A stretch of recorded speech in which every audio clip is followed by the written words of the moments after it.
Welcome to Thursday Millions, take 2 of Magic Millions Day, brought to you by Little Birdie TV, proudly sponsored by Punting Form and Topsport, who are holding all the money for us. It's a great pleasure to welcome Tommy Henjak back to the Little Birdie Den for the second time in a week. How are you, mate? Yeah, it's good to be back.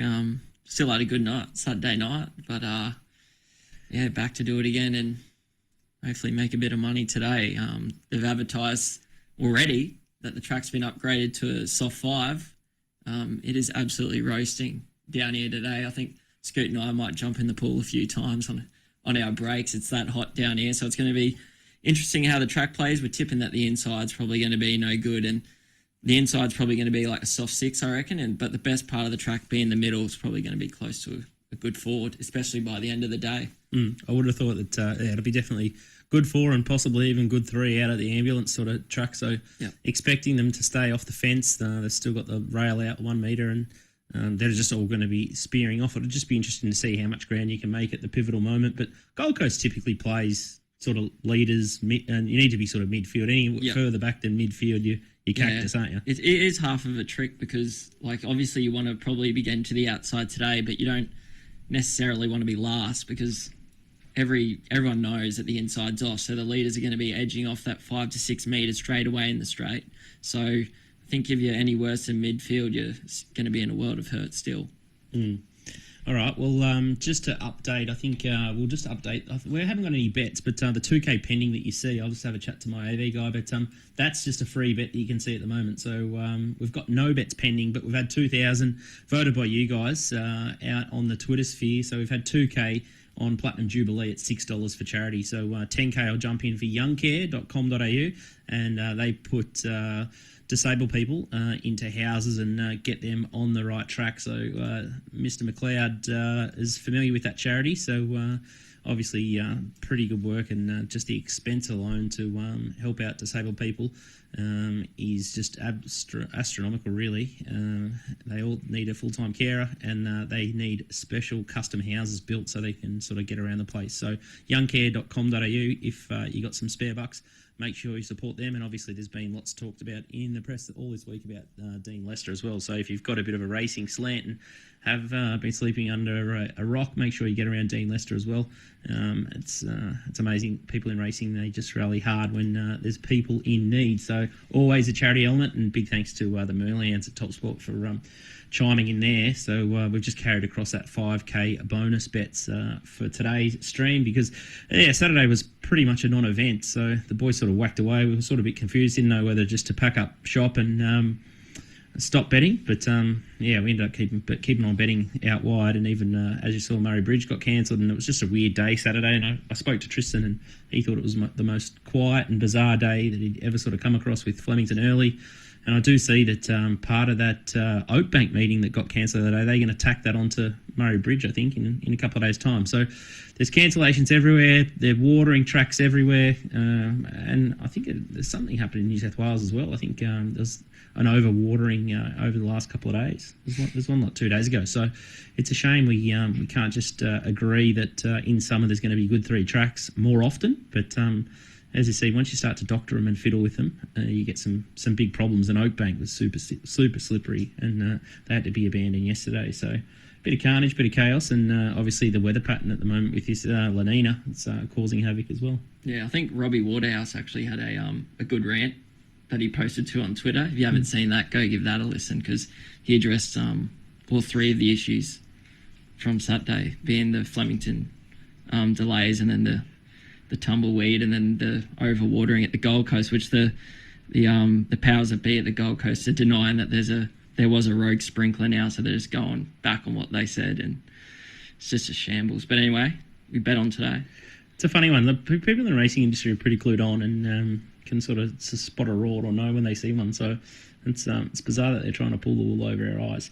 Couple of questions into the YouTube chat already. Where's Tom's feet? They're firmly under the desk. Yeah, got shoes on today. I was definitely going to hide them after last Saturday.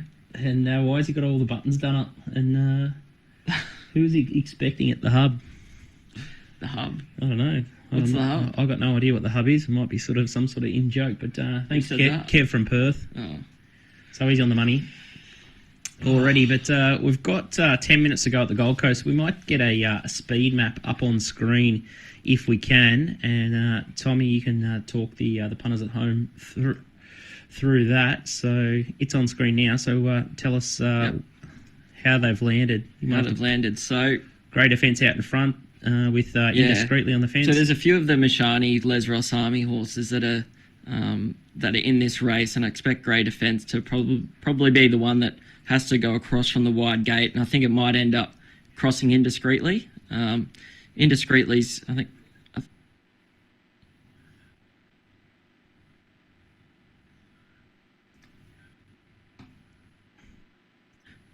So yeah, Indiscreetly with Carl, he'll go more often than not. He's one who'll probably let him go if they're going too hard, but Alpine Edge is real soft in the market here, and you can probably see why. I reckon a few of the punters are thinking that the inside gate's going to be off, the inside part of the track's going to be off, and they're happy to kind of risk him from that alley. I know he's got James McDonald on board, but with a lot of deadwood around him, he's going to have to extricate himself out of trouble, which can be really tricky, and he is still a colt, this horse, so which can be interesting. Sometimes when horses race outside you and you're trapped in on the inside, their colts can tend to throw in the towel straight away and kind of resent that.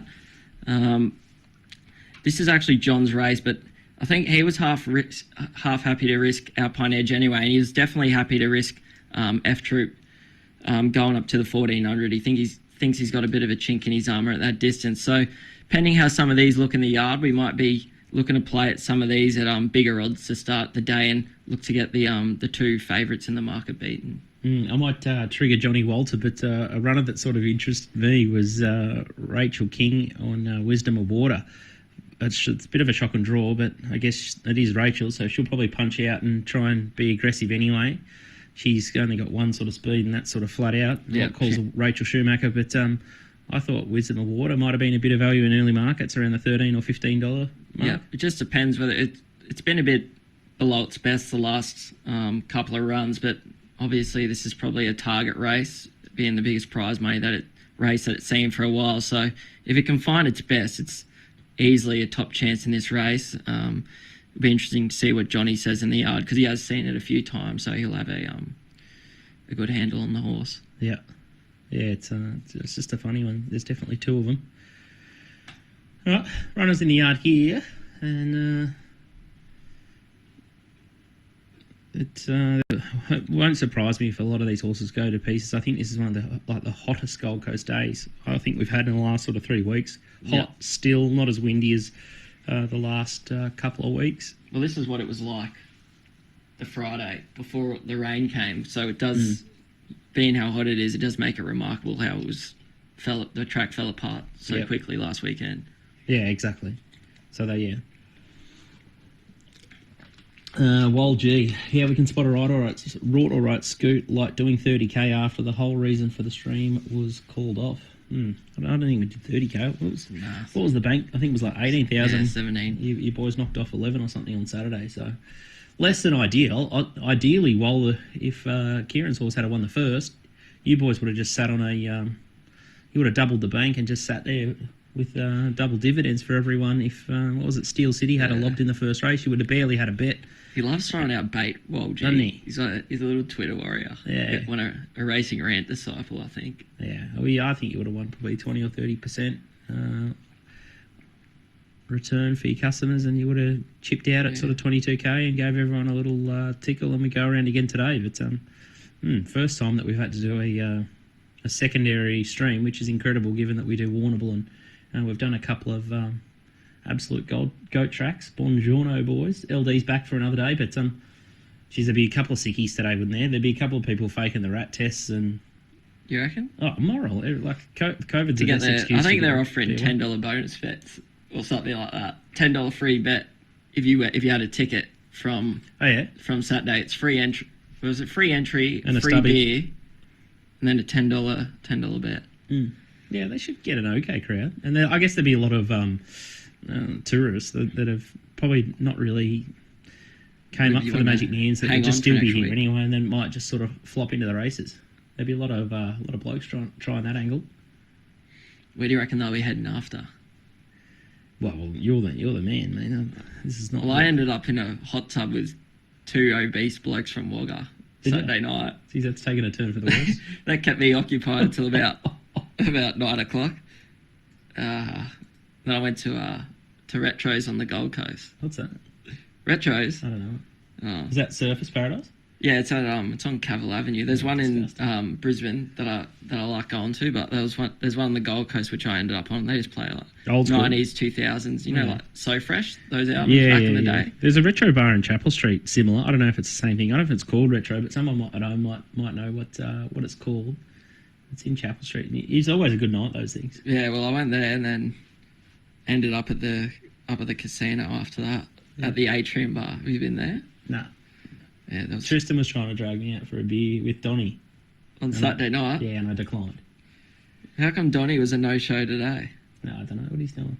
I think he's busy. I think he's got some rugby league trainer at Palm Beach High School. Titans. Oh, high school. Yeah, he teaches rugby league there. Is he still involved with the Titans?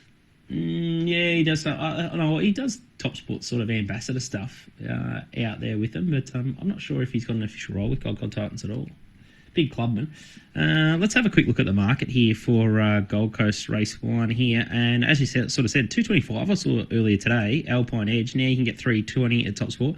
F-Troop 440 and discreetly 550. That's probably been a little bit of a trim up. $7 I saw earlier into 550. Who's this? Sorry, indiscreetly. Yeah, it's the one that the market's real come for. 3 minutes out. Still haven't heard from Johnny McLeod. Did I just see... Topsport have just gone 5 into $4. That can't be right. That must be a mistake, isn't it? But that's absolutely getting hammered. Wisdom Water, $11. Very Intoxicating, 13. Stuttering, 16. Dr. Why Not, 16. And then, you got Great Offence, 21. Safe Work, 21. And Better the rest. Yeah, so Johnny's sent through his kind of yard mail in our MacBet group. He's potting F-Troop.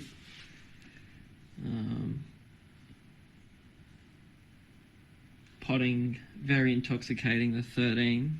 Mm-hmm. He likes he's actually having something on Alpine Edge and Stuttering. Is he? Alpine Edge? Yeah. And Stuttering.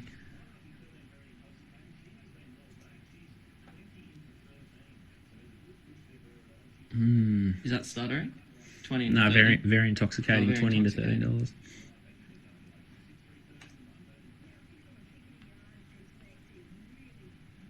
It's interesting, isn't it? Alpine Edge. It's obviously got the red hot yellow brick form, which everyone sort of is happy enough to back yellow brick. But gee, he kicked again that day. I watched that replay again, and who's this?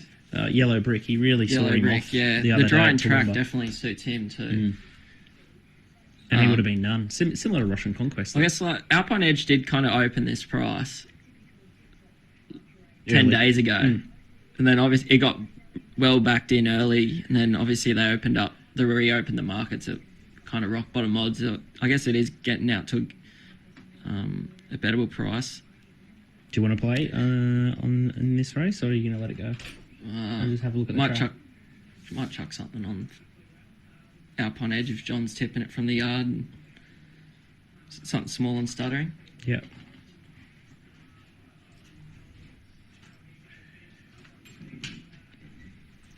I'll just talk to you in the group chat if you want.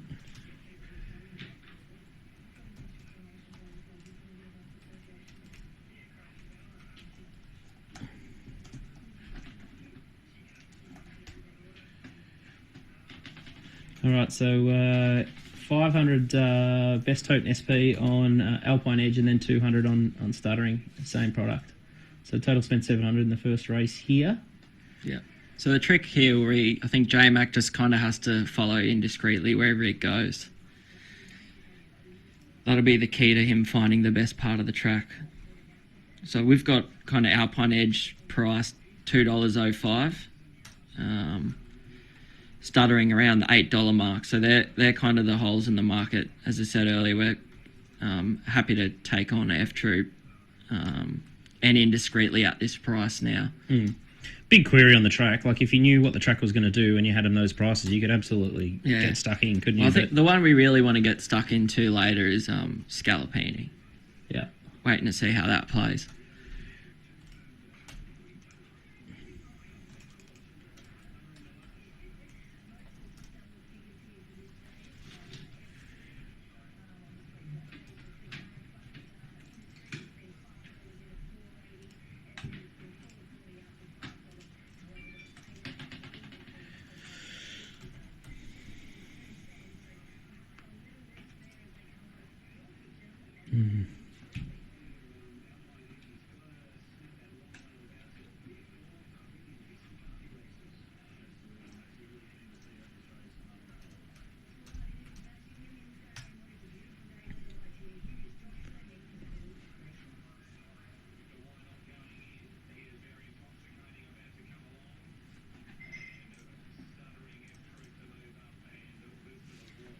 Jeez, it's an upgrade, isn't it? Martin Harley to J-Mac. Did Martin Harley fall off? Yeah, he fractured his C4 the other day at Doomben. That doesn't sound good. It is a big upgrade, but like in the scheme, it's hard for me to comment because up here, Martin Harley was one of our best for the short time that he was riding. Yep. Wow. It goes a long way just having a calm head during a race up here because a lot of them do panic and get a little bit frightened during the races and just tend to that's why they make the wrong decisions so often. They're just that scared.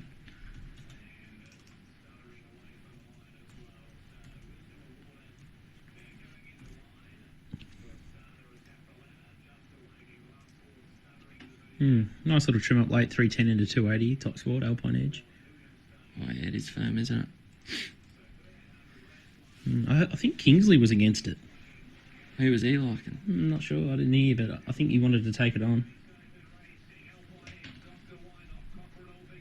He might have been just fishing for a price.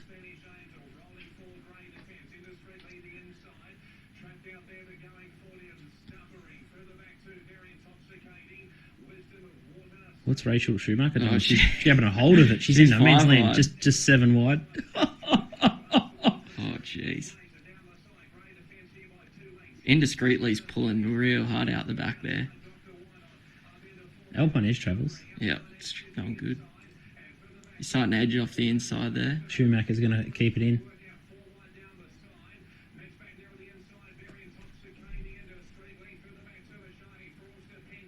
Fascinating, isn't it? Imagine if Wisdom of Water just keeps running. Oh, It could just be the grouse. you'd know the inside was completely cactus then.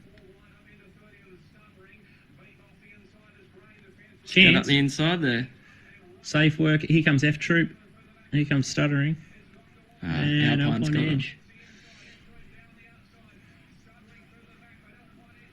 Too good. There we go. Bang, bang. Wow, it was interesting to see. Like, I'm a little bit surprised that he was able to make ground that easily. Were you? A little. Like, it was a. I was out with that guy at the Calcutta on Thursday. That's good for the yellow brick form line as well, isn't it? Yeah, it gives you a bit more confidence. Yeah, it looked a bit funny then. It looked like a lot of them were struggling to kind of pick their feet up and kind of quicken. Some of them were. It was a pretty bad field though. Like the race had a long tail to it. Let's have another look at the replay. Hey, How about the totes? where did the other horses come from? Let's go. We'll go back from the Well, start. Dr. Why Not was second pair, one off. Yeah, it went. I think it went. It goes alright. It goes alright. The Gold Coast, doesn't it? Yeah, and it's kind of been looking for a little bit of sting out. It's been running on the real rock hard tracks, and it needs the sting out.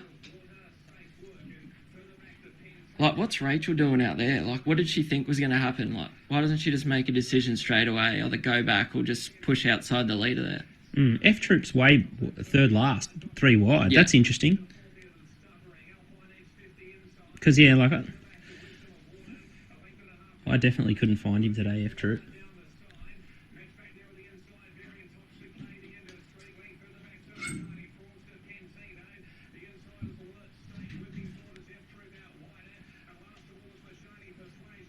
A lot of them do struggle, like Yeah, a lot of them in are that just corner, gone. don't they? He made up a lot of ground there, F Yeah, Troop. just saving that much ground. Kind of, that's probably like a run like Oscar Zulu's probably going to get a similar run to that little bit later on. And then he just sort of died on his run. He had too much to do. Maybe. Yeah, especially at the 1400. I think he's definitely a 1200 metre horse. If he can, Tito's hit the line all right, but I think midfield, mid-race move to get off that swamp bit on the corner could be the play because you could just slingshot around. It was amazing how much ground F Troop makes there. Look at this.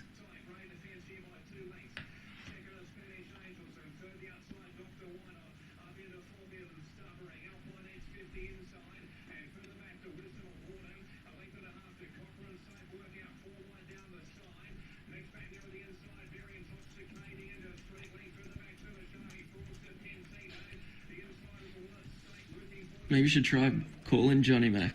Yeah, he's got the link, so we'll get him to jump on and see what he reckons of the conditions out there, and I don't know, he might have a bit more track insights as well. God, I've got an itchy nose. Oh, I see what happened.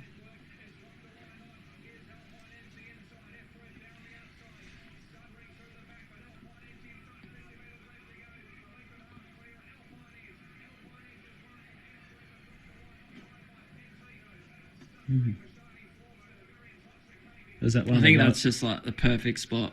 Was that midfield? Was that one of those guys in the spa with you? Nah, that guy's a multi. The guy who was on the screen then, ex-stockbroker. Even Benny Thompson, he rode that like super cold, and he's sort of off the back of F Troop, and he hit the line okay, and that's a $41 chance. So yeah, like it is, but like this field had a very long tail. Like a lot of these horses are not up to this whatsoever. Like they'd be flat out like benchmark 80 horses, whereas Alpine Edge is black type for sure. And the track must be definitely dry now if Alpine Edge is run like that, because he's definitely legless on a heavy track. So just being in that, definitely treat it like a good fall. Yeah, the inside, probably those inside gates. It's probably not as bad if you have a good jockey who switched on like J-Mac. But if you're in an inside gate with a lesser graded jockey, I think it's a real worry. Yeah. Because he's just able to keep him balanced for that long round the bend, and he never makes it. Well, not, I wouldn't say never, but you hardly ever see him make a bad decision. A completely wrong decision. Yeah. Yeah. Well, they fixed the totes there. Any feedback from Wild G after that first race? What's that? Any feedback from Wild G? Oh, you knew him early. Yeah, well, no, he's all right. I see Walt G's just fallen into the food reviews. I see him always tweeting what he's had for dinner. So what's Mug done anything today? Oh, I don't know.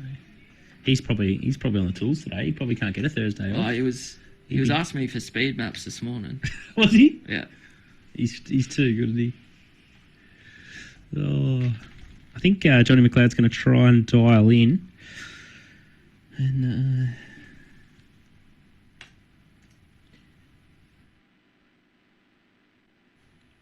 you're back, Johnny McLeod. Happy birthday!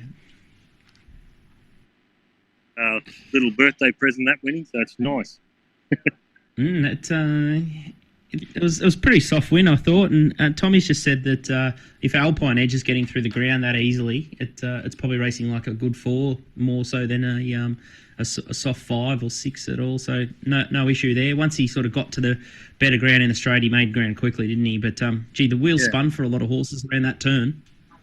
Yeah, it is very hot out here, and this track's going to really be drying out. The horse looked really fit in the yard, and I was a little bit worried coming to the corner whether he's going to be able to come through that gap as it appeared, because that inside part, maybe it was going to be out where F Troop was going to be the best part, and where he might have been a bit suspect, but looks okay. I think this track is going to play.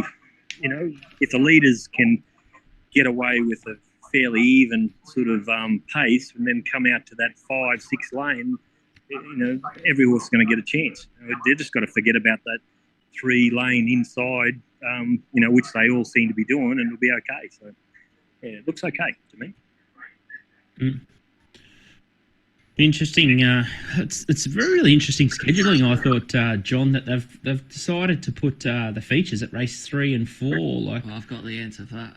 What's happened? You know the answer, Tommy. It's to do with the broadcast, the 7. They don't want it clashing with the afternoon news and stuff. The nightly news. So they want to get as many viewers during the time slot that they have this afternoon with other programs or whatnot. Wow. Maybe people want to go watch Bold and the Beautiful in the afternoon instead of the Magic Millions or something like that. I would have thought, from a wagering perspective, that you could still probably jam them in race 5 and 6 at sort of 5 to 5, and then 5:30, and everyone's a winner. But it turns out that we didn't need your opinion there. What Tom's saying is right. I think they're trying to squeeze everything into an early slot, especially, and they also had the Magic Millions on races 3 and 4 to to actually, if the track was going to be pretty bad, well, at least they're not going to go through the real chopped up ground. So it's good on them for putting the Emerald in the last. We're copping the shit, but. Sorry, John. Were you worried at all, given that Alpine had drawn gate 1 then? Yeah. Sorry? Did the inside draw sort of dampen your confidence a little bit? Well, I always like drawing mid and out on leaders because they can take their time and go into the front and slide over. Where when they're drawn inside, they've got to give it a little bit more of a squeeze to hold the ones out that are trying to slot in. So, but the only thing with Emerald, he can jump really quickly. So if he jumps, that length in front, which he can do, well, they're all going to be looking for him to say, okay, he's the leader. If he jumps a length in front of them, they'll be trying to slot into that, 1 to 2 lengths off him, and it won't be too bad. But normally, I like leaders mid barrier out. I like seeing that. Were you worried with Alpine Edge then, though, drawing 1, or you just? I was a little bit worried, but then you kind of think of it like F Troop. You were knocking it at 1400, so it was easy probably to take it on. And was it just the yard that really pushed you into? Yeah, well, I Indiscreetly was the one that I think was false in the market. First up in the market, and as you said, the other one's going to be drawn out and trying to find a spot. And he did look a little bit new in the yard, the thing of goals. And I was worried with Alpine, but I think Tom, you would have known that he's a bit of a bull, Alpine Edge at times. He's a big, strong thing, and he was fit as. It was nearly to the stage he might have gone over the top. It was either he's got him completely rock hard fit, or it had gone over the top. And I was just happy to take a punt on him just because he was he's so well in that type of race. If it was 1200, he's on a wet track. He was a good thing because the 1300 on a wet track was a little bit of a worry. But as it turned out, it's not as wet as what everyone was thinking. Yeah. Just a quick one. On a hot day like this is a bit of a random question, but do you worry about horses first up on a real hot, sticky day like today? Definitely, especially mares. You've got to keep an eye on them because they can fall to bits.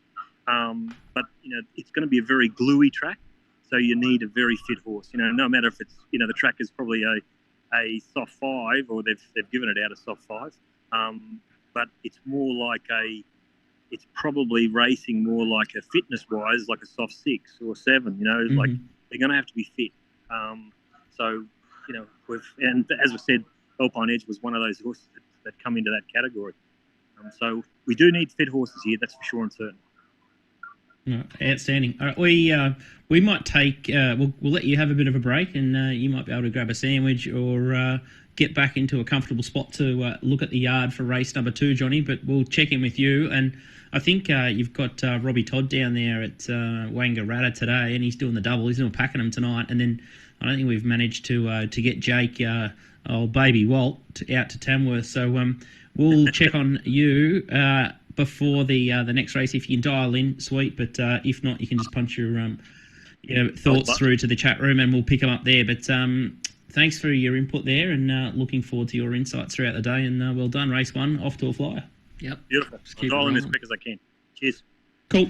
All right, we might take a little break. We're a bit slow with our lunch delivery as well, so we might take a 3-minute commercial break, and then that way we can come back and we can punch out a couple of races in a row and start answering your questions or help you guys find a winner. Not just at the Gold Coast today, but hopefully we can find everyone at home a winner at Wangaratta and Tamworth. So make sure you get your Topsport account full to the brim, and we can hopefully take the middle hands for an absolute stack today. So now that we've got that first winner on the board, might open the shoulders as the day rolls on. Hey? Well, I'm just thinking about the races. Like as I said, Scalapini's one that I want to have a go at. That's one that could really boost the bank. And after that one, just saying Yellow Brick. Yellow Brick's a bit of a standout now, I think. Just the way the track is. I just think he belted bloody Alpine Edge the other night. You got horses like Tawana. Is Tawana gone? I didn't like the trial. Could be fake news.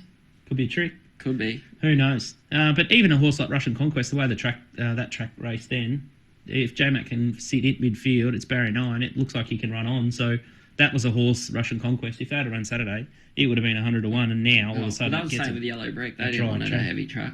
All right. It will be. I've still got a bit of a worry about Russian Conquest at 1400. All right, cool. All right, we'll take a quick break. We'll have some salad for lunch, and we'll get straight back into it. So we'll see you in about 3 or 5 minutes so we can preview race 2. Thanks, guys.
All right, welcome back to Thursday at Millions. Feeding time at the Zoo's over. We've just had maybe the best poke bowl on the Gold Coast. I did notice Juppy was bagging the food up here, and tell you what, he's obviously got the wrong set. But, so where did he go?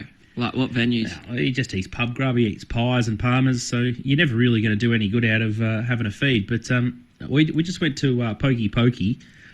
And I think it's okie dokie time for pokey, and that's at Mermaid Beach. They are one of the best poke bowls I've ever tasted in my life.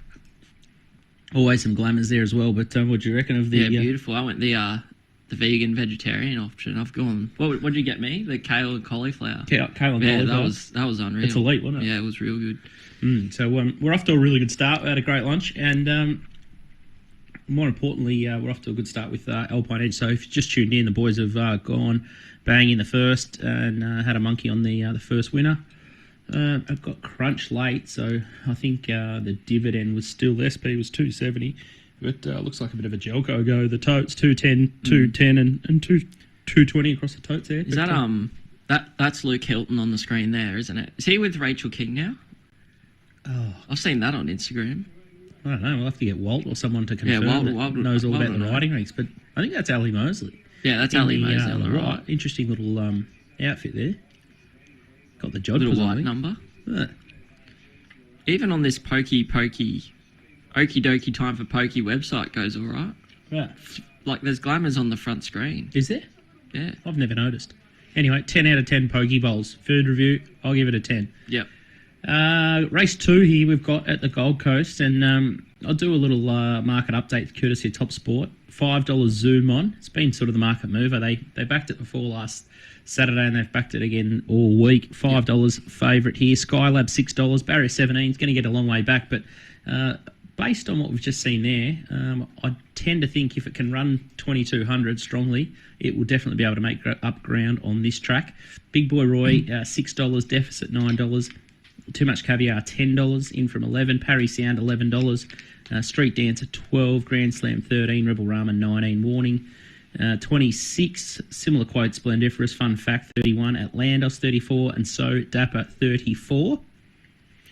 Yeah, so I can talk us through the speed, Matt. Yeah, it looks real good tempo in this race. You got 5-6 horses who are going to be looking to find the front. I think your mate Rachel King, it's on Fun Fact, and they chucked the blinkers back on today, so they'll be hunting for the lead. Horses like So Dapper, Zoom On, Grand Slam, Too Much Caviar, they can all push forward. And I know that last race, the inside gate worked out for J-Mac, but I think inside gates in this type of race, again, it's going to be really tricky because you're going to have these horses who are real suspect at 2200, let alone a really strong tempo, coming back in your face around that bend. And it's going to be hard to get out of trouble, and obviously you don't want to be looking for runs up the inside. As Johnny McLeod said, anything within that inside 3 metre pad is probably absolute cactus. So you're going to be wanting horses that are probably back and wide here. A horse, like you said before, like Skylab, it's going to get a really nice trail into the race. There's no doubt the horse is flying this preparation, but he does have to carry 60 kilos in this field, and he's also untried at the 2200 metres. And I think like a Mark Lambourne Pearl being... You got to have that 2200 metre run. Under the belt. Well, his is the 2400, but 2200 metre, very similar distance. You want to have that 2200 metre run Ticked under your off. belt. Yeah, ticked off, especially on a gluey surface like this. So Skylab's a chance, no doubt. The one they spec'd early, I thought was a really good chance, was Outlandos. It's just going to be bludgeon out the back. It gets the grouse weight drop from last week, and it's rock hard fit. Johnny Sargent trained, does a really good job with stayers. One that you half liked, thought it was a bit of a setup, was Parry Sound. I did think it's somewhat of a worry from the inside gate now, though, with the way the track's playing. Horses like Rebel Rama, Street Dancer, they're going to be in the right type of spot too. But Big Boy Roy, I thought, was short enough going to this distance for the first time. It's a little bit of an unknown, and it's got the inside gate to contend with. And I know I've waffled on for a fair bit here for someone who's probably not going to have a bet in this race, but that's kind of how I thought the race would pan out. Fair enough too. We might see if we can get John McLeod into the chat group. I think he's going to try and log on now and give us some insights from the... Cool. So we'll see what he thinks from the yard, but I'd probably read the race a little bit similar. I would have thought Outlandos was better suited Saturday when the rain sort of came, the money came for it, when the heavens sort of opened. I think that probably takes out his effectiveness. But yeah, definitely Parry Sound. Not sure about Jenny Duggan, but definitely appealed. But Johnny, I think we can hear you there from On Course. How are you, mate? Oh.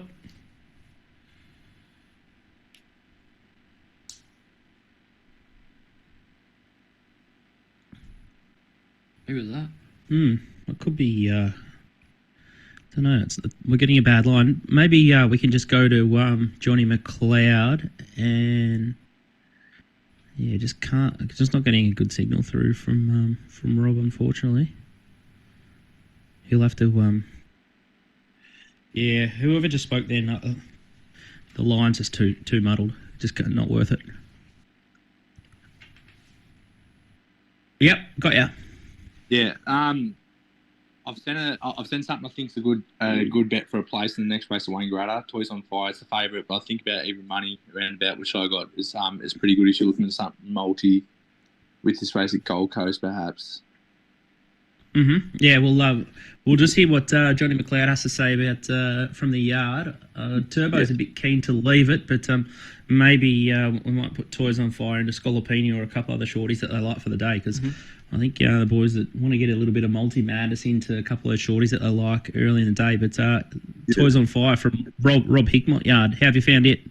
Okay, I've got here where I have had Toys on Fire, ran a nice last 200 last start and a strong benchmark 64 at Benalla. Drops to a really, really weak 58 here.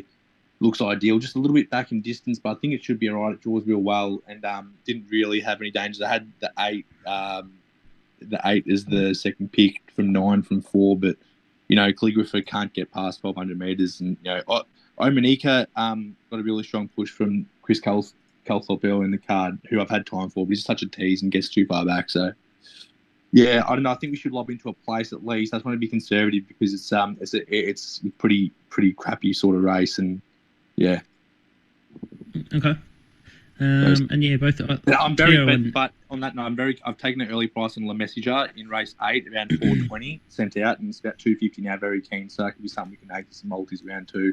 Probably start near even money, and should just win. I know Nico was pretty keen on it last time too at Geelong. I think we sent it out as a syndicate bet for the boys at Little Birdie, and today. From memory, I think we sent it out as a bet last time around $17 mark or something like that. But I don't think it was the greatest steer. I don't think the horse got every opportunity there. It wasn't great, but it was a stronger race as well. And then today, like Wangaratta today is a shocking car, but I've sort of found it, third up, 1590 metres is ideal. And it's won over this distance, third up, last time running a PB. So it should be hard to beat. And the rest are just beaten up. Like they went up favourite Miss Cabaret, who you probably could mark like 20s if you wanted to. So, yeah. Beautiful. All right. There's 2 legs place for Toys on Fire in the next race at Wangaratta, so we've got a couple of minutes there. And then number 8, La Messenger. All right, cool. We'll chat to you a little bit later. No, race 8, La Messenger. Yeah, race 8, La Messenger, and race 6, number 3, Toys on Fire. Yeah, gotcha. Yep. About to jump here at Gold Coast. Have we got you, J-Mac? Don't have him, so we might leave this race. I think leave this race if Johnny McLeod isn't keen to play here. If you're betting at home and keen, I think the numbers that Tommy was interested in here is horses like Skylab, maybe Parry Sound. Yeah, probably Outlandos and Rebel Rama. I think at big odds. I think they're kind of be in the right spot. Cool. All right, so about 30 seconds to go at the Gold Coast. Bernie's tipped Skylab. Have you spoken to Bernie about Emerald Kingdom today? No, I haven't. She barely says hello to me at the track. Really? She walks past. I didn't think she'd be like gives that. Me a little bit of a smile, but I didn't think she'd be like that. Yeah, I don't know. She's a bit off me, maybe. Who else is off you? Anyone from the Dunn stable? Oh no, I got a follow on Instagram this morning. Did you? Yeah, from Ruby. Wow, you're back. Yeah. Flying now.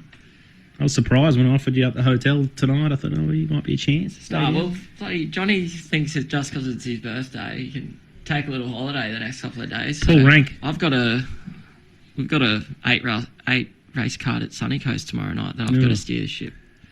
Brutal. How's the drive to the Sunny Sunshine Coast? Friday night's horrible. Yeah. on the way up, it's like an hour and a half from Brisbane. It's disgusting Just mad traffic, isn't it? mad traffic, and then you're driving home at like 9:30 at night.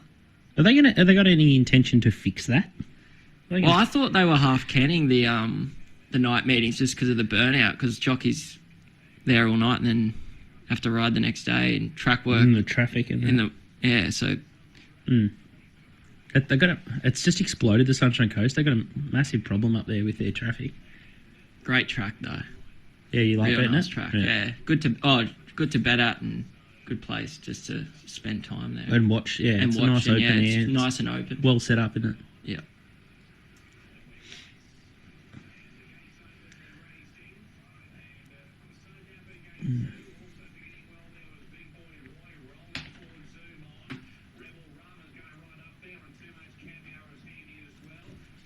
Geez, fun fact, won't even go. Paris Sound took some urging.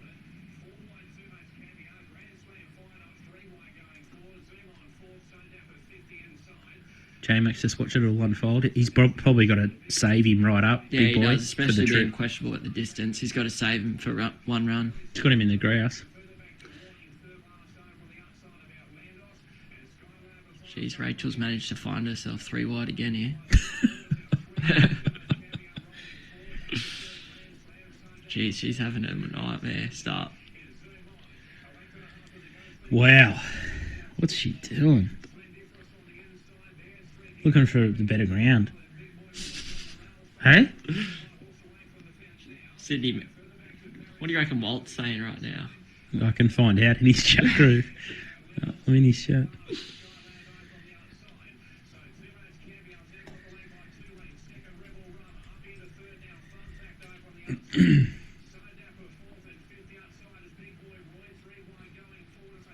These horses like Warning and Skylab are just going to get the perfect towing to this race. 100%.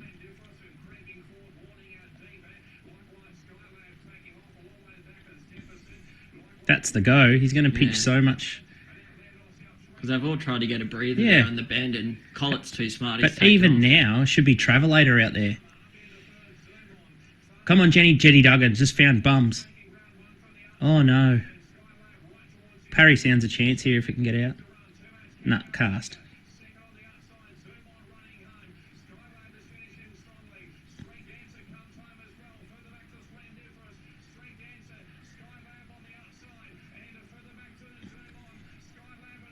If he runs it out. Outlandos coming. Oh, my God. That Landos. Sick for me. On a heavy track last Saturday, that horse was just the bet of the year. Never got to the race. That's just shattering.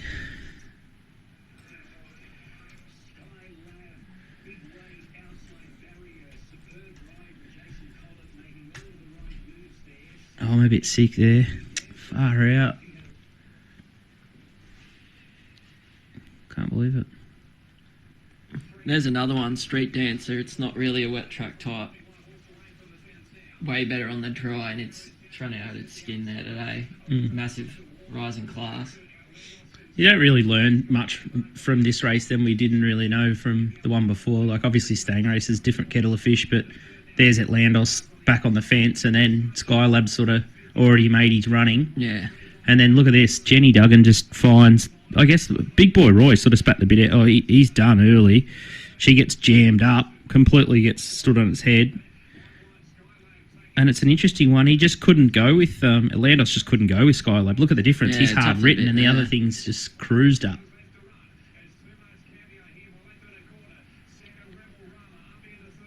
A lot of them are off the bit. Oh, geez. J-Mac Look found at some J-Mac trouble, there. didn't he? Yeah. Smash Parry Sound. And then all of a sudden the afterburner's kicking with the Atlandos now. Oof. And he's just put too big a gap on. Yeah.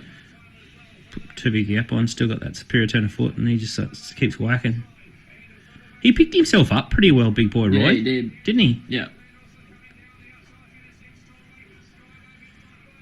No, he just probably knew he couldn't win the race. Splendiferous sort of charging as well. I'll have to have another look at Splendiferous there. Who's that, honey? I know. Lucky you're here. I'd be too scared to say anything to her anyway. Who's Miss Ross? Someone put in the chat group. Who's Miss Ross? Gosh. Someone that's out of my league. She works for the Month stable. Oh. See, Splendiferous is probably really unlucky there as well. There's just a wall of horses in front of Timmy Clark there. That was the worry when there's that much pressure up front with horses who are suspect at the distance. The horses who are strung up in behind them, there's going to be so much traffic for them to try and navigate. I've had nothing to place that Landos either. It's just on a wet track. I just thought that was the go. Rumour has it that one of the recently suspended punters, Jacob Hoffman's got connections with this Ross Bird. Oh, really? Yeah. Oh, wow. Yeah, it was interesting. What did Hoffy get for that? I think he got 9 months. 9 months. It's interesting that Tommy got a stay as proceeding. So Tommy's actually out there today riding, which is just bizarre. Surely, like how long do those stays? Like, you just wait until the appeal. So stage. how long does he have to wait until that now? Oh, I don't know. Could be ages. So I guess up in Queensland, that was the route for ages. Is that it take 12 months or whatever to actually get to your hearing, but I'm not sure whether it's different in New South Wales. They'll try and jam it through, I would have thought, before autumn. Yeah. Don't know, they just make up their own rules and it's all just... Play on. Nothing to see here. It's interesting, isn't it? Like, what was it? Hieronymus was facing, similar charges and what did he get? 3 years and then Tommy gets, what do you get? 11, 12 months, I think. 12 months and 2 weeks or something. Wow. Was it 2 weeks for the phone and 12 months for the consideration? It does seem a little bit ridiculous, though. Someone told me that, which I think everyone knows, like I don't think it's anything that's a secret, is that the money went to his mum. Yeah, mum. And renovated the house. No way. That Berry owns. No way. Oh, so maybe I shouldn't have said that, but that's what I've heard. The money definitely went to the mother. Yeah, but then it's been spent on something that he owns. So. Yeah, right. So he's tried to be half shifty and sort of... Shot himself in the foot. Anyway. Crazy, isn't it? Oh, 100%. Good result there for Skylab backers. I guess you've been a little bit unlucky for the last couple of starts, and if you've followed your money, you get is that one of Walt's horses, Skylab? I think, he backed it 2 starts ago at ginormous odds. Is that when he was carrying that Sheila jock? What's her name? Jess Taylor? Is that the one? No.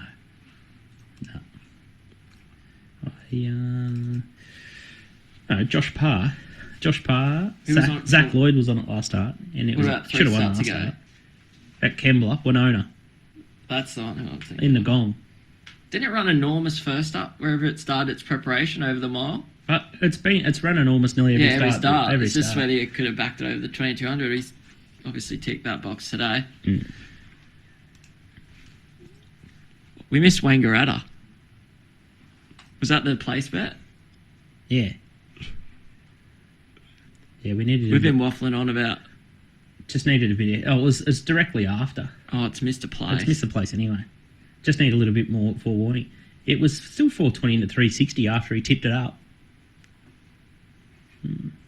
Anyway, good little dodge there, but the Messenger might be a race sort of worth doing later today. I haven't sort of got to Wangaratta yet. But be interesting to see what Nico Noonan says, because it was a horse that he found. But scary. Like, I think Neil Farley rides it again, so I think that's a big red flag for me.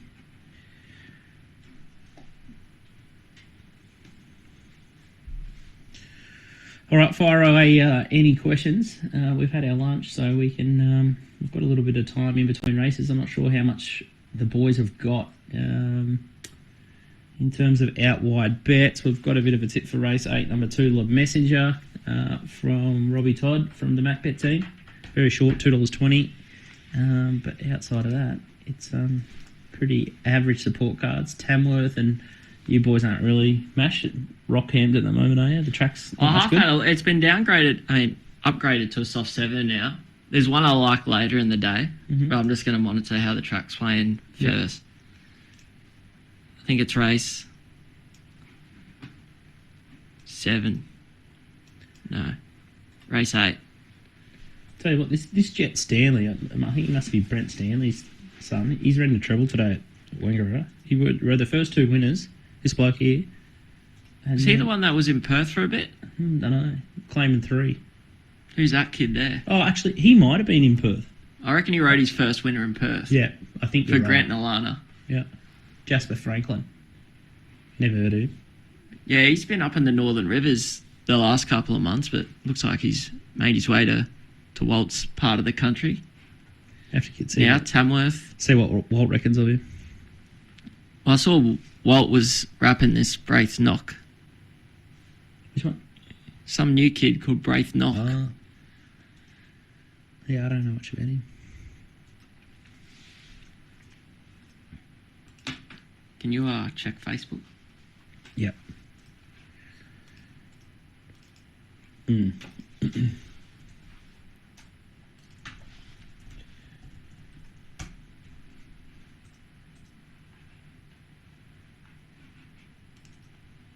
So now we're straight into the big race.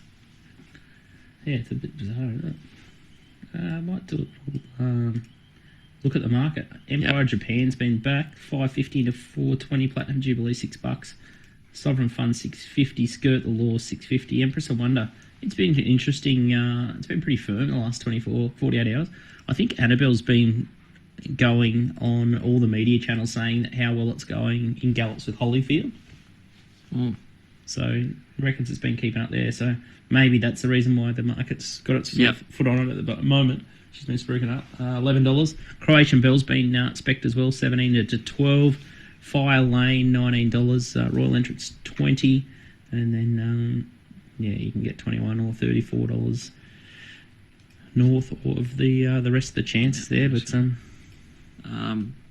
talk about this race in a sec. We've actually backed Empire Japan this morning.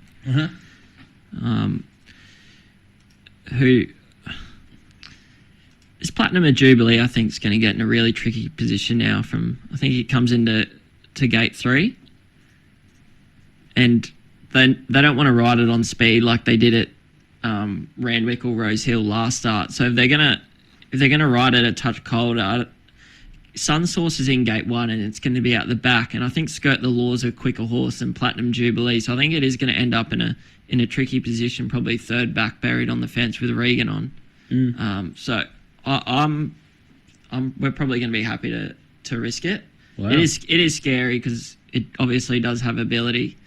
But like we saw then, I think this is going to be a real high pressure race. Like these 2-year-olds they run on fear, and especially in this high prize money race, a lot of them do want to go forward. You got horses like XL Dior drawn wide, the stablemate of Empress of Wonder. It'll be going forward for sure, making sure the speed goes on. Yep. Miss Cooter, last up when they had booked Willow for the ride at Doomben, they weren't happy with his ride, that he took a sit, even though I don't think he could have got to the front anyway. So Justin Huxtable was back on. They'll definitely be pushing forward at it. And then horses like, I think, Fire Lane, Royal Entrance and Skirt the Law, they all have to kind of push forward from their gate. So there's going to be really good speed here. The yard's going to be most important for some of these 2-year-olds, especially that they've kind of had an interrupted preparation now. Obviously, all of them would have been most of them are in their first preparation or second preparation, and they have been aimed at this race for quite some time. And 5 days is a long time in racing, and that little bit of a setback is going to be important to see how they look in the yard. We're just seeing Empire Japan was completely unsuited last start at Randwick, as was Platinum Jubilee. They were already qualified for the race, but they did go very slow in front. And Empire Japan, he couldn't have done much more. I just think he's going to get into the right spot here, midfield, one off with J-Mac, and when the pressure goes on, I think he's just going to be coming to the right, just blending in at the right time, like some of those horses did in that stay-in race just then, and it'll be strong late. Empress of Wonder's one who's probably going to get the right run, but it's a bit like F Troop. Does Empress of Wonder run 1200? It might be in the right part of the track, it might get the right run, but 1200 is a bit of a worry. It went like an absolute bomb at Eagle Farm the last time we seen it, which was almost 5 weeks ago, I think. But that was 1,000 metres, so they were kind of the two who are the map horses, I think. Yep. Walt says it's a bit of an ant. He reckons that she's yeah, tiny. he is right. It is a small horse, but it is a 2-year-old filly, and like that, you wouldn't really expect him to look big. Yeah, it's a lightly framed little thing, but it does have a lot of ability, and the tip's been going around for a fair while that it goes very good. Yeah. Interesting to see. I guess that's the big question mark for it. Whereas you got a horse like Platinum Jubilee, it's got the run over 1100. It's won on a really bottomless 1,000 metre track at a big track. You think, oh well, no issue there with a horse like that running a strong 1200. But Empress of Wonder, couple of 1,000 metre runs, obviously going to be in the right part of the track. I guess that's why you're getting the bigger price. Yeah. I was tipping Skirt the Law last week, thinking it was going to be a dry track and the inside was going to be good. Yeah. Kind of with all that pressure in the race and it drawn inside, it is a worry for it now. Being able to extricate itself and get to the right part of the track. Who's the one? Sovereign Fund is kind of the other one in the market. It's drawn wide with Jamie Carr.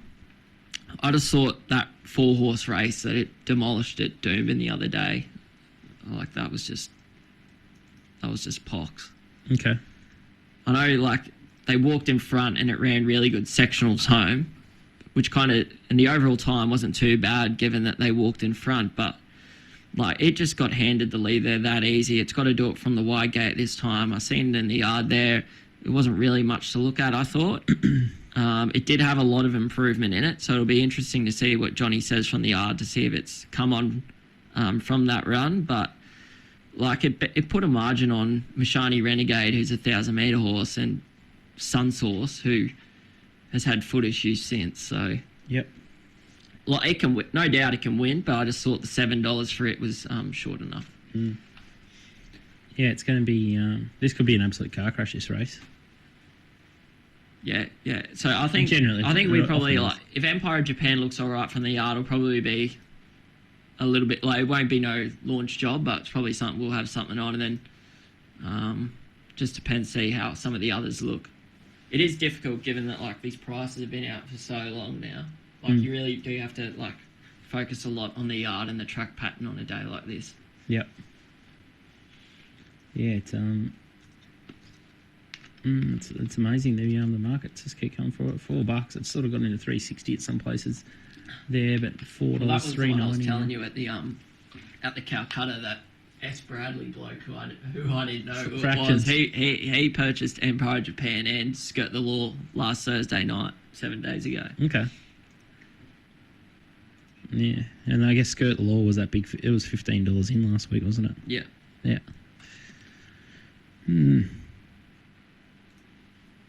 Let's see. It's interesting at the moment. The market here. I'm surprised. Like some places have got Empress of Wonder not sort of $9. Which is it $9 now? Yeah. 11's the best price out there at Topsport, but a couple of bookies are off the number. Which, wow, it's hard to believe, given that you could have got like $17 or something last Friday about it before everyone knew about how wet it was.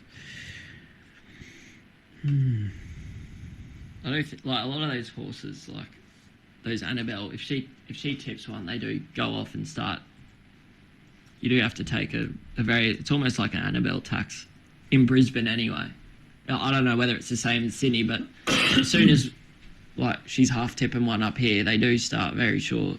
I don't know how stable how her stats have been in recent times. She seems to be good when she travels, and she's doing really well. But I don't know how she's going on a week-to-week basis up in Sydney. In Sydney. I just don't know how she's only 5 from her last 50. Annabelle Neesham. What's that? Oh, she's down. Like she usually goes at 16 average? and 17%, and now she's sort of going at 10%. Maybe that comes she with looks the like she's expansion. been overbet based off the punting form stuff. Maybe that comes with the expansion. She's kind of spread her wings a little bit. Hard to keep track of everything going around the country. And probably just got more camels that she sends up north as well. Oh, yeah. It's the same with Waller. We'd have to dissect it into different different places. But Sometimes I do get one and it just like comes up and just will probably go through the grades. Like they sent one up here recently, Fast Coney, and it bolted in at Doomben last Wednesday, and like it had a fair bit of improvement in the yard too. So you'll probably pick off a few Saturday races up here in Brisbane. Yep. It's definitely a. They just seem to be like Kieran Ma, Annabelle, Waller. They can just pop up anywhere. They pop up on nearly any racetrack all across the fucking East Coast, right up into the sunny coast. Like Anywhere. there's just nowhere. Yeah, nowhere's off limits. No, anywhere between Warrnambool to bloody Sunshine Coast, they're all there. It's amazing. Do they still head to Adelaide, or is it just there's not enough prize money and stuff to even worth sending there these days? Yeah, I don't know. That'd be probably one for the chat room. I just don't know that many are. All three of those guys, trainers, seem to avoid Adelaide. Like, Yeah, it's probably there wouldn't be much incentive to go. no, you have like stables like Mick Price, and there's a couple of Melbourne trainers that you sometimes see put them across to Adelaide, but outside of carnival time, those three big stables don't bother. I think there's enough prize money probably in New South Wales and Victoria and the tracks might be in better nick. Especially they don't like need those to New travel South on that Wales, far. Yeah. Those country and provincial New South Wales, the prize money's that good. Yeah. Ryan W. No bet doctor this week. We've obviously we're going to be on air here for the next 3 hours. So all the boys, I assume, are betting on the Gold Coast meeting today in Wangaratta, and some joints out wide. So we've sort of given everyone the week off. It's still pretty early in the season. It's still the 19th of January. But I thought would torture the boys from MacBet again, given it is the Gold Coast. Johnny McLeod's birthday. He's down at the races anyway. What's Wald up to today on a day like this then? He's probably just been negative and grumpy back in his den. He's happiest there. Tamworth? Surely be torturing himself at Tamworth. I don't know if he is. Not sure if he is. Are there any decent races at Randwick or Moonee Valley on Saturday anyway? I've had a quick look at the cards actually. I went through a fair few yesterday. No, I think it's actually pretty poor racing this Saturday, to be honest. I think Might have to get on the MacBet set for Doomben on Saturday then. Yeah, macbet.com.au. Yeah, some good races there on Saturday if you want to talk about them a bit later. Races 3 and 5 sort of interest me a little bit. At Doomben. We've got 18 minutes until the big one. Yeah, race 3 looks an absolute cracker, I thought. Yeah. Busting's obviously bringing the Junqueira form. Yep. What are your fourth up first prep is always a big red flag for me. It at the weights, like it does look very well placed. Like it's carrying less weight than Birdie, who romped in at a maiden a very weak maiden at Doomben. Busting's chased home Junqueira last start, and Junqueira looks to be an absolute freak. I thought it was well found. I thought hell of a Birdie. Yeah. I thought it was a bit of a flashy, but I thought Hang 5 might be. I just don't know how forward it'd be. Sometimes they need to run the O'Day hoisted yards, but I thought it was a horse that is capable of winning that race. Yeah, that's a horse of interest for me. Definitely, I need to check out the trial, but its last start run over 13.50 at Doomben before it got tipped out for a break was disgraceful. But obviously, you can half forgive it if they've tipped it out straight away. And it's always had ability. Like it ran second that day. It was a bit of a victim as to circumstances at Eagle Farm when it ran second to your mate Tyresa, I think it was, who goes around later today, who I'm sure you've had something on in the Guineas. A mental health bet. I think it's a different scenario today, given it's a dry track. I would have loved to have seen Tyresa if it had made the field in the staying race. Could have won. That would have been a really good race for it, I feel, down the weights. Sound like Kelly Shaw. I'd have thought that's similar. Vodka Martini's $5 coming off 4 like a country win and 2 provincial wins at Ipswich. Like there's a lot of these that are going to get out just based on kind of their form lines, and the Busting will definitely hold its place in the market given the form lines and the run behind Junqueira, but it's going to be a big yard yard watch for us to see if it can still hold it together, being this deep into its first preparation. Yep. Question from the chat. Back to the 2-year-old race here. Infatuation from the Bill Baker yard. A guy's a micro shareholder in that one. Is that the one with like 3,000 owners or something like so that? It's got the little bumper form. It got beaten 3 to Sovereign Fund. Yeah, so I think it comes out. One of its runs was, I'll just get it. Was that at Gosford or? Two starts ago it ran in the Wyong Magic Millions where it was sort of held up and didn't get a sort of a fair crack at them, and then it came out and won. It beat Little Pumper and Big Boy George and Cha Cha Cha. Yeah. So I think it's around $21 chance in the market. Yeah. So that infatuation comes out of a really poor rating or race at Randwick where I think it settled on the speed there. It was kind of outside the leader in a slow run race, and they come home in pretty poor time. So that was one I was half happy to oppose. I'm not really sold on that Wyong 2-year-old race either, which I know it was unlucky in that one, and that's the one that Sovereign Fund. Sovereign Fund one. And then Quasimodo went like a camel. Yeah, so that form line and the horses coming through there, I was happy to risk going into this race. I know Fire Lane come out of that race too, but it was when it beat Platinum Jubilee and the Empire of Japan horse, that race at Randwick, wherever it was last start, like it was third up. Yeah. Walt's just chimed into the chat. Jasper's going okay. Jasper Franklin in the country. He said no knock on him yet. And then he just said he looks very good, this kid, Braith Knock, as he boots home a winner. He's on light fast there at Tamworth in the Arrowfield colours there. So looks pretty balanced by the look of him. And yeah, especially for a 3 kilo claimer in like his second week, I think. He looks good on him. Yeah. Yeah. Braith Knock. Yeah, so like that Fire Lane, it was third up, had to suck run, was tuned up for that race. So like it was heavily suited, even though it beat the 2 horses who were well in front of it in the market today. It just had the perfect setup that day, and today it's drawn wide. So that whole form line kind of happy to risk. Yeah. The reason we can't see the races on Stu is because we're in the studio. So we're doing Studio Stream. There's only Tommy and I, and we don't want to destroy my house up in the Goldie. And it'd be a different story if we're in Melbourne, but it's the Gold Coast. And I've obviously relocated up here. So we're 13 minutes away from the Gold Coast. Have we done the speed map for this race? No.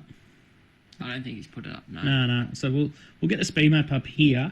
We'll do speed map. Tommy will go through how the race is likely to be run, and then we might cross at John McLeod afterwards. Oh, do you haven't done the speed map?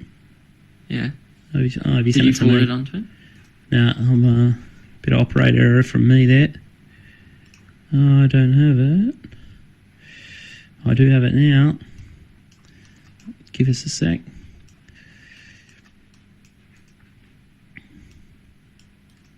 I was just keeping it up my sleeve so no one knew. I was just spitting off it.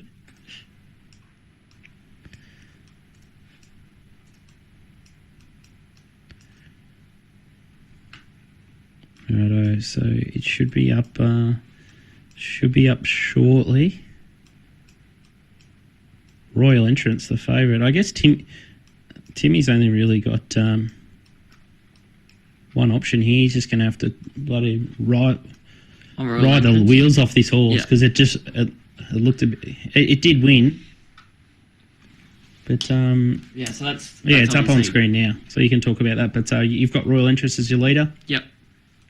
Skirt the Law, I think, with all the pressure up front, I think they'll end up happily taking that second pair position.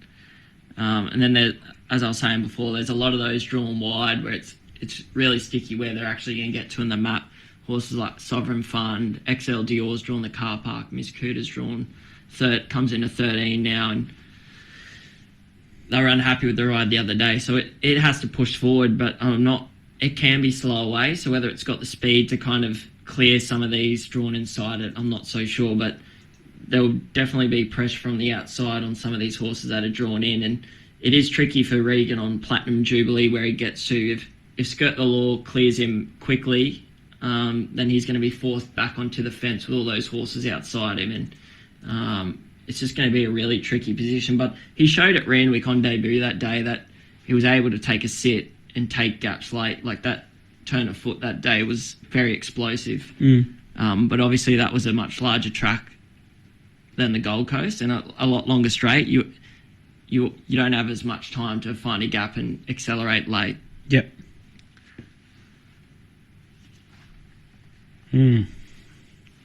Yeah, I look at your speed map and I get a little bit nervous about Empress of Wonder, and that's why I think everyone's got it that far back. I heard Chad speak during last week saying he wanted to be more midfield. If he can be a little bit more midfield, Yeah. I thought this is a horse. She looks like she'd get around the Gold Coast really, really well. But God, you're just taking. It just like I think he has to.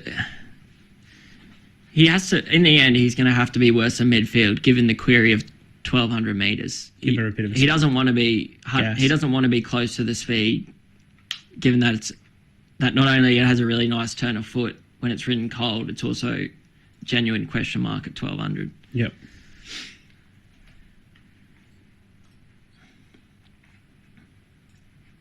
Make sure I get this speed map done for the guineas.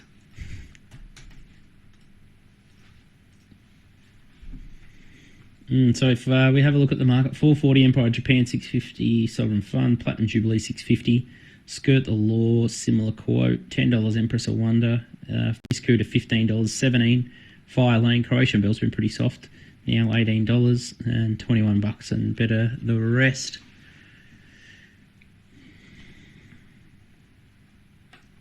So who were you liked Platinum Jubilee, didn't you? Well, I just think she's going to definitely run the trip out strongly. Yep. I can sort of see what you mean. If it can easily run into traffic. I think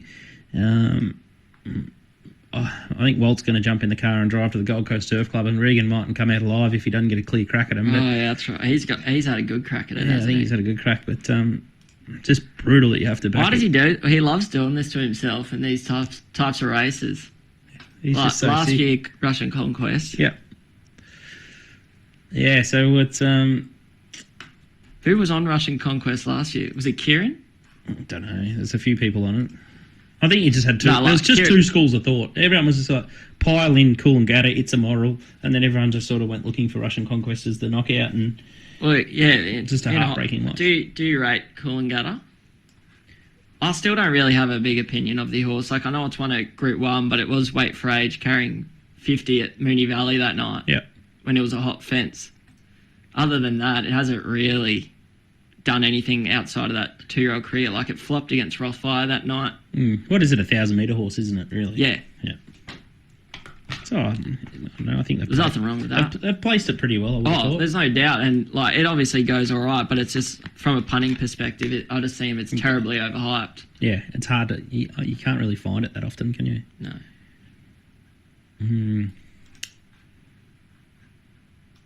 Hopefully, Johnny McLeod can give us some insights from the yard. Royal Sovereign Fun there. Geez, for how hot it is, they seem to be doing all right here. Some of these horses. Nice and cool in here. Is it? Yeah, it's Yeah, not too you bad. reckon? Yeah, it's pretty good.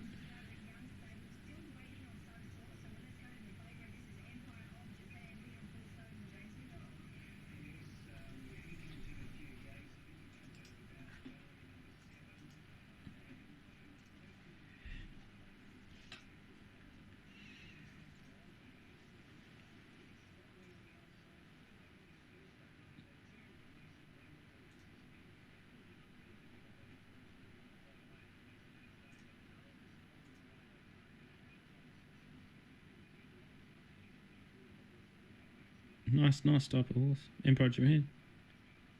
Looks like a racehorse. You'd half hope so, given What they pay for him? Was he one of the what most that expensive ownership ones? group pays for horses. They throw a lot of darts. Oh. Don't they? So I saw someone complaining on Twitter the other day about that. People who buy them non-for-profit. Might have been, was it one of the Freedmans? Oh, yeah? It's just too hard to compete with these boys with unlimited pockets. Yeah, it's crazy.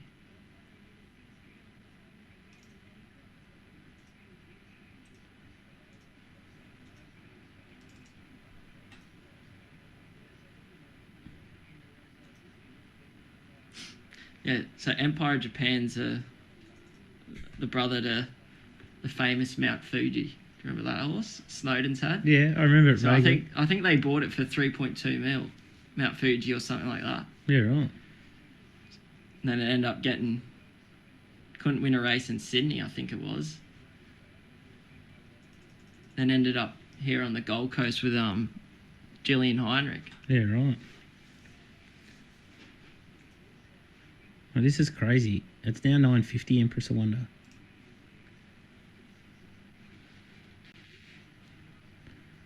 That's insane to go.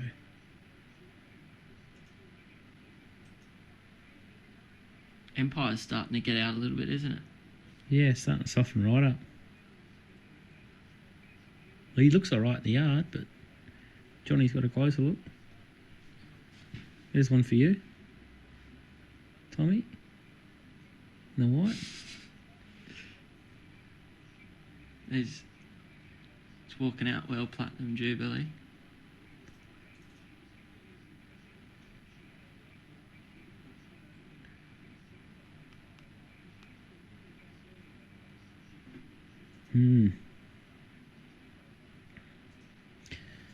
Sweet. Well, Johnny's sent through a yard thing, so hopefully he joins soon to talk us through it. By the looks of this, he really likes Empire. Yep. Infatuation impressed him in the yard. Wow, there you go. One shout out. Platinum Jubilee. Skirt the Law. They're kind of the ones.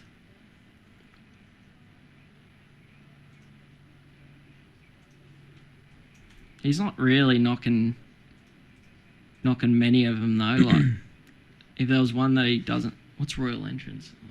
It's already out the gate. Now. You're only getting $26. It's a big drift. $10 out.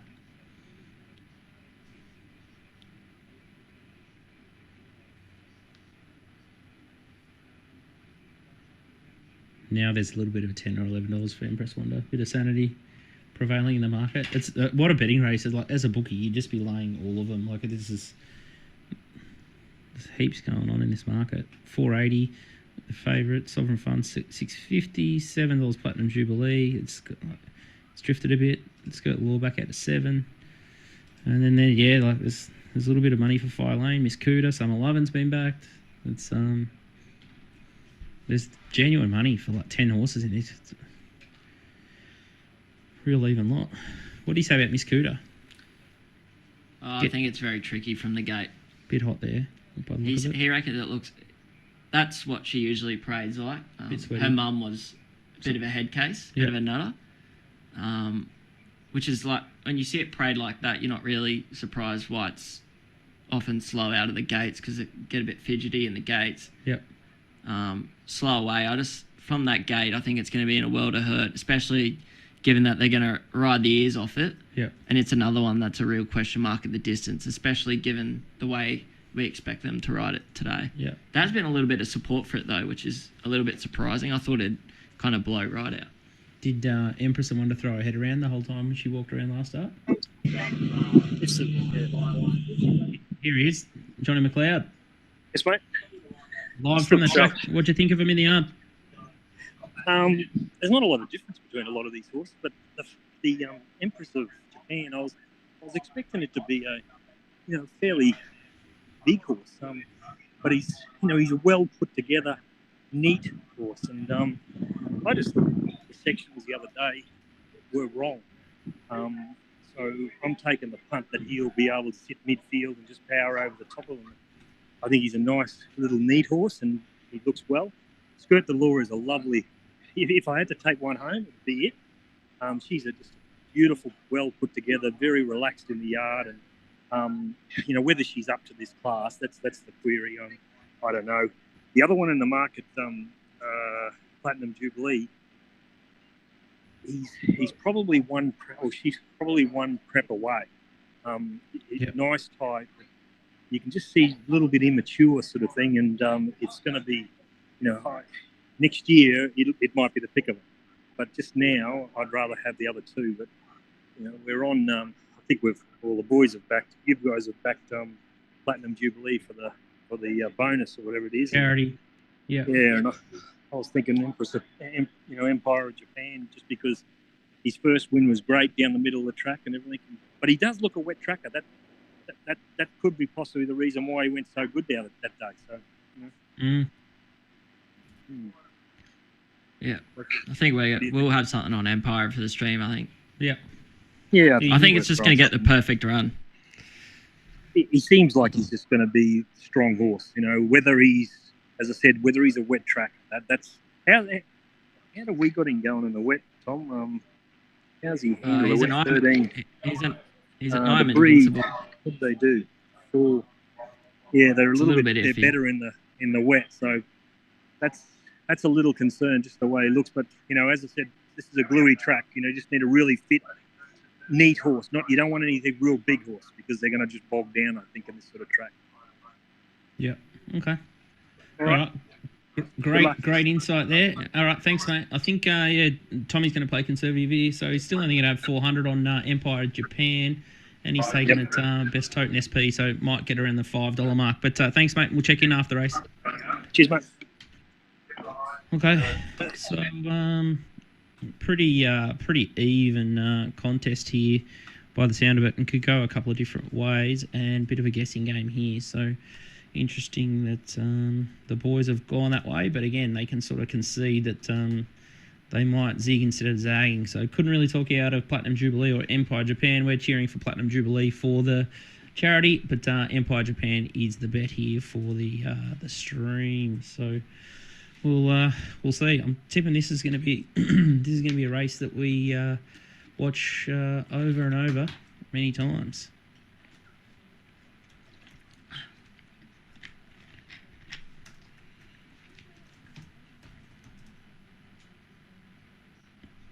Very scary trainer, Snowden's, when they they bounce and peak them like no one else, do they? That was the interesting one with King of Sparta, because it wasn't wound up at all the other day. And it just blew them away. Yeah. It's just crazy, isn't it? And then that was a weaker race, and you're getting like $6 or $7, and then you got then you're gonna have to take $1.90 against a stronger field. Still looks super suited. It is scary though, because it's a horse who's always just shown that it's had something, but hasn't quite put it together yet. Yeah. Is that Skirt the Law that's carrying on out the back there? I saw a 3, I thought, in the saddle cloth. Yeah, it wouldn't surprise me if it was her, because she did this at Doomben the other day. Yep. Yeah. And she's very fresh. Like, she's had 5 weeks. Yep. 5 weeks off now or something like that.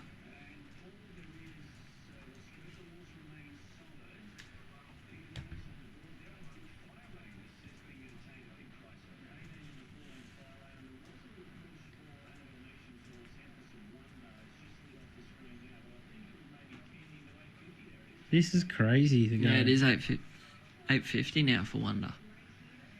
They're taking the the leap totes of will faith. hold surely $10.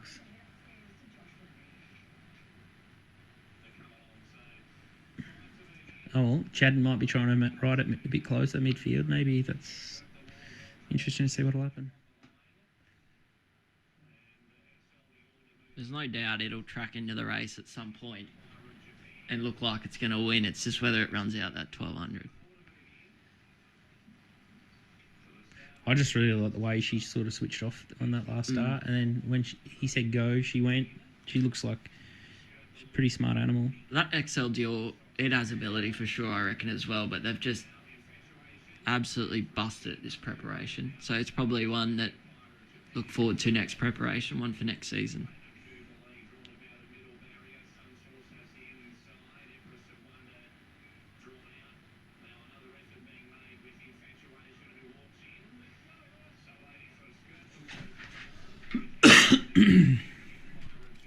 Geez, you got to have balls of steel if you're trusting. The other thing we didn't mention with infatuation was the jock.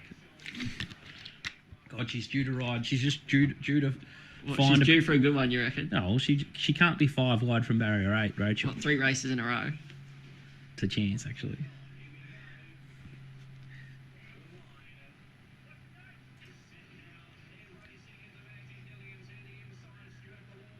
Here she goes.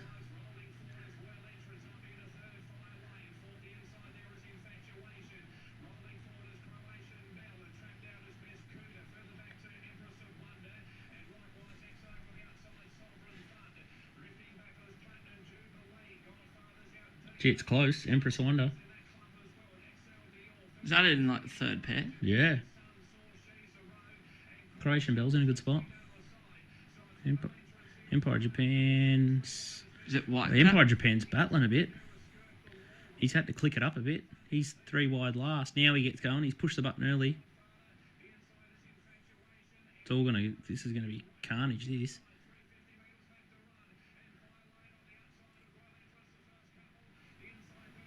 Platinum Jubilee. Oh, God. Struggling to get a run here. Skirt Law. Oh, Tommy. Oh, no, Tommy. Oh, jeez. Any futures tickets? No. Oh, no. That is sickening. Oh, play that. Played it again. Jeez. Unbelievable there. Golan. Too good. Let's go back to the start.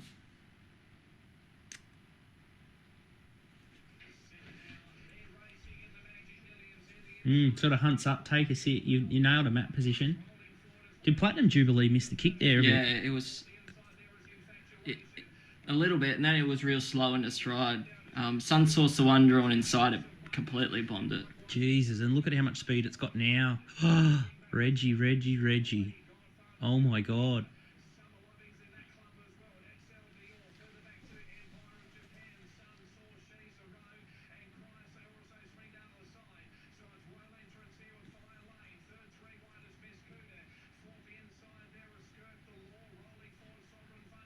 Tristan's horse went good too. Summer Loving. Oh, How about Maloney was quick to get off the fence there too, eh? Like, barge out. He got out pretty just easily. had the strong horse Miss too. Cooter. Like, he had a lot under him. Yeah.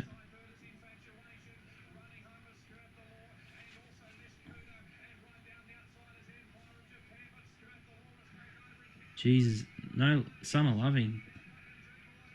Fucking hell. Great run. Oh, yeah. Oh He my did God. find the line well, eh? Hey? Did find the line well. Have a look at it. It was bolting at the turn. Avdullah and Regan have slaughtered those horses. Look at them. They're both out there together, and they've got absolute lap full of horse. Oh, dear. They're both pretty unlucky, the second and third horses, Summer Loving. Who was Mick D on Summer Lovin'? Avdullah. Still not getting a run. Jesus. It would have been very interesting if he had taken off with J-Mac, you know, to come out wide and find that. And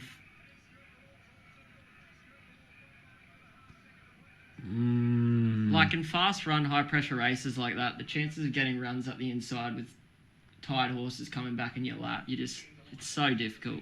Yeah. What's that? It might come off like a couple of times and it makes you look like a genius, but the high percentage or low, which one? The percentage play is to look for clear runs out wide. He just didn't get it out of the gates at all, Regan. It was just like it fucking just fell asleep in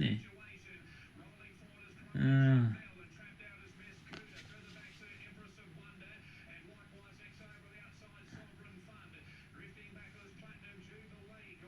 He rode the track well then, didn't he, Maloney? Yeah. Like, he just knew that he had to hunt from 4. And just get off the Got- fence as and soon as possible. Got that great position, didn't he? That's what's won him the race. Yeah, I'm surprised how close they rode Empress. especially given that like it went like an absolute bomb when they rode it cold. Obviously, you didn't have to be that like not back out last, but to be that close. She was sort of stuck in behind Skirt Law there, but Yeah, she was still there. Like, she didn't tail it out right out. But I Yeah, think like she's 1,000 going, metres to she's go. going okay, but she hasn't really savaged the line like like the other two runners, like Platinum Jubilee or Summer Lovin'. Yeah. Like Miss Cooter's sat 3 wide the trip there, and like it's just got away from it. Then she did it real tough, Miss Cooter.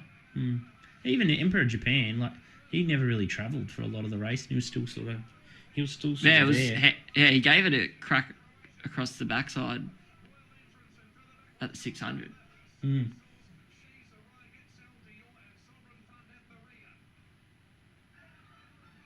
Yeah, it's a Infatuation's going good. Yeah, I think second and third are desperately unlucky there. after watching that a few times.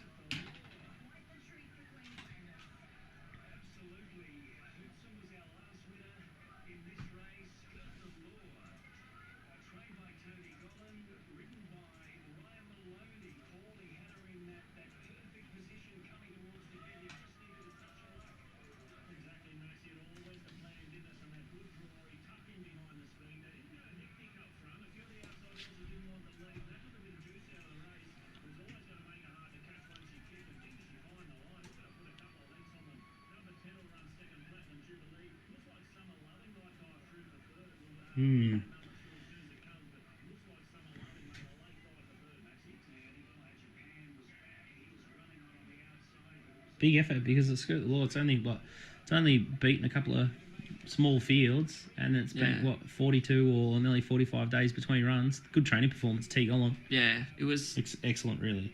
Hats off to him. I would add something on it today. If I'm a bit more confident in the track, but a lot of people were kind of knocking the times and like what she'd beaten, but that was knowing the horse and knowing the type of and seeing it in the yard. I knew that it is quality.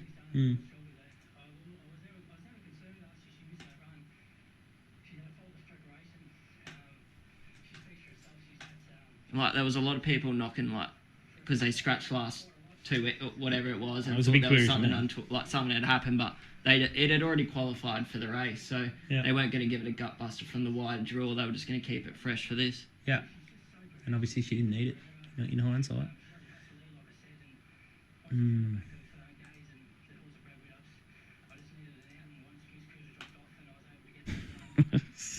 Well, was sitting in the gate for about 6 to 7 minutes. It doesn't help. Yeah. There's Mrs. Gollan, front and centre.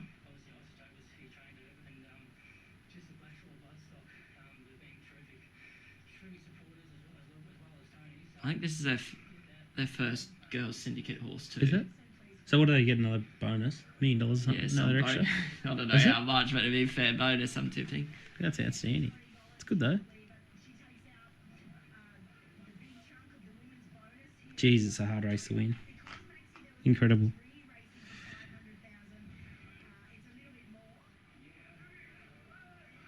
All right, next race is the 3-year-old.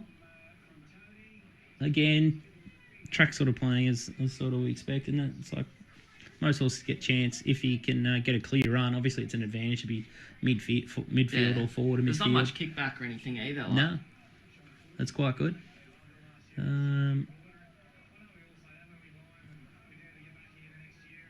It is a little bit unbelievable how fast it's dried out, given that it got abandoned 4 days ago, whatever it was. And even when I was doing the form last night, there's no way I pictured it being like this. And even this morning. Well, 2 days ago, it rained from 4 till probably 7 o'clock in the morning, and it was a decent dump of rain. Yeah. I sort of feared for the worst there.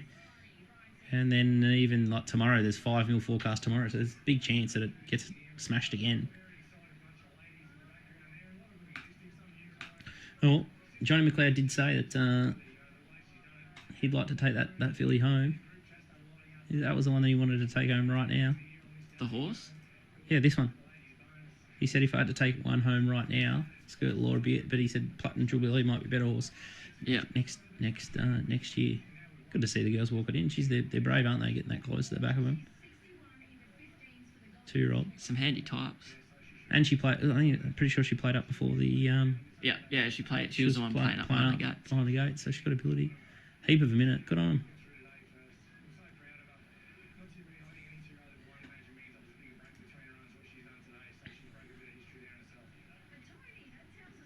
Is that his? Where's his missus? Is that it? Gollan's missus? No, that's not her. She was in pink. Yeah.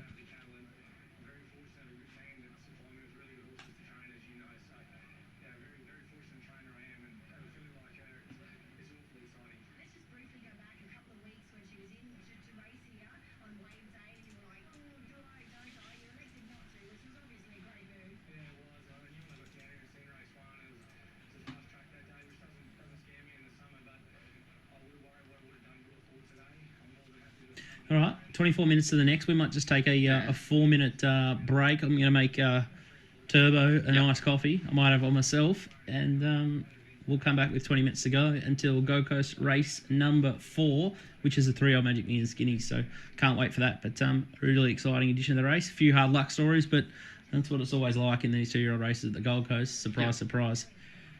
We'll see you soon.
Welcome back, guys, to Thursday Millions Day. So, just seen Skirt the Law win. Really impressive win, but very impressive ride too. I think ride one race. Nice filly, nice type, as John McLeod said in the yard. Was the one that he would like to take home, but interesting. He just got off the fence, and it was really proactive ride, which is probably the opposite of what happened with Regan Bayliss. And Avdulla sort of got, it was shuffled back there with Platinum Jubilee. It really couldn't muster any natural speed anyway. So always really tough at the Gold Coast if you're not in that midfield or forward of midfield position to win the races. But it's interesting. Like jockey bookings are really important, and if trainers are sometimes too loyal or pick the wrong rider, I guess, they sort of get their right whack sometimes if they don't find the right jockey that can ride that circuit well, or, they sort of have a bit of an off one. But I do see here, speaking of off ones, $2.40 here, this favourite at Wangaratta, this La Messenger. I know Robbie Todd's keen. Nico was keen. Do you want to have any multi-madness? Like a multi-madness with the bonus bet. Oh, for charity? Yeah. Just for charity. I think we can only have singles for charity, but we can have it. Do you want to have 1,000 for charity? No, we'll leave it for Gold Coast then. It's only $2.40. It's hard. Yeah. It's hard with charity. Yeah, but I don't think you can do bonus bets. I'll see. I'll see if we can do it, but I don't think you can. Like multi into Scallo. Into the Scalapini. I'll try it for charity. You can do it. Yeah. 1,000 at 5.28. Yeah, we'll do that. Yeah, and then that'll leave us with $2,000 for charity. Yeah. I thought, can't we butcher them? There's just no luck. We don't have any luck. So, La Messenger into Scalapini with the bonus bet. So it's 1,000 at $5.28 with Topsport. So betting for youngcare.com.au. Fingers crossed we can get that double home for charity. But jeez, we get them beat like nothing else. Saying to you before, it's a little bit of redemption for Ryan Maloney. He rode Isotope in the 3-year-old Guineas, I think 2 or 3 years ago, when he got beaten by AIM, and he had the inside. He was up the inside that day, and he got too close on heels on the horse in front of him. I think Bossy was on away game, and he clipped heels and fell off, and a $1.90 favourite, and probably should have bolted in. Yeah. And as we saw there today, he got off the inside pretty quickly and found the clear air and didn't make any mistakes. Yeah. Such a pokey, funny little racetrack. He's definitely not my go-to, Ryan. It is tricky with some of those jockeys who have weight issues, though, because you never know when they're kind of struggling with their weight, and it definitely plays with the mental side of things. When you're absolutely killing yourself to get down to ride some, you're just not in the right frame of mind. Yeah. So what are we? We've drawn 9 with Neil Farley. I tell you what. What is? Neil Farley. Oh, really? There's 2 of him. There's a sleep and there's a wake Neil. Who would your go-to jock be in this field?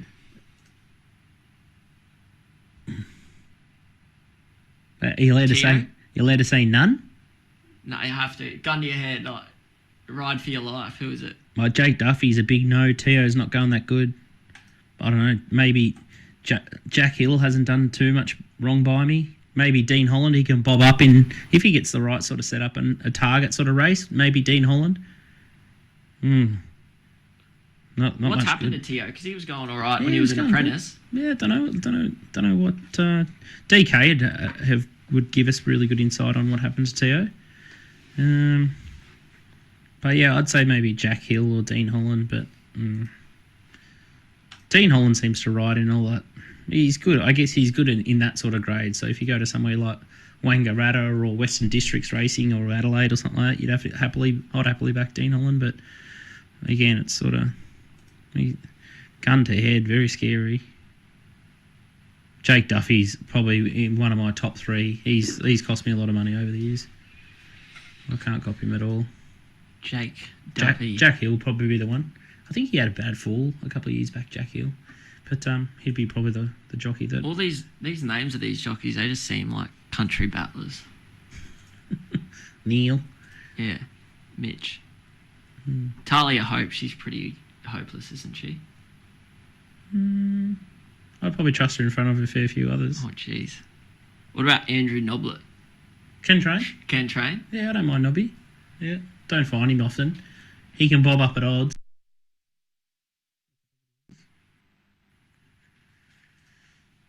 But $2.50 about Neil Farley. I like this horse, the Messenger, and it could be a drop back in class, but I'm happy that you backed it for charity. Scary. Yeah.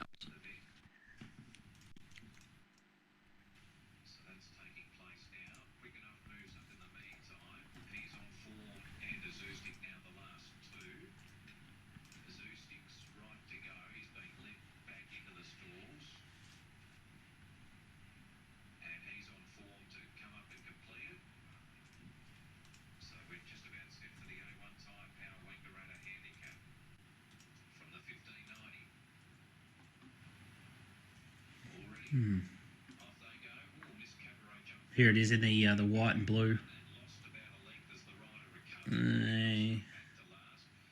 He's just going to sit four pairs back. Now he has to make decisions, and this is a big problem for Neil. See how Is much this the one that you said you were on for your syndicate the other day? Or was that the other one? Which one? This one. Yeah. Nico found it at $17 or something. Rexy.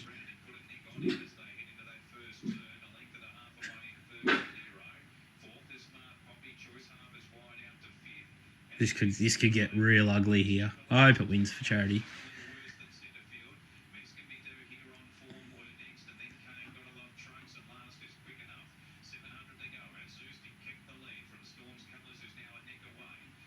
God, I hope it always hits this flat spot.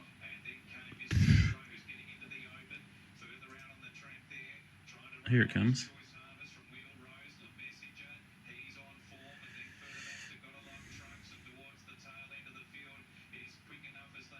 That's Jack Hill in front of him in the white and black. Might be just too good for him.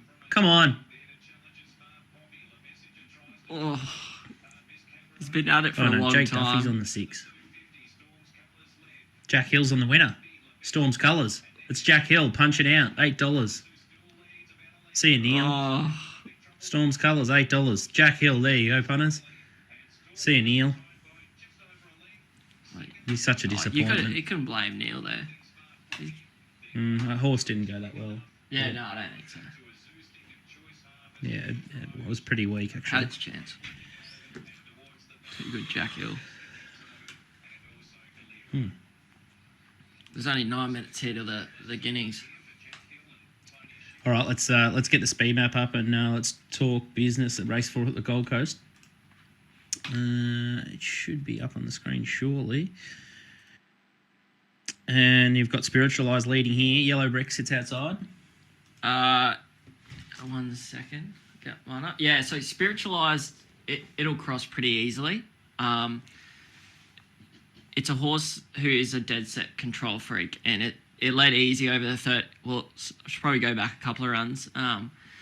It failed at Eagle Farm when it sat outside the leader, sat outside the Speed Demon and Steady Ready, the Sears horse, and it just completely carked it, probably choked down. So then they gave it a little bit of a break, and they sent it to 1300 at the Gold Coast last week, and they just went straight to the front on that fast track day, and it ran good time and got the job done. So there'll be one mission here for Spiritualized, and it'll be go straight to the lead and find the fence. Yep.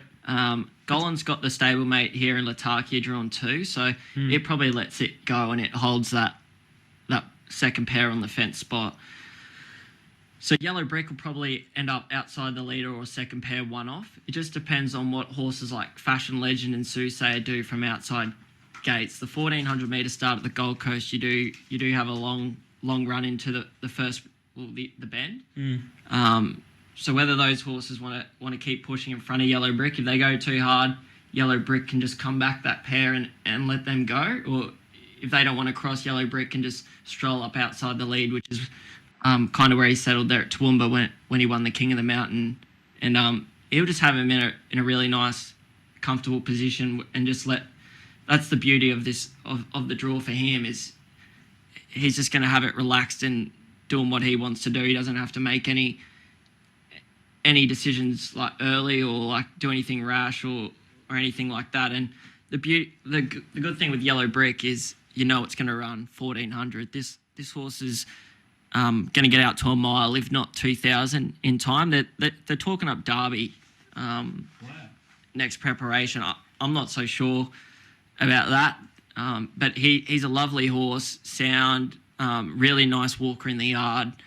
He's always had a whole lot of ability. I still remember talking to Tony when he made his debut. I think it was this time last year at Ipswich on an absolute quagmire, and I was standing next to him, and he was like, "This is a really smart horse," and it's definitely exceeded their expectations about how good it actually is. And it gave him a dead set galloping lesson at Toowoomba the other night. I know it didn't probably beat a whole lot. People are questioning the form because it was like a restricted race to Queensland horses, Queensland trainers and whatnot. But just the way it did it, especially over a distance it's not suited at, that's what I really liked about it. The danger, I think, is Russian Conquest. Obviously, it was a really good run there was it Gosford or Wyong last start? Yeah. Obviously, it was just a pipe opener for today. It got back in a slow run 1200, and it did as much as it could. Yep. It's still a little bit of a query whether its best distance is at 1400, but it's going to get the right run here from gate 7. Whether he's able to sit in that third or fourth pair one off. The other horses, I think Stroll is a little bit of a worry at 1400. It was a little bit unlucky behind Counter Beans and Fashion Legend last start. It got in that, I don't think, if you remember, they got in like a bumping duel with J-Mac at the top of the straight. Kind of had its chance there. I think it does have to improve a fair bit to race up to this level. Tijuana, the one that you're speccing, I think I really didn't like the trial, and they're putting the blinkers on today. I think it hasn't quite come up this preparation. Hell I Am, I think it started hard in the market there in that Gosford or Wyong or whatever the lead-up race was. It wanted a wet track. The Hellbents, they're little wet trackers, so the drying track doesn't suit it, and also the distance, I think, is a real worry for Hell I Am. So I thought there was kind of two chances, just being Russian Conquest at Yellow Brick, because Yellow Brick has handled Soothsayer every time it's met it. Spiritualized is a worry at the distance. Fashion Legends got the bad gate, and it fell in a really weak race the other day. I thought the knockout horse was your one, Tyresa, if any. It's an interesting. Yeah, I'd sort of echo a lot of the same thoughts. I thought Spiritualized, Hell I Am, big queries at 1400 metres. I thought you're definitely on the right path there. Scares the life out of me, this Yellow Brick. It's just going to get the perfect run in transit. It's being absolutely expressed right now. I'd be a bit forgiving at Tijuana. Some of those horses trial average, and if it's been sort of hard on it and then it's come out to the trials and was a bit flat or had an off day, like that, Tijuana's got form around Af Cabin and some of the best sort of 3-year-old form, Berrikeely Square, Golden Mile, all those sort of horses. Like, that'd be odds on in this sort of race. Yeah. So I think the market's sort of forgotten it, and $13.03 a place, Tijuana appeals to me. But interesting to see what Johnny says, obviously, from the yard. And King's Consort was the other one. I'm not sure if it's going to probably get into a tricky position, but Ben Mellon will be a jockey that suits this horse. It is also going to be hard for horses who settle worse than midfield in this race, because I don't see a lot of pressure in this race, especially with a lot of them having question marks over the distance. I can't see a lot of them. Like, there was supposed to be good tempo there, and I don't think they've gone overly hard in front. Yeah. This race, I thought there was not much pressure at all. So there's 3 minutes to go here. See if Johnny's... Yeah, he should be dialing in shortly here.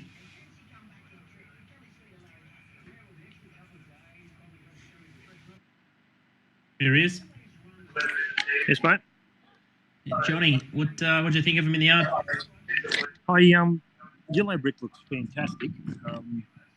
I thought Spiritualized is really breaking up in the yard, sort of sweating up. So you'd think the 1400 is going to be a real problem for it. Roman Conquest, he looks well. He's no star to look at. I wouldn't have thought that that you'd just be rushing in to back him, but he is going to be fairly strong, coming down the outside. But I just thought Yellow Brick, if you just go on his run at Toowoomba, he sat up on the speed. There's not a lot of speed on here. Spiritualise the lead. Yellow Brick could finish up second, third around that mark. He's going to be the horse looming in the right part of the track. Hard to beat, but he's the price we've got it. So there's no real value. Your horse has got, looks beautiful, Tyressa. We were all on it the other day, but he's going to get back to last and in a soft run race, I think. So that's the real problem with it. But geez, he looks good, that horse. I can't. I really can't bet. Just because of the price of Yellow Brick. If Yellow Brick was this is going $4.60 or something like that, you're happy to be on it. But at the price, what do you think, Tom? I'm surprised. Half surprised it is this short, but like Alpine Edge winning has definitely kind of franked that form line, the King of the Mountain. I think for sure Tyresa is the knockout one, but the map probably was the worry for mine. I'm not sure how much pressure they'll end up being in this race. Talking to Scoot before, a lot of them are worried at the distance. So how much pressure they're going to put on here to get that distance is a worry for those that are going to get back in the field. Yes.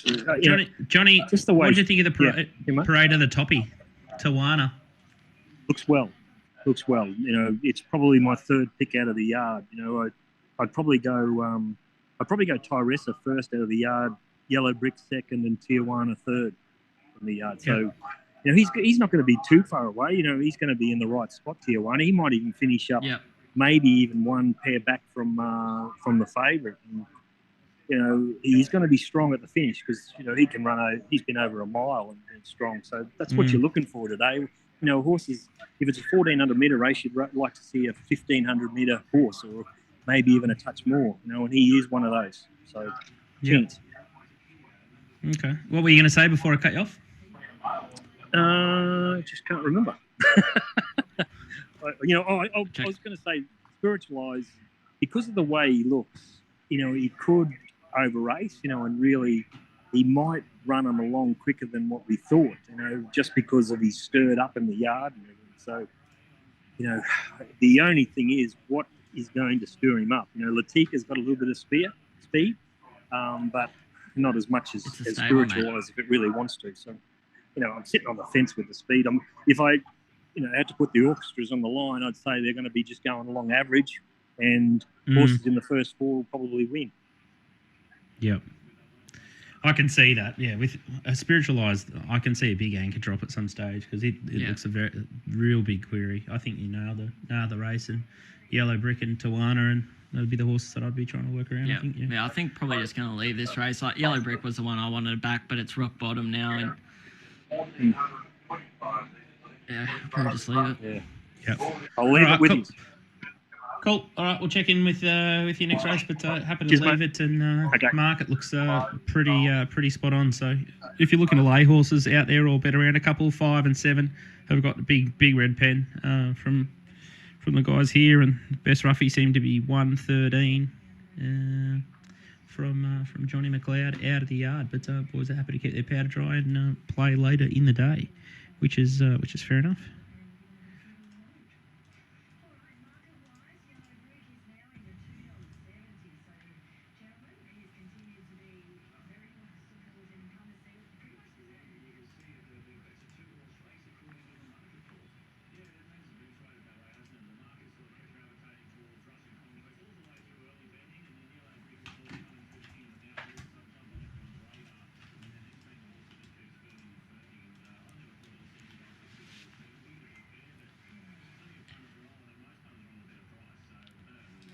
Non-stop, this thing.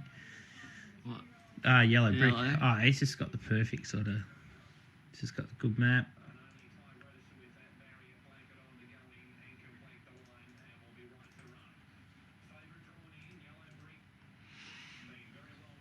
Here he is, BZ. Up on... He's looking fresh. Yeah. That's at his house. He's got the old boogie board. Boogie bag. So good.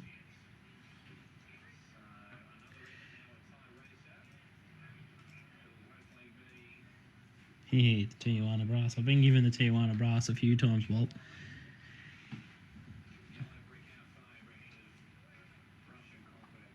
I'm a little bit nervous though.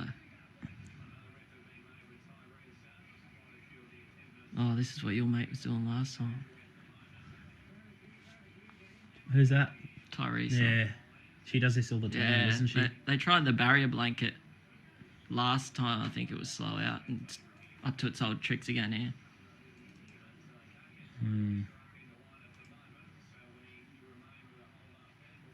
Yeah, I just wish it was.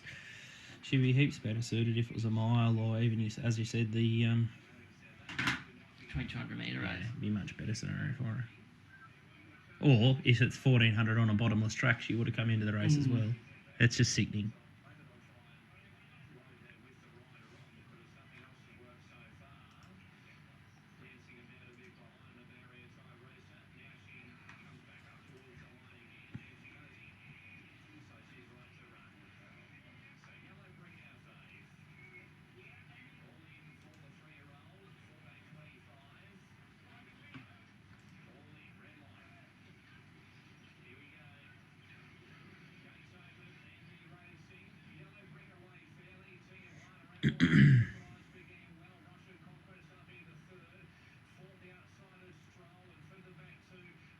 Yellow bricks, Jeez, he's bit giving further a fair back. squeeze to Conquest. Yeah, I'm surprised it's that close. I guess he's just riding the track, and that's the benefit of J-Mac.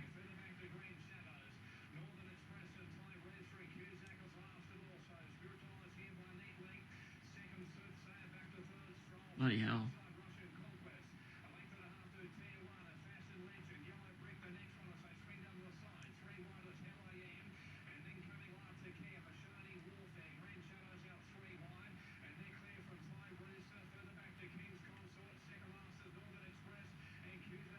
Fuck, Russian Conquest looks like it's in a pissing.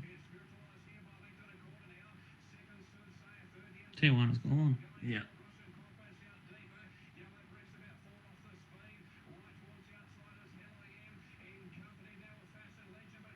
Gee, Spiritualized dropped him.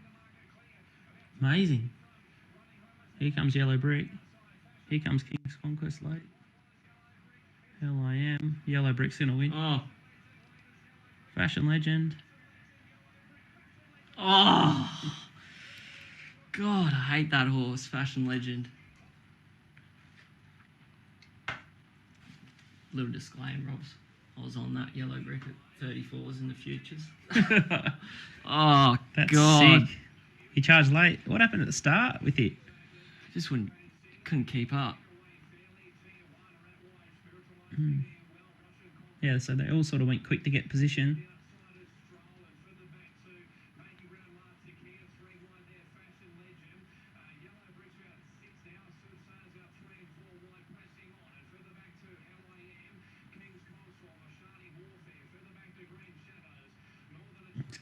King's Conquest was off its head.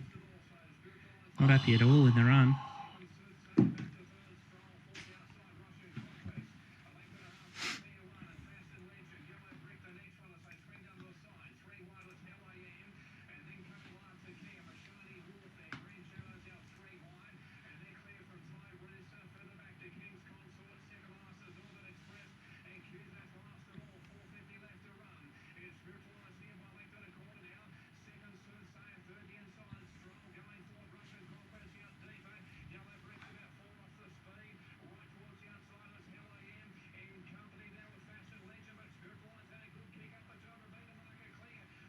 Fuck, it's gone enormous spiritualized.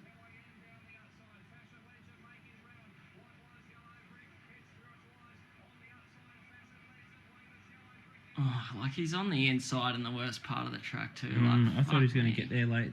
I just need to watch that just once more.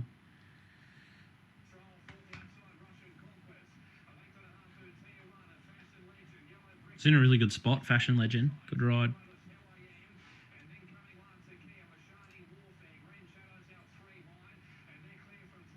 Josh Barr.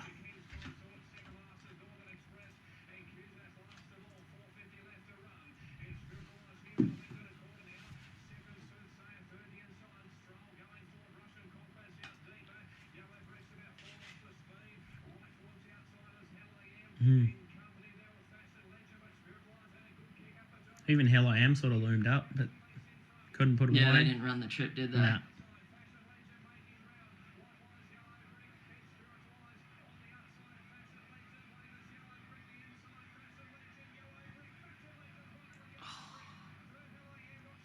So I had a really good bet on Count the Beans that day at Doom, and when Fashion Legend fell in. He Now they fuck me dead. got you $25. Huge. All right.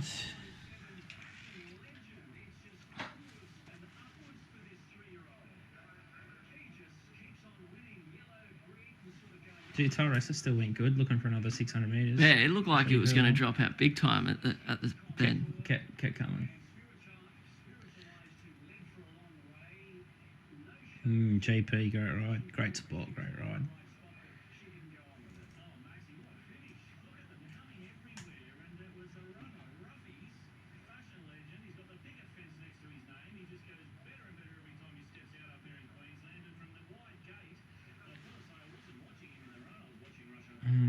Poor old Benny Mellamy sort of. The horse was just going so good that he had to scout real wide. It's covered so much ground. King's Consort is a massive run, actually. He's got a nice race in him, that horse.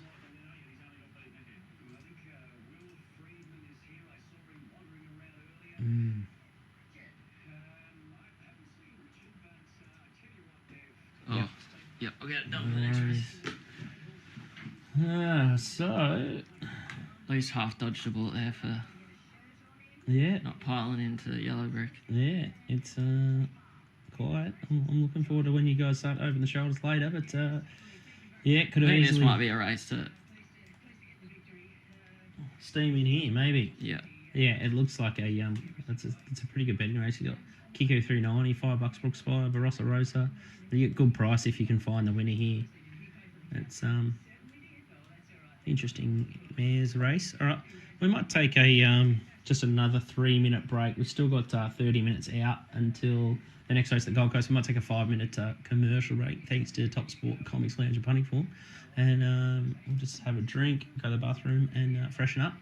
And we'll start talking about the 1,300 metre mares race. But cracking little contest, that one. We'll see you soon. Yeah, I'll get the map done.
Welcome back to Thursday Millions. I'm your host Scoot, and I'm in studio with Tommy Turbo, and we're in the AC here, so we're sitting pretty indeed. But interesting racing and track playing probably how I'd expected. I would have thought forward to midfield, and good example of, I guess, J-Mac. Obviously, Russian Conquest wasn't good enough there. Sometimes horses run out of once they're ridden out of pattern, they don't sort of let down and are disappointing, but with J-Mac, you sort of don't mind that at least he puts the horse into the race, and if the horse is good enough, I'd rather forgive those types of rides rather than just flop out of the gates like most jockeys do, not be proactive, run up bums, and you sort of get beat anyway. So I think he's riding to the conditions or trying his hardest, and you can just see, I guess, the quality in his sort of riding, but it doesn't always work with horses like Russian Conquest. They look like especially when they're a little bit.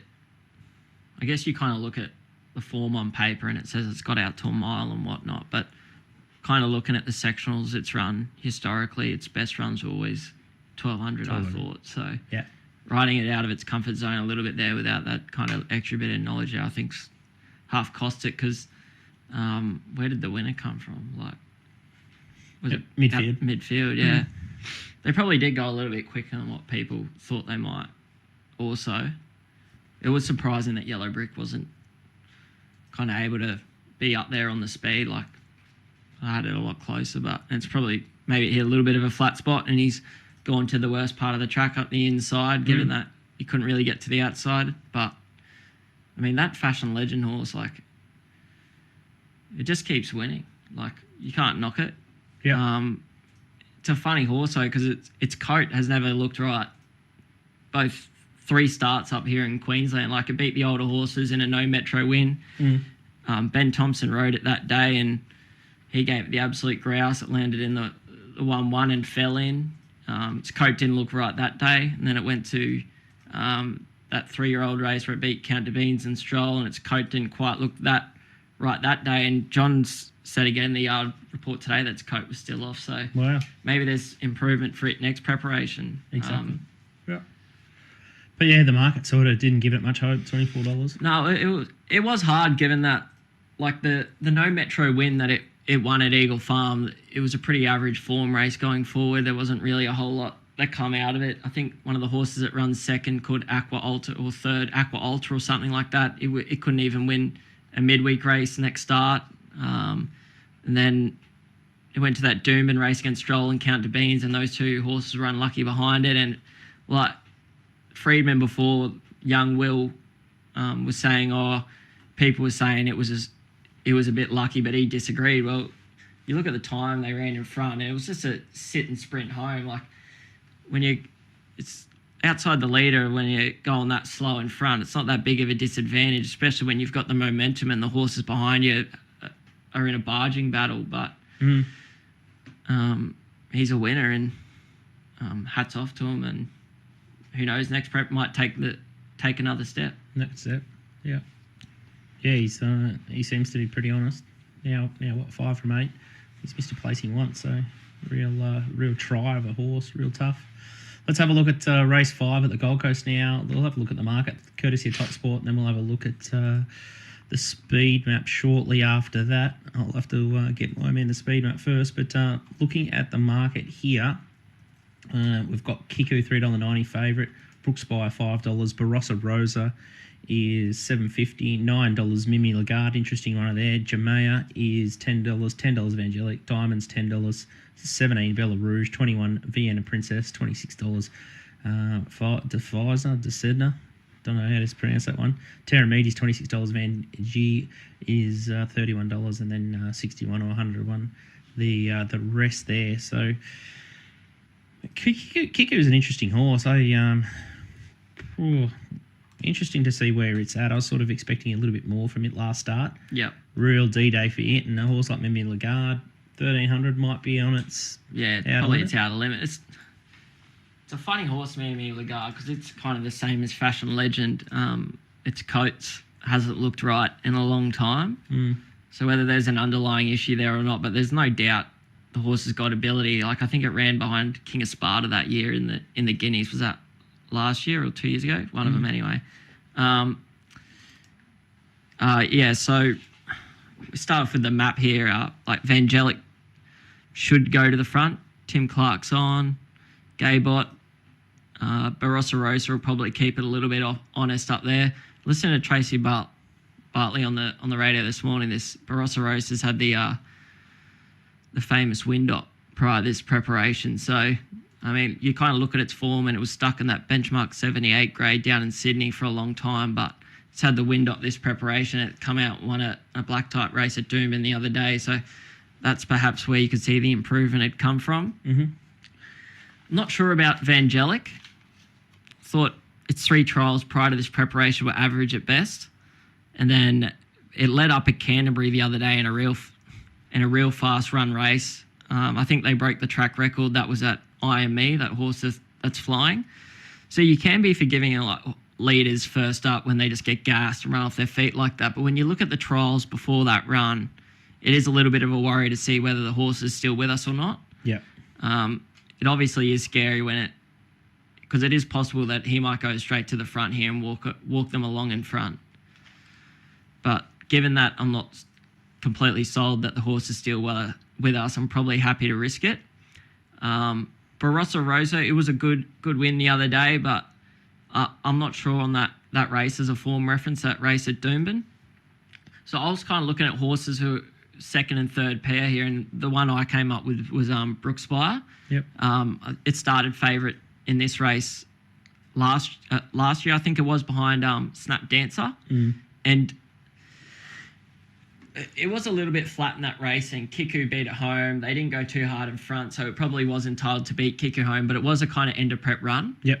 And it was doing that. Wallace sent it round at the mile at Wyong the start prior, and then he's come back. And I just think that was a little bit of a gut buster for it, which is why it didn't really show up for this race last year. J-Mac's back on it. J-Mac trialled it first up before Sydney, and I really liked the trial there. Mm-hmm. Obviously, they stuck Reece Jones on first up, and look, the run was okay, I thought, but I mean, there's no way they would have been wanting to win that race down in Sydney. The target race would have been this, and like if J-Mac trialled it, they would have known it was being aimed at this race, and he would have said, yep, I want to ride it in that race up there. So he would have probably had the choice between Brookspire and Kiku, and I just think Brookspire is going to get the right run in behind the speed here, and it probably is a little bit of a D-day for the horse, because it just sets up perfectly for a race like this, given the speed map, the jockey booking, the conditions of the race. It doesn't mind a little bit of sting out. Yep. And 1300 is probably its pet distance. So what did you think of Kiku last start? You thought it was a little bit disappointing? Yeah, I sort of expected more, especially that sort of class. Again, as soon as J-Mac didn't take the ride here, I thought there's alarm bells. And now, where is it going to get to? Barrier 2. I'd be probably thinking that, Brookspire would. It's sort of funny. Waller usually dominates the Gold Coast Magic Millions, or really, really peaks horses and sets them well. Yeah.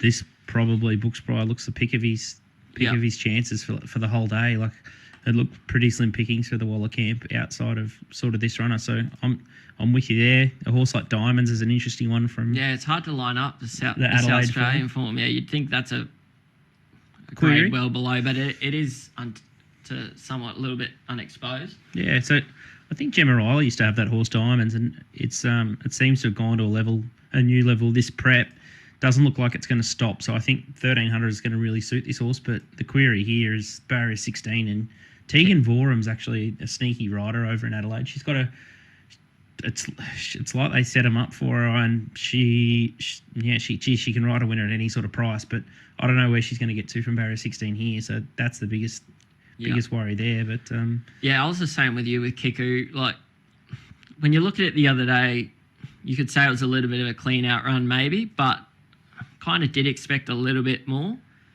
given the horses that were around it. And obviously, the jockey booking, I agree with you there. Mimi Lagarde, it was wide in the gateway, which is run by TikTok Queen. I think Antino run third or fourth or something like that. That's probably a pretty strong form race for a race like this, but I think it goes a lot better on bone dry surfaces. I'm not sure about this kind of sticky surface, and it's just such a hard horse to catch. I just don't know where it gets to from the gate too, whether it's buried on the inside there or whatnot. And this is probably out of limit, a high pressure 1300 metre race. Yeah. That wouldn't shock me. She does go really well here. Jamea was probably one. It's got the ability, but how far back is it going to get? It's going to need a fair bit of tempo on. Zenifer, the 7, it's kind of the smoky, but I'm just not... It probably wanted it a lot more wetter. The wide gate looked good on paper, but it's coming back in distance. I'm not sure where it gets to. I hate horses back in distance drawn wide. They just can't seem to put themselves into the race at the right time. So even if you found a horse like Jamea, how do you steam into a horse like Jamea with Tommy Berry? Like, he's gone through probably one of the roughest days in his career yesterday. Yeah, there's still there's definitely head noise going on at the moment. Scary. I thought a few horses here that could bob up at odds was perhaps a Hell of a Dancer. They're chucking the blinkers on here on the quick backup. It wasn't too bad behind Latakia, I think it was last week. I think it's going to get the right run from the gate, whether it's kind of in the second or third pair. And the run its starting prices are probably a little bit worrying, but first up it was wide and given none on a hot speed, and then it was wide again the start after. So it was hard to get a gauge on where the horse was at, whether it was going any good or not, because it was just given none both starts. But it's one at big odds here, who I thought could jump out of the ground down in the weights. And the other one was Van Giz for Rachel. It ran really good in this race last year, and this looks like half a little bit of a setup for it too. They're chucking the winkers on, but if it drawn a gate, I'd probably chuck something on it. But Rachel, again, not having the best of days. Wide alley again, just... You're asking for trouble, I feel. She could be 7 wide on this horse. Yeah, so it's fourth up. Had 2,000 metre runs and a 1,200 metre run to get ready for this, and now it's on the quick backup. So this is definitely a target for Van Giz, just wish it had drawn a gate. I just can't back her from that gate, given how she's going today. All right, still 12 minutes away. Little market update. The market's not doing a great deal. We've got Kiko's drifted slightly out to $4. Brooks by $5. Barossa Rosa $7.50. Jame's into $9. Vangelic 11 into 10. Mimi Lagarde back out to $10. Diamonds 10 out to 12. And Hell of a Dance has been spec 50s into $34, but no change any other runner. So bit of a stalemate here. No one's prepared to make a big move. Could there be a few sick punters with Skirt the Law last start? Like a lot of punters, $15 into $6.50 or $7, and they had to take $7 to win the 2-year-old today. Yeah, brutal. Yeah, I've handled today poorly. So not for the stream's been all right, but like personally, it's been a bit. Like I'd back Skirt the Law as soon as the barrier draw would come, and then obviously those bets got refunded, and then it's hard when you see $15. There's an error, you find that, and then mentally it's hard to chime in. And I think they bet $13 or $11 for Platinum Jubilee. Like it's mentally hard to take $6. Yeah, they go up $6, and you're just like, yeah. But you got to let winners go. Like you got to let winners go, and you got to let prices and horses go, don't you? Yeah, like, FOMO. If you're gonna, especially if you're gonna, Saturday, it's the thing that I struggle with. Betting every day. Yeah, 11 minutes to go here, so they probably just come into the yard now. I might try and get the Channel 7 coverage on this one over here as well. I thought they were going to get. So is that it for the racing coverage now? So Channel 7 just gave, two or three races, and they've just given it the brass, have they? They must have. What's on now? 7 News. 7 News, top. God. Better Homes and Gardens on 7-2 up in Queensland. It's a bit of a G-up, isn't it? How can they do this? It's not even on. It might be 7-2 down in Melbourne, but... Look at that, 7 flicks. My Name is Earl, Better Homes and Gardens, Demolition, Top Chef, and 7 News. It's got to be a laugh. Hey? It's not on. In Queensland. Who knows? Not on free to air. Hey? What goes on? It's just crazy. I'm not surprised though. Let's be honest. Unreal. Unbelievable. Now I've got to try and find racing.com again. Ready? We've got a little bit of time, but before the next one, the next race. So if you've got any other questions, Surf Patrol's on down in Adelaide. So it actually isn't on. No, it's not on. It's not on free to air up here. Yeah, so we're back to racing.com and Thoroughbred Central. Wow, Channel 7 just... Yeah, that's what they're saying That's in why the chat room. It's all done and dusted already. They need to accommodate for all the oldies tuning into the news. That's why. This is the news, though. What's happening today? 90 minutes, 2:30 till 4 o'clock it was on. How long? An hour and a half. Disgraceful. Yeah, There's Tracy. Turnover would be terrible.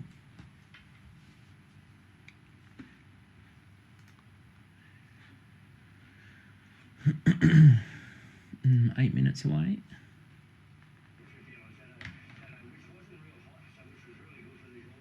Kiku keeps drifting.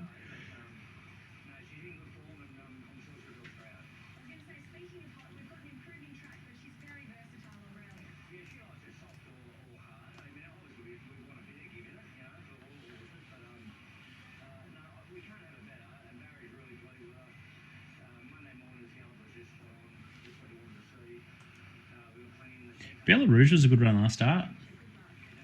Who was Should that? be a knockout at $18. Who was that behind? Was that behind? Latika and all that, and Alencia and all those horses. She goes good here at this circuit. $18, big price. No one wallers. You get knocked out, by the way. Wrong wallet. Wallet.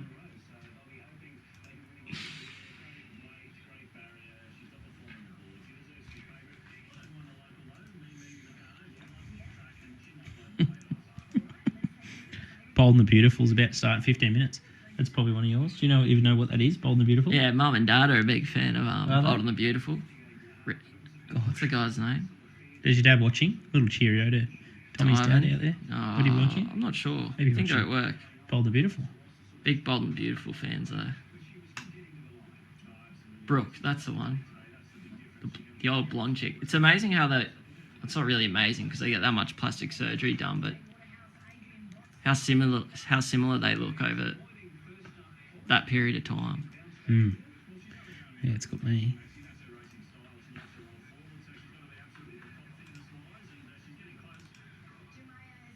There's no shortage up here. The Goldie. The jabby Here we jab. go. John's had a look at him in the yard. Beautiful. We'll get him on in a sec. 9 minutes to go. Still... Diamonds has just gone off 13 into 12. He doesn't really like Brooke Spy from the yard. Terrific. You boys might even have a bet today.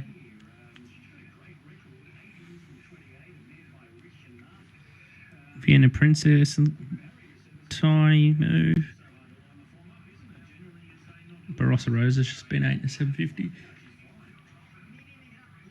He doesn't like Barossa either, though.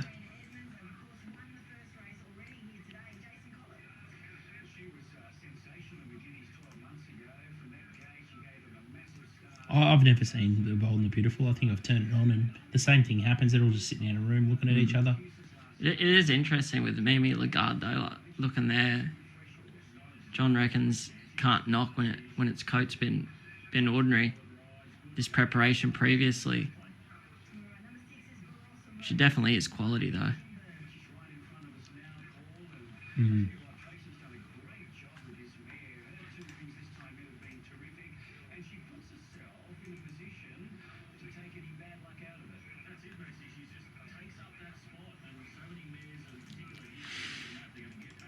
The thing that's important with the R2 is, like, so we've got this horse rated $3 Brooks Spire. So it's like, how much do you penalise for fitness for it to still be a bet?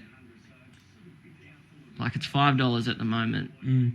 It could probably still be a run short, or just one run off, and probably still win a race like this with the way that I've kind of mapped it, and I think the quality that it has on its side compared to some of these runners. You've got to trust Waller that he's going to have it. Yeah. Right. Unless you got a really strong profile on the horse, like I think you'd be less confident. Yeah, it is. That's the other less thing. confident. Like, if it's a Queensland horse, you'd be that's more the thing wary. But because it's a Sydney horse and you don't get to see it every week, I'd think exactly. 100%. you'd maybe water it down a bit. Yeah. Yeah.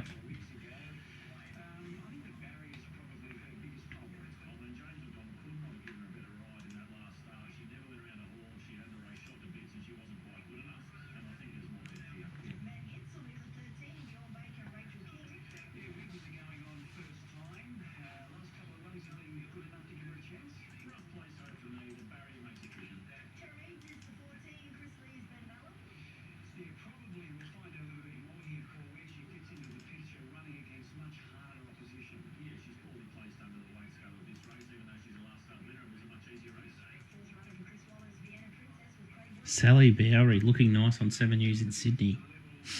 I've never heard of Sally Bowery. Who's this? Don't know. Newsreader in Sydney. Did you see that Michael Clark and Carl Stefano? No, I haven't had time to. What's the go there? It sounds like Clark has been caught cheating on his missus. Who's Carl and him are dating these two Yarborough girls, Jade and Jasmine. So this Jade is with Michael Clark and... What, are they sisters? Yeah, and so Michael Clark's dating one of the sisters, and then apparently he's slept with some girl, Pip Edwards, his ex. Oh, right, okay, yeah. The girl that's got that PE Nation company. Anyway, so Clark's got his shirt off, and this Jade Bird's slapping him or something in the main Dragon Noosa. And Carl's there as well. Jesus Christ. What goes on? I don't know. The A-listers. Hey? The A-listers, they just live in another world. He seems like a complete... I don't know. Would you count them as A-listers? Who? Carl is? Michael Clark an A-lister? Oh, I don't know. He probably used to be, but he doesn't sound... Is Johnny going to dial in? I've never met him, but carrying on like a pork chop. It's a bit of a reptile.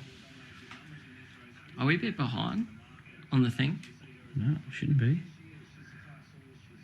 Yeah, a little bit.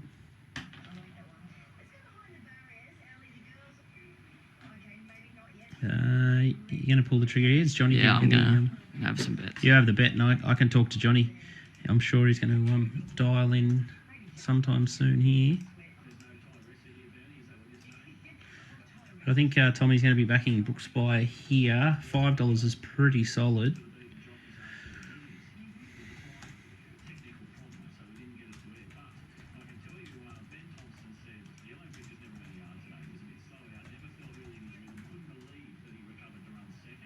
Well, just had an off day. Whoop.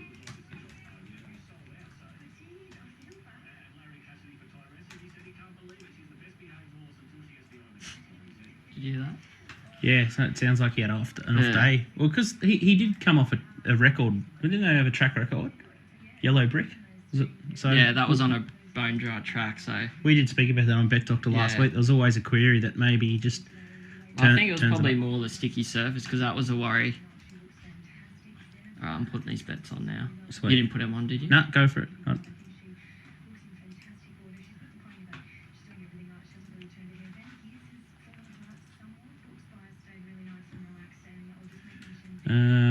Brooks by 400. Hell of an answer. 100. Yep.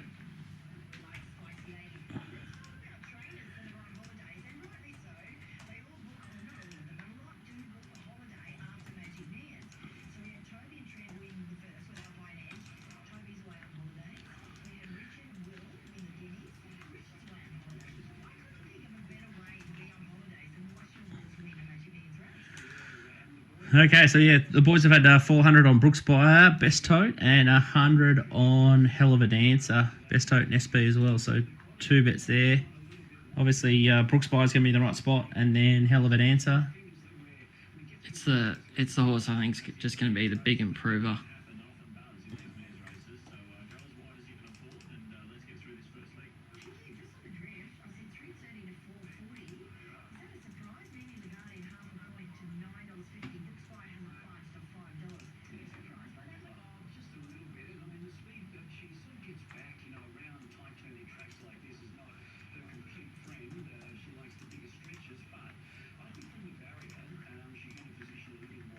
Gee, there's a lot of ways you could tackle this race. Interesting to see what happens here. About to jump.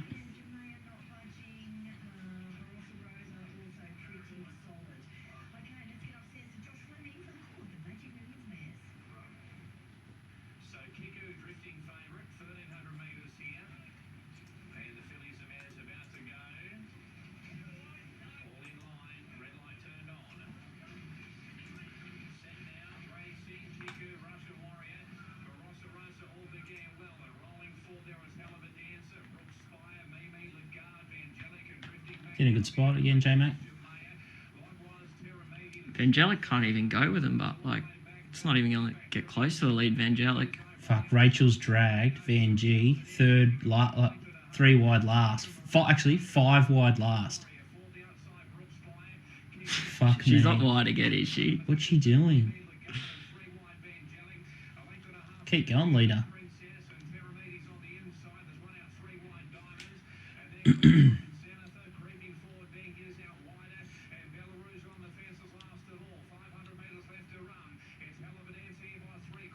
Yeah, he's not sure about Brooks Spire. He's giving it the peach. Barros is the one.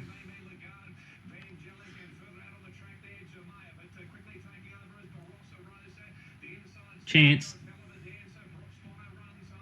Come on, Brooke. Come on, Brooke. He's giving that a peach. Come on, Brooke. There we go. Go, Tommy. Too strong. I thought you were going to unload it. I thought you were going to have 4,000. I was saving that for Scallo. Jesus Christ. Just going to go. That's dead set just fell in, isn't it? He's giving it a 10 out of 10. That's what you expect. That's why, like, 11 out of 10 ride, that. But people complain about the J-Mac tax. But that's why, because he just does things like that, puts him in the absolute grouse. Yeah, if J-Mac wasn't on that, probably doesn't win. It's interesting, like... He's just aimed for that spot all day, hasn't he? Second pair, one off. Yep, and he's just found it, like, every single time. It's like... It was somewhat an easy watch. Like, Kiko, I thought, was going to be the danger there. He was the only horse that could really get through the line. Mimi can't really run the trip. Yeah, you're right about Mimi. Like, it's just died on the run, hasn't it? Yeah. And then there's Belarus, just not quite up to him. Like, it was probably just what you expected out of that run. But yeah, you nailed the map. At Maps of Brisbane on Twitter if you want to follow more time. A little bit. I did start, like, Vangelic was surprising. Like, it's got beaten 100 yards. It just I think it's gone. Like, it couldn't muster any early speed. Like, the Vangelic of old, like this time last year, it was running, like, in that grouse Group 2 form. Like, I was having a look last night because I was looking for wet trackers. It had a good wet track run. It beat, what's that horse that Walt loves? The red, the white, and the blue colours of Widdup's. Oh yeah, I know. He'll probably chime in and say it in the stream chat. I know you're talking about the nonny. Where's Rachel and Van Gee? It just went around. Jesus. Well, let's watch it again. But yeah, as we said, that amazing Waller. Hey, that was a pure Waller setup. Yeah. Let's go back to the start. Kieran Evans is trying to say that he did you the horse.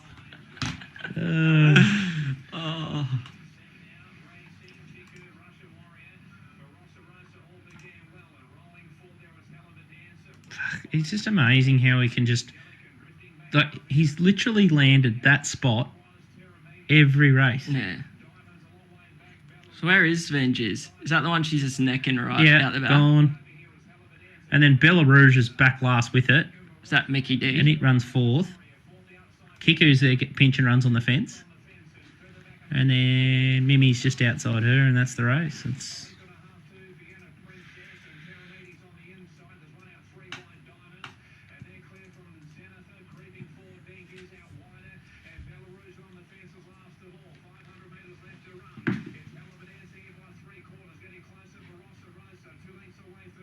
I'm watching the wrong horse.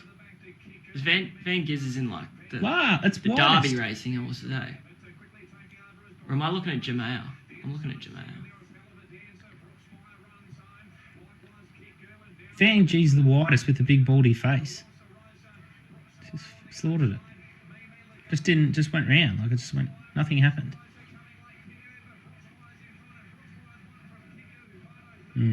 Yeah, You're right about so it Vangelis. run It's just Vangelis last prep, ran third to Forbidden Love on a heavy track, who's a dead set wet tracker. Promised a success, Ice Bath run fourth. That was Ice so I was thinking that's the wetty, but then Yeah. obviously it's not wet today. Yeah. Well, it's a little bit sticky, but Yeah. it's not bottomless. Yeah, well, yeah. Right place, right time.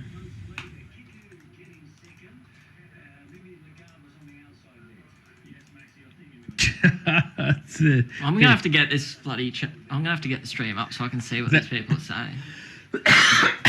That's the best part. They're just slagging you off, and you can't even see the chat room. Kieran Evans. It might be better off that I don't know what's going on. Tom doesn't even know what horses he's watching, and we're here thinking that he's tipped that. And the only reason that you've given up your accountancy job is because you get Kieran Evans' tips.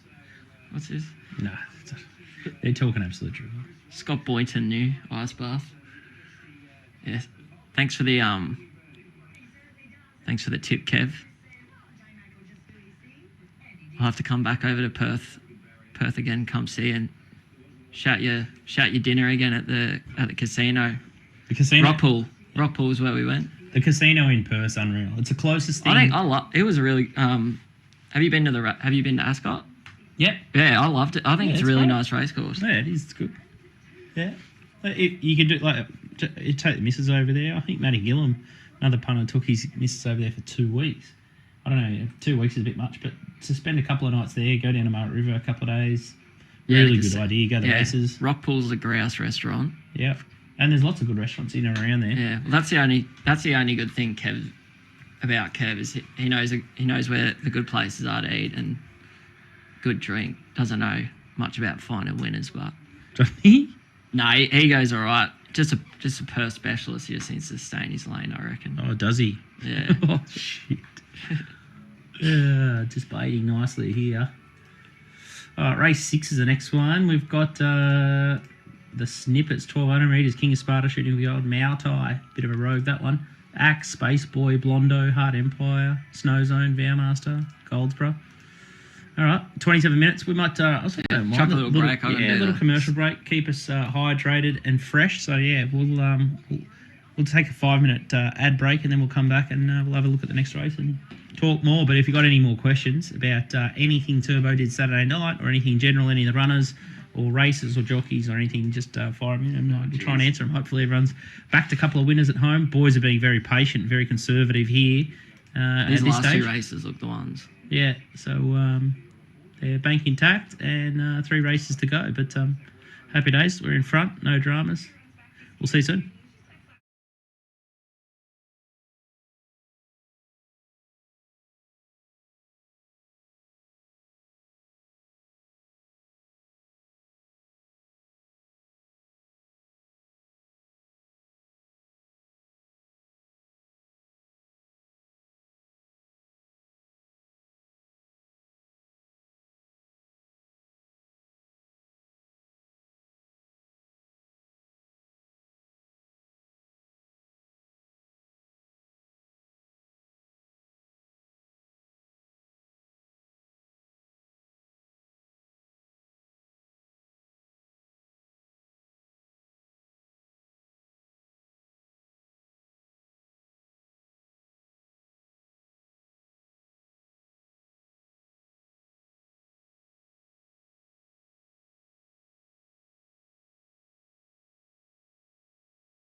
All right, welcome back to Thursday Millions. I'm your host, Scoot, and Tommy Turbo is still in the Brasco. So the bank balance is $10,370, and we've still got $2,000 for charity. As usual, we're swinging like a dunny door for charity. No good. Platinum Jubilee was our 2K bet, so blaming Regan Bayless might invoice him for Young Care for $10,000, and he'd probably have that in his glove box, old Reggie. So he's doing well, but.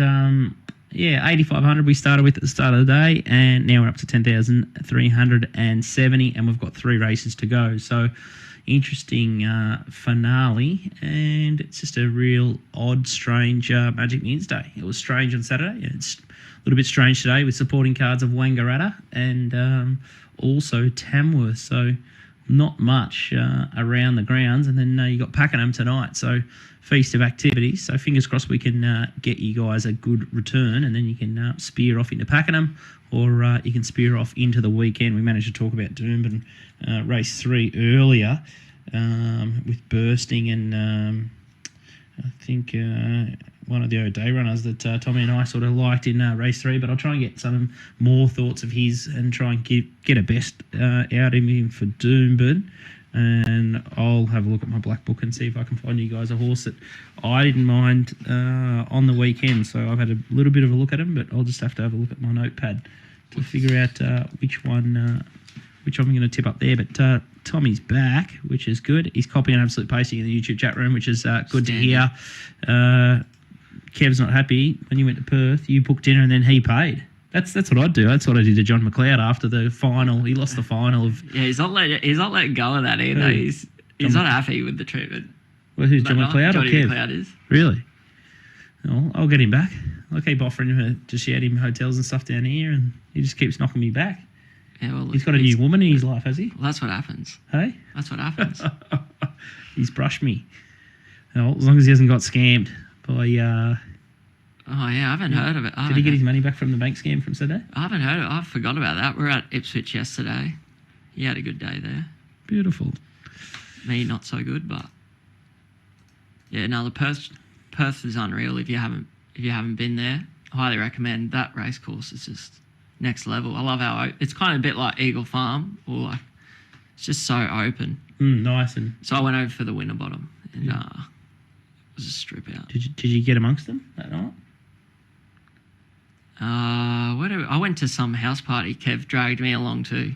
Yeah, right. About every bird there had a boyfriend, but they're all scary Italians, so I was scared to even look at the Sheilas there. They do get a bit scary, the Italians.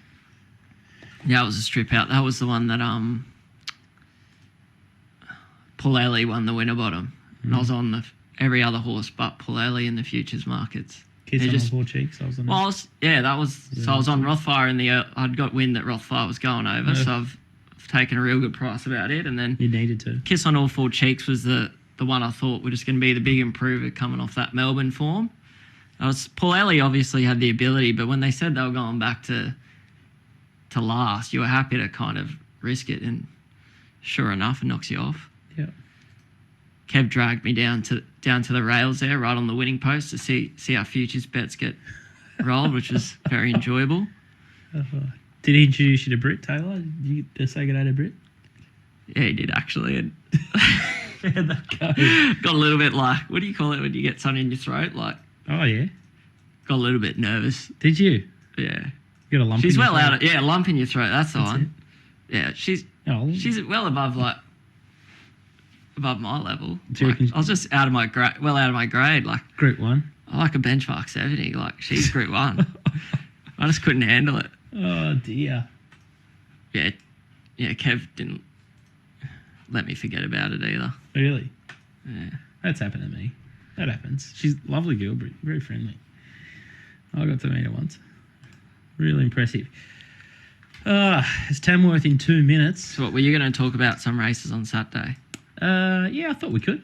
Just fill in a bit of time before the next. How long till next? I got 16 minutes. 16 minutes? Yeah. I'll get something ready for Doom and maybe I'll flick you through the map. Yeah, get me the map of the last couple of races of the Goldie, and then maybe after this race we can talk about some more Doom races for the punts.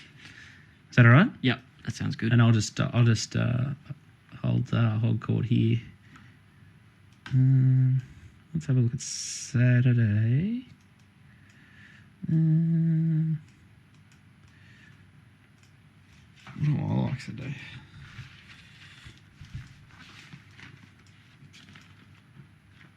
I thought Hennessy Lad might be a improver at Melbourne at the Valley in race 9. Looks like the price it's into $4 already. Not sure what they bet, but I really thought it was a pretty good run last start at Flemington behind Papillion Club. I thought it could win. Nolan. That definitely looked a chance. What else did I like? And then I thought in Sydney race 4 on Saturday, I thought that was a really tricky race. I thought Logan Street Line could run well again. Where's Logan running at?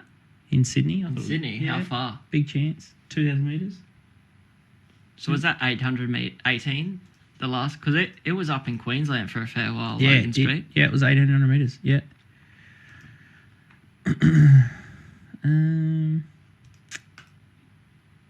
So I'm interested to see how he goes if the track dries out a bit, but raced pretty well up here on a dry track. And then Almania was an interesting run. It hit the line pretty well, but it's come up a bit strong, that race. So it'd be interesting to see. Good test for Almania around the $8 mark. And then Logan Street Line at $3.50. Hey, look, I think the chances there. And what else? I thought it was a pretty lean weekend, really. They're the only two that interest me, Hennessy Lad and Logan Street Line or Almania, but some funny races. They got that sprint, that rapid racing thing at Flemington on Friday night. Friday? Yeah, on Friday night at Flemington. So what's Nico's go at the moment? He's filling in for Dean Lester, who's obviously crook. Oh, so that's why. That's why he's doing that. Doing the RSN gig. And so he's doing some RSN stuff. He's doing the syndicate stuff with us, a little bit of syndicate. So punching through a couple of tips in there, and he'll be back doing his normal yard Wednesdays and Saturdays with little Birdie, Nico's Mountain Yard Mail, in February. So it's nearly February now, so probably in 2 or 3 weeks' time he'll be back with us. So that'll be good. Looking forward to that, but I think he's been in Tassie. He's a changed man. He's got a missus now. He's still with her. Yeah. Is that the one from? Airborne. So it'll be 6 months now. Yeah. Good on him. Are you jealous? Oh. How long? Yeah, a little bit. Have you been in a relationship for 6 months yet? Or do you? Yeah, I've had my fair share a long time ago. Oh, really? Yeah. Oh. Be a bit of a distraction. Not Is that what we're talking about on Saturday? Once you get a misso, things change. Yeah, they go south usually on the punt. Yeah, it's very distracting. Benny Tubet's got the shift at Pakenham. Severius has got a handy misso, doesn't he? He's a silky. No, Jess Eaton. Yeah, he's Adelaide silky. jockey. He is. He's a silk chaser. Yeah. Let's go here. There you go. I've sent through those maps.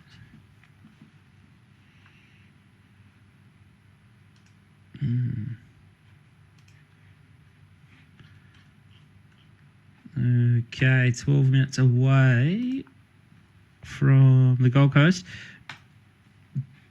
And we might have a quick look at the market, and then I'll get Tommy to go to the speed map. So market is King of Sparta $2 out from $1.95, Shooting for Gold $6.50, Mautai $8, Axe is $10, Space Boy $13, Blondo $16 in from $20, $17 Hard Empire, Snowzone $19, $21 Vowmaster, and Goldsborough $31. Speed map here, Centerfire leading from Dovetail Diva. Tommy? Oh, are we talking about which race are we talking about? Oh, sorry. No, I've skipped ahead. Sorry. King of Sparta race, sorry. Space Boy here, leading from Mautai. The speed map should be up on screen any moment now.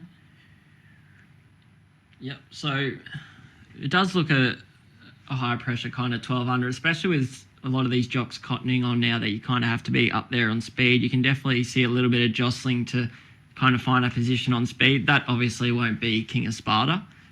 It's a horse that just needs to bludge out the back and relax, get him breathing properly so he can unleash that turn of foot that we all know that he has. There's no doubt at his best he just runs over the top of these. And he just needs to settle. So the speed up front with Space Boy should allow him to do so. It's just going to be a yard watch to see whether John is comfortable backing him or not. As we spoke about earlier, we saw him at Doomben, might have been 3 or 4 weeks ago now, and he was definitely a run short there in the yard. And I think that's why a few people were keen to take him on. He drifted out to $7 or $8 or something like that. And he pissed in, didn't he? Absolutely. Is there any other way to describe it? No, he gave him an absolute lesson, and you just, in hindsight, when you $6 or $7, you just think, wow, like what? How did everyone let him go around? It's another one where it's like, how much do you penalise for them not being fit enough? In hindsight, like, you'd still should have backed him, but all he has to do here is settle, and he probably should be able to get over the top of him. Space Boy's an obvious worry at the distance. Mautai should be up there, keeping him fairly honest.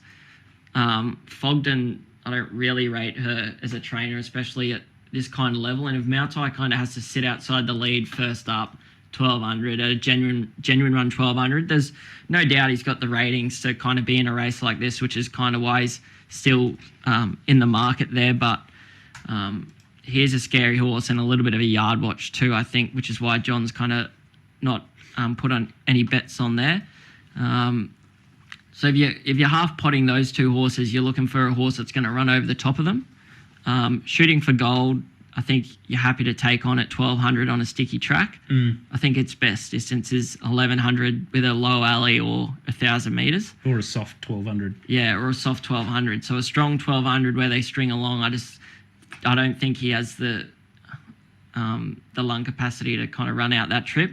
And that just kind of leaves horses like Hard Empire, who looks like it's going to be in a tricky position from the map, probably stuck up on the inside somewhere. That just kind of leaves King of Sparta and Blondo out the back. King of Sparta, you'd think, would have a fair bit more class than Blondo. Yeah, there's it's a funny little race, this.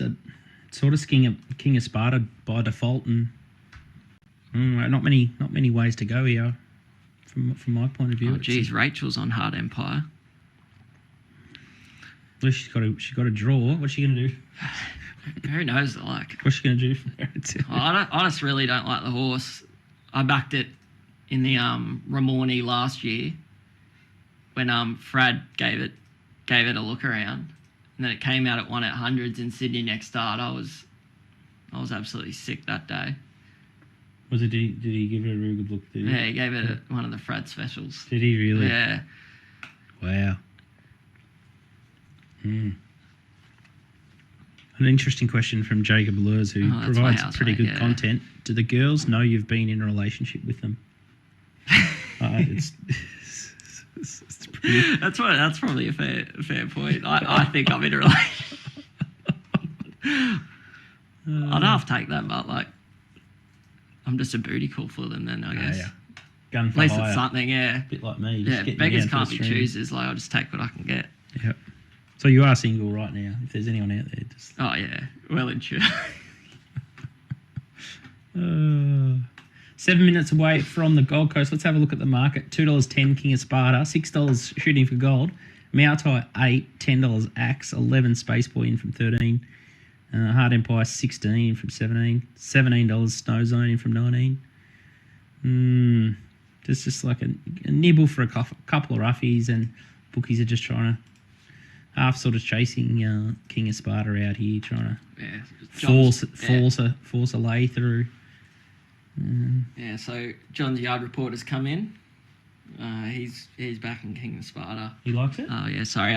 Like Heart of Empire, like he can't knock a lot of the. Oh, he's knocking Mautai big time. Is One he? run short. Yeah. All right. Space Boy the wrong type for 1200 meters. So. What are you going to do? Are you going to bet King of Sparta? Should we get him on the multi-madness into Scalopini? Yeah, I think so. Get him to call in. Yeah, I want to hear what he has to say. Hopefully he gives us a tingle in. We might do 2 multis, one for the stream and one for charity. Okay. Yeah, good idea. All right, let's get the charity one out of the way. Who's Angus Barnes? Tommy the 40s rang. It wants its Sheila's back. What does that mean? I get it. He's probably just taking the piss out of your Turner phrase, and probably because you're a bit of a reptile. He's probably having a bit of a go at you that women aren't objects. But that's my read of the situation. All right. King of Sparta into Scolopini, multi-madness, bonus bet to $4.62 for charity. $1,000. Yeah. And we're on. So that's a beautiful little bet for them. So fingers crossed. Jeez, Kev's gone into his shell. Hey? Oh, well, he was tipping Mautai. Who? Kieran Evans. Not ideal from the yard hiding on the desk. Charity bet. 1K. So we've got one more $1,000 play to use. Yeah, I think we might save that for the last race. For charity? Yeah. Yeah. Well, fingers crossed it just goes bang the bang. Punters just get stuck into their bookies for the next two favourites. Hopefully King of Sparta just gets clear air. And as you say, Scolopini, Mark Zara should give it their right run from barrier 7. Should be out of traffic. You'd hope. How many thousand are you going to have on the double? You have, what have you got? 10,370? Yeah, Even up? What do you want? Yeah, I was typing it in now. Yeah, go for it.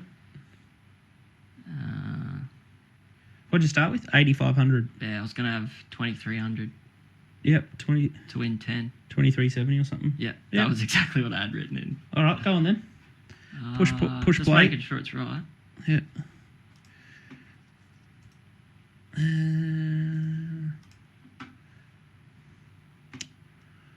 There we go.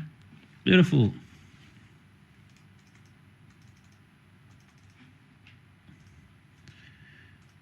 Not really just no depth to it, this one, is it? Here he is, Mr. McLeod. How are you, mate? You got a bit half a horn for King of Sparta. No, just because I thought he was going to improve out of the yard the other day, and I let him go, and he's rock solid here today. He's very fit, calm in the yard. You look at the race, and Mautai, he's a big horse that looks soft to me. He went out early because he plays up, and if he fires up on the outside of Space Boy and they go along quick, well, who's the strong horse? That's King of Sparta and maybe Hard Empire. You wouldn't think, shooting for goal would run a real strong 1200 with speed on, but he does look good shooting for goal, but I just got that little chink, with about the 1200. So, the best horse is King Sparta. I had it 220, but I can knock around a couple of horses, which might get it into evens. And if you're taking 230 on Betfair, thought it was worth 1 unit. So that's how we've played it. So what do you think? Yeah, no, I agree with you. Who's that playing up behind the gates? That might be Mautai. Yeah, he went out Mautai's playing up behind the gates. He looks soft to me. I don't know the horse too well, but he did look soft. Yeah. Like you said, shooting for gold's a real question mark at 1,200, and if you can knock around Mautai, Space Boy's a real worry at the 1,200 too. It kind of only leaves you with a couple of horses, and it looks King of Sparta's race to lose. The only worry for King of Sparta is if they really do drop anchor and if he tries something on Mautai, and if they go real slow, Sparta might just pull his head off, and that would be that'd be a disaster because he just won't finish off. But he does look well placed, especially if he's come on from the yard since we've seen him at Doomben. It is an interesting track this now. They've upgraded it a good 4, and these tracks that are improving on pace horses go really good, and we're banking on them going very fast here. That's where we're going with King of Sparta. But I noticed a horse in the last race get along the fence, right along the fence, and he ran about 4th. So I wouldn't be. We're a chance of actually later railing, but I want to see a couple more races. But I think they're going to. This track's getting fast. It could end up, hard horses up front are going to run time and just keep going. Possibly. I tell you what, Johnny, you're starting to horn up for Emerald Kingdom, aren't you? I can hear it. Starting to purr. Yeah, I am starting to purr.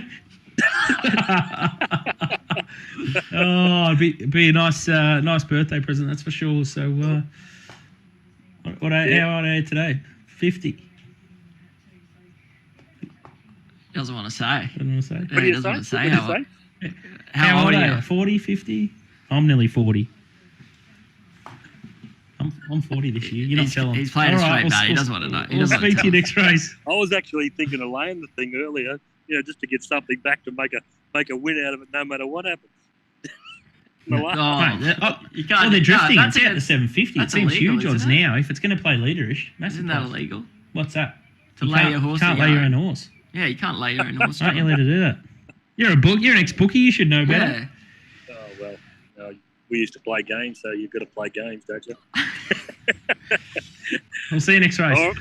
All right. See ya. Leave you with it. Good luck. Cheers. See you, mate. See ya. Uh, Jeez, not sure about that. He'll be fine. He's only joking.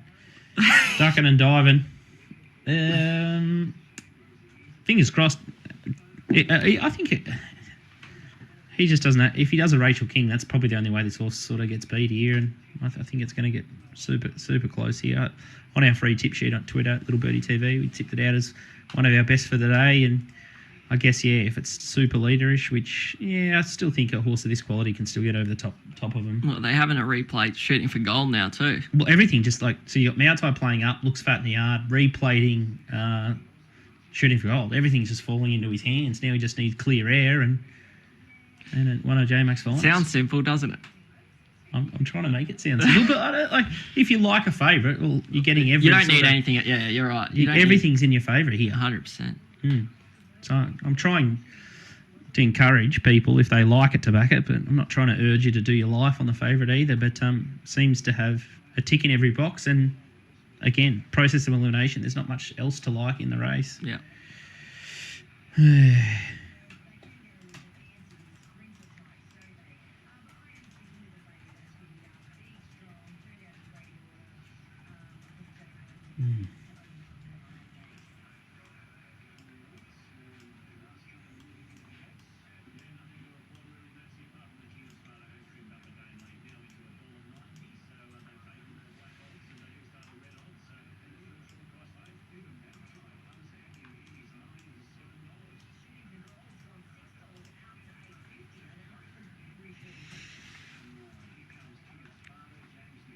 Surely we can land one for charity. God, we're due. Honestly, we absolutely torch him for charity. I feel awful. Just can't land a blow. It's a kiss of death when the charity bets. It is, isn't it? Yeah, it's awful. We're better off just giving him the money.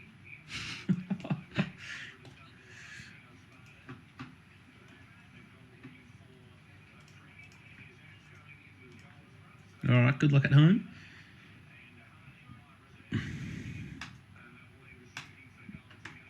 Dan Robinson not happy. Yeah, he's not happy. He wasn't happy about our Brooks Buy bet either. He didn't. Are you Dan Robinson? Me? Charity bets are the death curse of this stream. He's saying the exact same thing as us. I think he's your bowler, Daniel Robinson. Half negging yourself. Yeah. Just to make yourself look good. Is that Win-win. right? Yeah. That'd be something you'd do. You'd stoop that low, wouldn't you? About to jump. Come on, J-Mac. No, he's not too far back. He is. He's all right. That's all right. Yeah. You just got to work with him.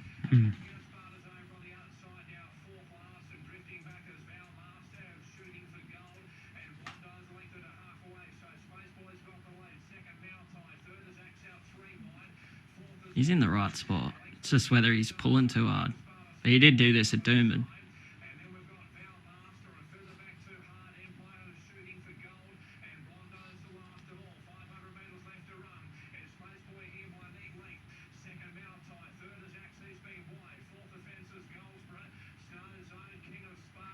Every chance. Yeah.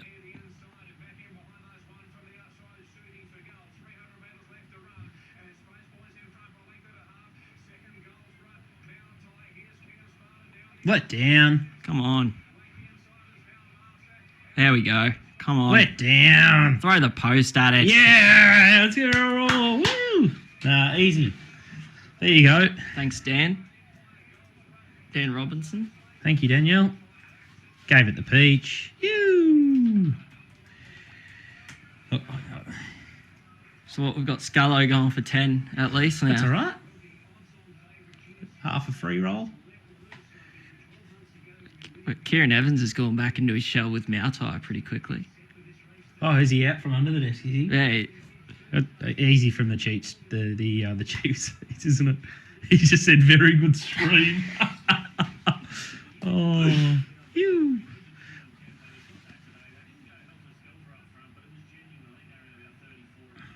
Shooting for gold's gone okay, but far out. Just class overdrive. Yeah. Macajimez. Too good. It still plays up so much in its races, though. Like, that's the scary thing. Like, I don't know whether he ever will, 'cause sometimes horses are just like that. They never learn to settle. But if they can eventually get him to come back underneath, it's going to be pretty devastating what he's going to be able to do. Yeah. He's just too good. Like, again, he's probably, what, 1 or 2 pairs or nearly 3 pairs closer than other riders. 100%. Just be it was snoozing. Rachel King. Where does it end up? Walt's just destroying our minds, isn't he? We're just all like, we're savage into Rachel King. John Walter, tomato sauce Tommy, finally found his sweet spot. Where does he get this from? Because I hate backing. Like, my strike rate with horses under and even money is horrendous. Yeah, like, you said that on Saturday. Yeah. But that scenario there was one where you could, where there's second, third favourite just got massive chinks in their armour.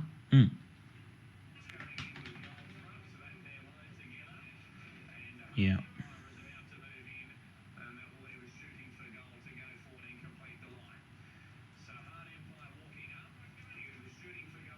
Scoot said, where does Hard Empire end up here? This will be an interesting watch.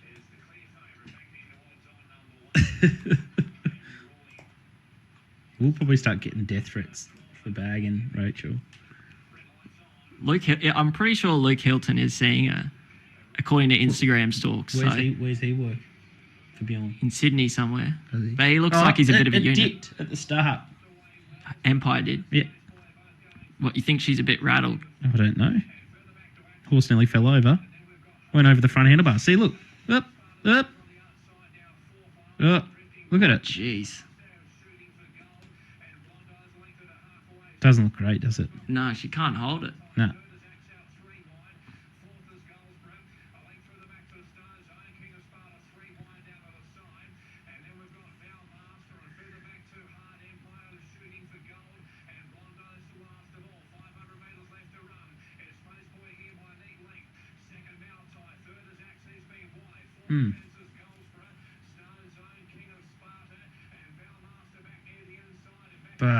And now she's just gone straight into the bum of King of Sparta. She's probably better off going inside. Yeah. You could see what she wanted to, like, she got off the fence early because she wants to get to the outside. Probably not a bad theory, but a horse sort of half kept coming. Just ugly. Yeah. Who was that up the inside? That might have been Vowmaster.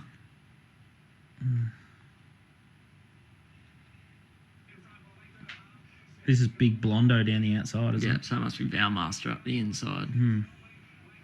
Yeah, Vowmaster third.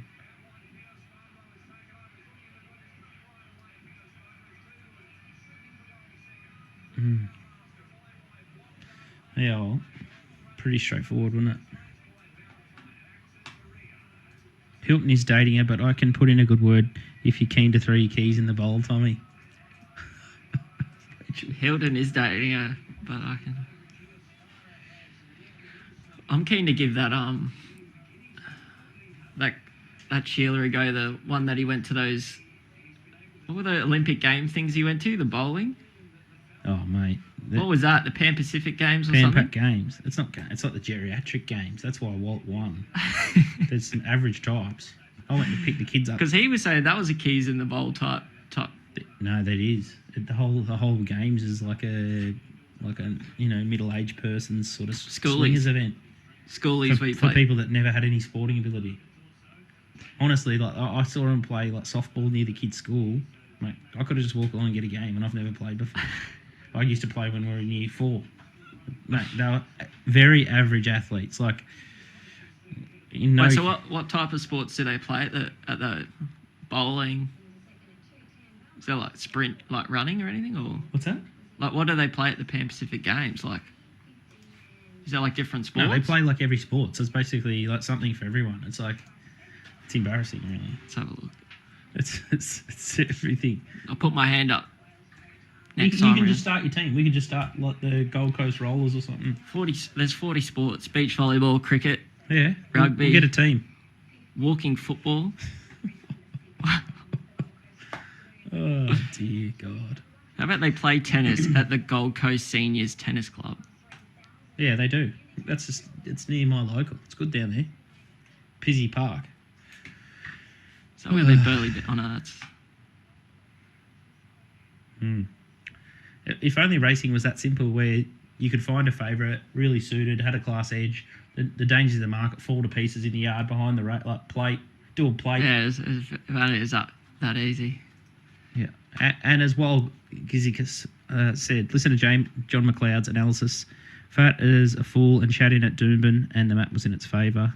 Perfect storm, and sat a little bit closer. And Dan Robinson wants us to save on Contemptuous in the next leg. See what? I like it. It was a black book You of like mine it? last start. Who was that behind last start? Was it Garibaldi? Was it Garibaldi? I thought it was That wasn't. Was that in the King of Sparta race? Was it? Garibaldi. Garibaldi won it. Where at? Doomben. Contemptuous went to pieces in the yard first up. Give me a second. Nearly won. Contemptuous. That was. Oh yeah, that was when it was like dead. It was like 5s out to 13s or something, wasn't it? We nearly won.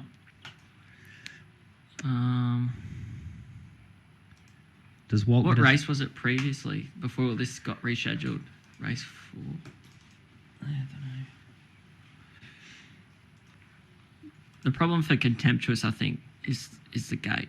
It used to be 4. Because Grade 8. It's right next to Scolopini. You'll sit outside Scolopini and give it Windburn. Maybe not. there's like Centerfire should lead and Dovetail Diva sit outside it. Like he is in a tricky position. Contemptuous. Like he'll be in a similar spot to what Axe was in that previous race, and where he stuck out in a limb 3 wide. You don't necessarily want to lead and push it, but you don't want to be going back. Let's have a look. Contemptuous. So it's had 42 days off since that run. See, John Price Contemptuous, 150 to 1. How much? 150 to 1. Oh, that's incorrect. I might ask him. He's been to the John Walter School of Pricing during the week in the little time off. Aggressive pricing. Yeah. So, how do you know it was new in the yard that day? Did John say that on Saturday? I just use my eyes. I just watch the race. Right. You were doing the yard from here. I got guys there. Oh yeah. No, you could just tell. Like, and then it was just a pig. Don't they show it on Thoroughbred Central? Yeah. So yeah. I just watch the TV, and then a horse is sweating, and then and it's being angry. Yeah. That was the race that Garibaldi won. So like Contemptuous ran 2nd, Axe ran 3rd, Yeah. Gosborough ran 4th, Smart Media ran 5th. Like. It's not the best form, is it? No, it's not which is why it'll probably get out in the market, I you'd just think. thought he was honest. I just thought still relatively light race, Yeah, it's honest horse, the good thing strike is rate. it's had a lot of issues Yeah. in its career but if they can get it right and put it together, then it's definitely got the ability to be up to these. Oh, favourites just if Scolopini doesn't turn up. I thought it was a knockout runner. That's all. Yeah. Yeah, Rangers is not a bad horse. This is probably what it needs. It probably needs the Magic Minions type fields, Well, restricted racing. This is its go. Rangers, so John's actually backed that Rangers this morning. what price did he have it? He had it marked around $4. Yeah, right. So it resumed at Canterbury, I think it was, in that real hot race behind IME. Yep. And it settled out the back. So that screamed Snowden kind of pipe opener, and it ran home in some of the best sectionals of the meeting. So there's no doubt the horse is going good, but I'm just not sure where he gets to from the gate. So he only had like half a unit on it. Scalapini's the one. We've kind of got it priced about $1.80. It's just shattering. Like for a horse like Rangers, if you'd want, I don't know, J-Mac's on 11.11, who's going like a busted, and then if J-Mac was on Rangers, be I could justify it being $5 of Tommy Berry's on Rangers. Of what? Yeah, that's what I mean. It's like yuck.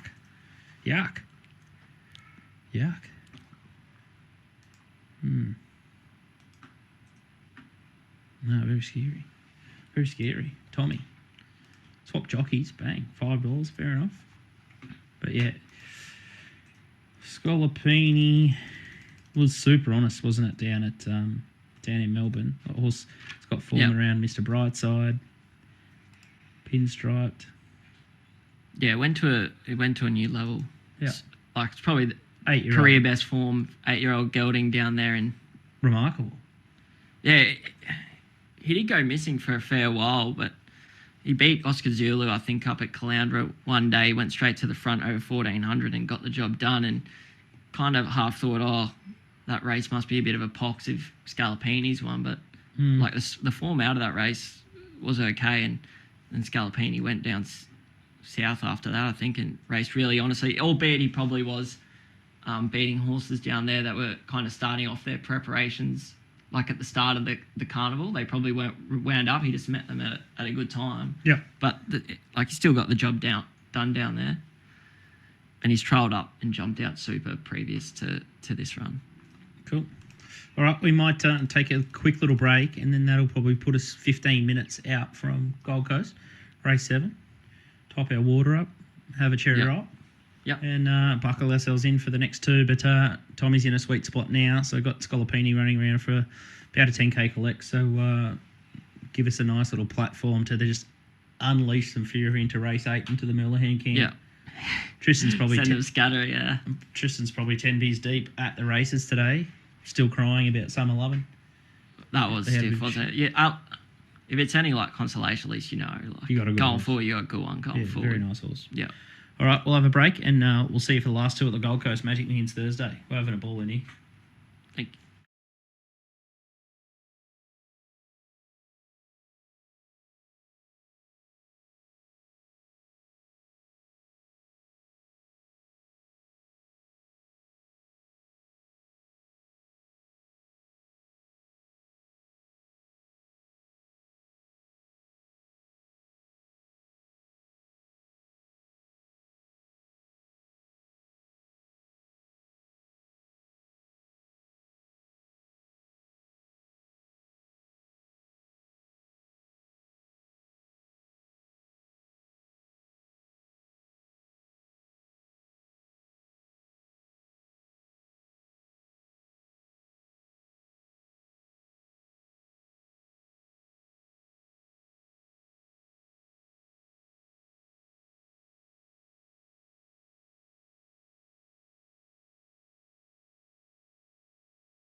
Beautiful. Welcome back to Thursday Millions. I'm your host, Scoot, and we've got race 7. So I've got 2 races to go here, and the boys have got 8K in the kick. We started with 8,500, and we've got a little double 23.70 at 462. So there's a 10K collect coming up if the favourite can win this next one, which is Scolopini. So all up to Mark Zara here. And let's have a look at the latest market, courtesy of Topsport. 235 in from 245. Scolopini 11.11.3 at 80. Gee, that sounds short. Hidden Wealth 850. Rangers 950. Contemptuous $14. Direct being spec 21 in at 18. Mobster $26. Centerfire $26. Rupertart 26. Gansai the Wolf 41. Dovetail Diva $41. Amathuba $41. So there's the market. Tommy's just about back on set, but also got $1,000 for charity as well. So it's carrying 58.5 kilos, but the double for charity is probably going to be the thing that gets us beat here, going to weigh us down. So hopefully Young Care we can bag 3,600, and we've still got another 1,000 to blast away into the last. So hopefully we can get a collect for charity. Hopefully we can do some damage at Topsport for you guys, so you get a bit of a bank to play with for this weekend's racing. And we might preview this race, and while we're waiting for John McLeod to dial in from the track, from the yard, we'll talk about maybe 1 or 2 other races at Doomben, or try and get Tommy's best early play for Doomben. But a male model is back, from Brizzy's back. Tommy, let's have a look at the speed map here at the Gold Coast. And This is Scalapini's race? Yeah, this is Scalapini's race. Should be on screen now. Yeah, so your leader here looks Centerfire and Dovetail Diva. Dovetail Diva, it's probably a little bit iffy. It might end up probably in the second pair. I think Scalapini's got the speed to kind of land that coffin spot, is what DK would say. But it's probably not as bad when the leaders are kind of edging off the fence there. You are going to get a clear run, and as long as you're getting probably 3 to 4 off the fence, you're probably okay. You probably don't want to be like where Yellow Brick ended up, but when you're flying and just travelling into the race, which is what Scalapini should be doing, because it appears to be airborne. It's had a really good trial and jump out leading into the race. He's going to have a lot of horse to work with, and if you're travelling strongly on the bend there, you do have options to kind of edge out if you want to, push a few out of the way that aren't travelling real too good, or go up the inside if there's enough room. Contemptuous might slide across into a really good spot here. We've got real question marks on the strength of that lead up run that it's had, but admittedly it wasn't ready that day. It was a run short, and it's had 42 days off since to get it up to the mark. Rangers, not too sure where it gets to. Like if Dovetail Diva, they might be happy to land in that second pair one off, and that'll allow a horse like Rangers to slide across and probably get into that outside leader spot. Horses like Genzai the Wolf, 11.11, Hidden Wealth, they're going to be out the back, and they're going to need a bit of luck, I think. It can be difficult to make ground today if you're working into the race at the wrong time, and especially when the tempo's not on, it's a real big task, especially at the Gold Coast, to make up that ground. We're happy, like Scalapini, it's what you call like a weights moral. Under the weight conditions here, like Hidden Wealth broke its maiden at Ipswich 4 starts ago, and then it won a really, really weak race, 3-year-old open handicap last start, and Scalapini only has to give it 2 or 3 kilos or something like that for a horse that's won group races. Like it's just, there's no doubt the Hidden Wealth's got ability, but just under these weight conditions, it's really hard to trust the form that it's bringing and back it with any type of confidence, I think. And the second favourite, 11.11, nicknamed the Magic Millions horse, because this time every year it seems to sprout wings and grow a leg. But you kind of look at those lead-up runs of what it's had in its career previously over the last 2 and 3 years. The lead-up runs and trials up to those runs were a lot better than what we've seen recently. Admittedly, the extra time between runs, maybe it might help it. Freshen, like in the extra 4 days, even this week, maybe help it get to where they need it to be. But like even from a map perspective, like it still looks to be in a really tricky position. It's going to be giving Scalapini probably a length or two than what they'd like. So Scalapini just seems to tick a lot of boxes in this scenario. The good trainers, good map, good jockey, conditions to suit. It's just a really, really good bet at the price, I think. I don't want to put the mock on it, but yeah, that's what we're thinking. We already have. We've had 1,000 for yeah. charity. We've had the double there. But my question with Hidden Wealth, does it strike you as a horse that's going to run a strong 1,200 metres? That's still like... It's still very much an unknown. Big time. And I'm not... Obviously, you know the form a lot better than me. He's looked impressive. He's won... He's put margins on a few of them. But, God, like, as you say... 3.5 kilos, it's beaten nothing, and then you got some really tough, hardened horses here. Add in the fact they were 1,000 metres too. Like it's just... If it was 1,200, it'd be a different story. A little bit, yeah, but like even the form behind it in that that Doomben Open handicap that it won, I think the horse that runs second or third of Schweda's, what was it called, Casimir? It came out, ran in the Magic Millions maiden, and I think it ran last or something. So you would have... There were probably excuses, but it's not like it was well backed in that race or anything either. Like, I'm not sure whether... Like, Mishani Warfare, it's a bit of a plugger. Beat all that pizzazz. Like, that's no good. Like, it just beat up on a really bad field. The danger in that race previously that it won, I thought was going to be Billionaire Baby. I'm not sure if you know, it's one of your Uncle Heathcote's horses. And it opened up second favourite in that race, and it drifted really badly, and that it just wasn't ready that day. So it might have run good sectionals home, but the quality of animals, it's going to know it's in a race today, especially deep into the prep. There's just a lot against it, I think. Yep. Especially to take $8. Yeah, I think it's. That's pretty much the race. It just seems to me that there's 3 winning hopes from what you've just said. Scalapini, you're obviously horned up for it.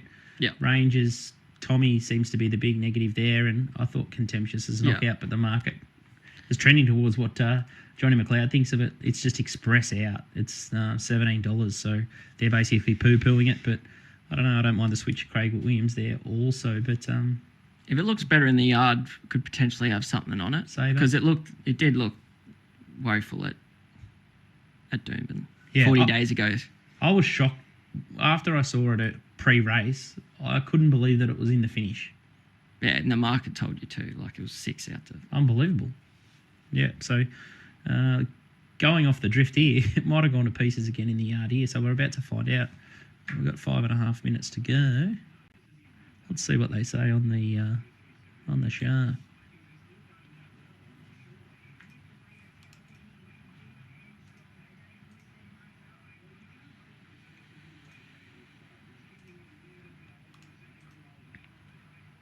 Yep, John's piling into Scallo from the yard.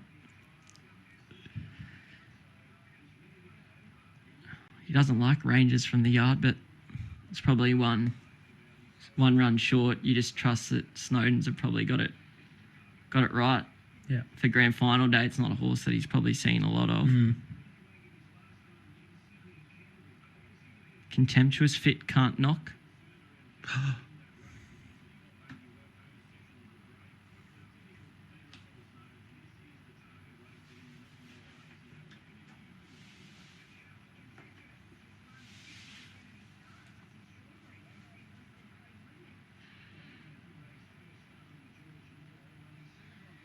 That's great.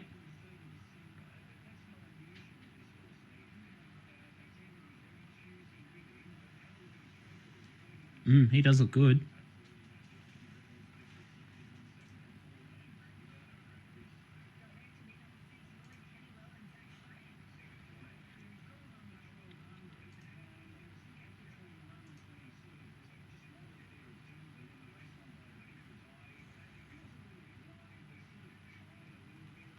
Yeah, that direct was slaughtered at Doomben last up by Zach Spain. But even then, that horse has got no real 1,200 form either. Like, it's 1,000-metre valley horse. He won that real bad race at, was it Ballarat? A Saturday meeting out there. Beat like a maiden.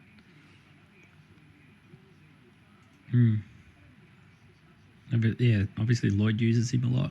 Zach? Very trustworthy connections. Kennywell, Zach Spain? I'm not sure about. I know Kennywell isn't. No. No.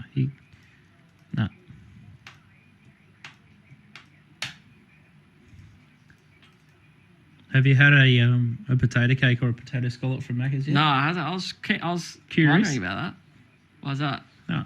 Have you? Walt just said first up, 1,200 metres, potato scallopini, stable as airborne. He just had a question mark first up. Who does he like? Well, I don't know what he likes. But he just said maybe first up is the only query with it. I think was what he's getting at. But I think he was trying to just throw a bit of spice into the potato scallop joke. What do you call them, potato scallops or potato cake? Scallop. Do you? Fair enough. Well, you're from Victoria, Yeah, aren't you? I call them potato cakes. I don't. So Johnny I don't not, understand. Johnny's not obviously phoning in for this. McLeod? What's that? Or is Is he? this him? Mate, you got me? Got ya. Yep. Looks fantastic, this Scalapini. Just not a beat of sweat on it. Looks, just walking around as calm. Get the perfect run, third or fourth, and just hard to beat. On weight, top three are the only horses that should be able to win. And the top, he does look better than I thought I would have hoped, but he just started to break out late. So, but there is money for him, and you can see why there's money for him because he's so well, he's well in. But he's taking a punt. One looks really good, the other one's just starting to break out. Rangers, I was going to sort of suggest to throw something on him for sure, but he does look one run. May have needed one run, but you got to throw something on him just in case. I think. I think Scalapini's very hard to beat here by the look of him. Yep. No, good. Well, we think probably Rangers. Tommy Berry. Hopefully, he's switched on and off in the right sort of headspace and looks a bit of a danger there. And Contemptuous is a horse that went to pieces last start. What do you think of it? It looked to parade really well to my eye. Really well.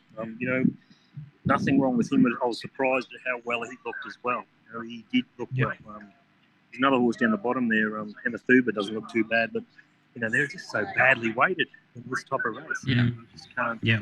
You can't do it. Yeah. Centre Fire will probably lead. If Dovetail Diva will probably put some pressure on it. Scalapini will be getting a lovely run just parked in behind him. So it's just a matter whether the day's got him fit enough and ready. And you'd think if he hasn't, well, he's made a blue. So, Yeah. All right, perfect stuff. All right, we'll get betting. Good luck, boys. See ya. Thanks, mate. See ya. Good luck. Tommy, pull the trigger there. Yeah. Did you do it or? No. You want me to do it? Sorry. Yep, go for it.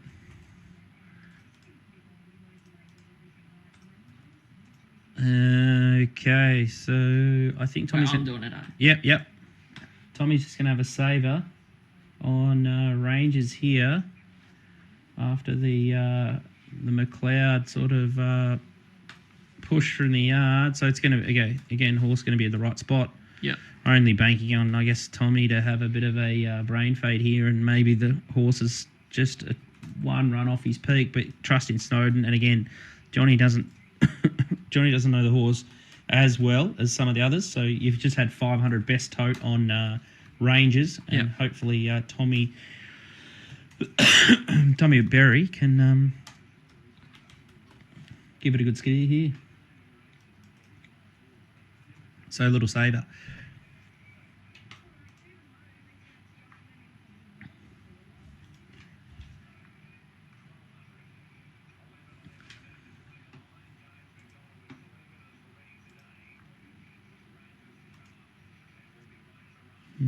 About to load a couple more, and away we go. So, fingers crossed, Scalapini can get the job done for charity, most importantly. Yep. And the bank for everyone's shares. So 7,500 left. You got 38.70 in pending bets, minus the 1,000 for charity. So here we go.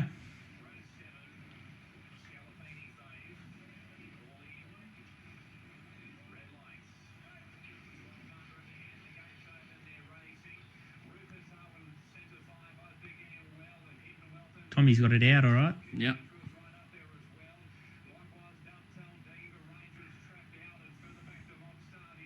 Just got to keep it out of trouble, Scalapini. He's in a bit of trouble. Yeah, is he on the back of Dovetail Diva? Like, that's not probably ideal. Nah. Just needs to be sort of let out at some stage. Yeah.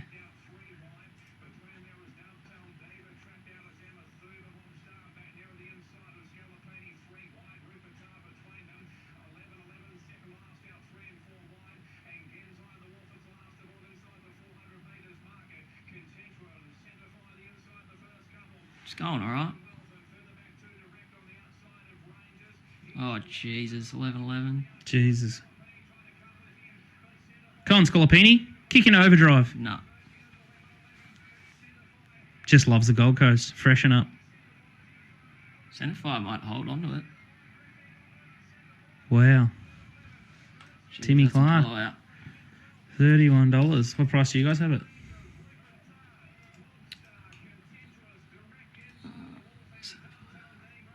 $300 to 1. Oh, the curse of charity strikes again. Unbelievable. Geez, you'd be sick. It looked like it had it shot to pieces, 11-11. Done and dusted. Pop. TC on a leader. Unbelievable. He's just a freak, isn't he?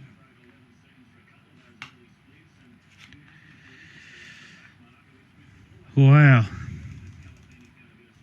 Let's have a look at the replay replay. here.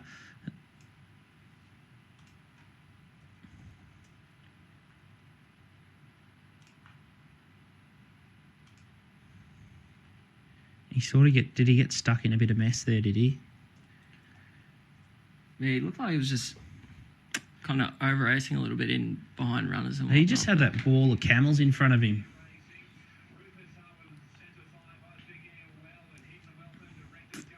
Probably not. Like he probably wasn't as positive enough as he should have been. Yeah, I think Zara, he was half. He didn't exactly like ping out of the gates though, which was. he could have gave it a couple more digs and maybe been held his spot a bit more. I know J-Mac probably that's the Theme of difference. the day, like a lot of these fields have been real bunched up at the bend there, like they have. Like, there's been a lot of races where they've been 3 and 4 wide.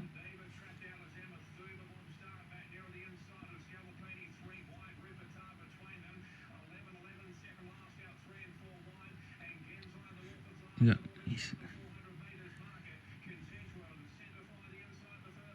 He's had his chance. Yeah. He's definitely had his chance.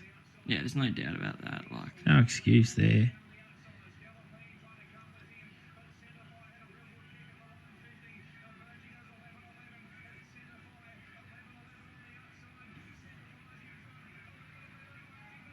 Too good, Timmy.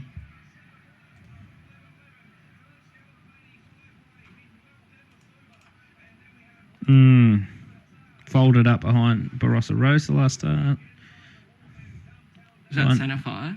Yeah, better get set. One Diva. Jesus Christ, it's just pinched it, isn't it?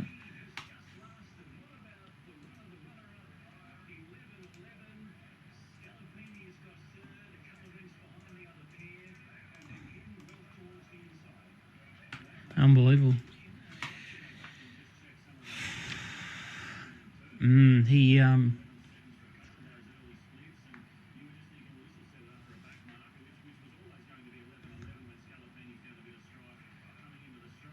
he didn't find strife. I think Paul George. Yeah.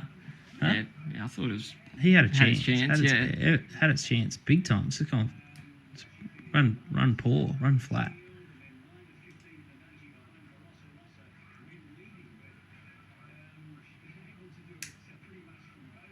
Bird in the green's good type. Oh well.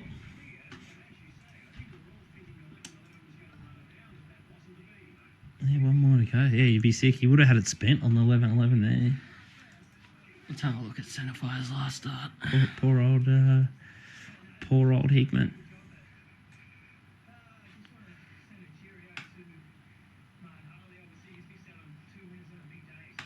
Oh, jeez, yeah. So he had to work to find the front a little bit, but not really, and then There's a difference. didn't really show much. You get T. Clark instead of Martin Harley. Unreal.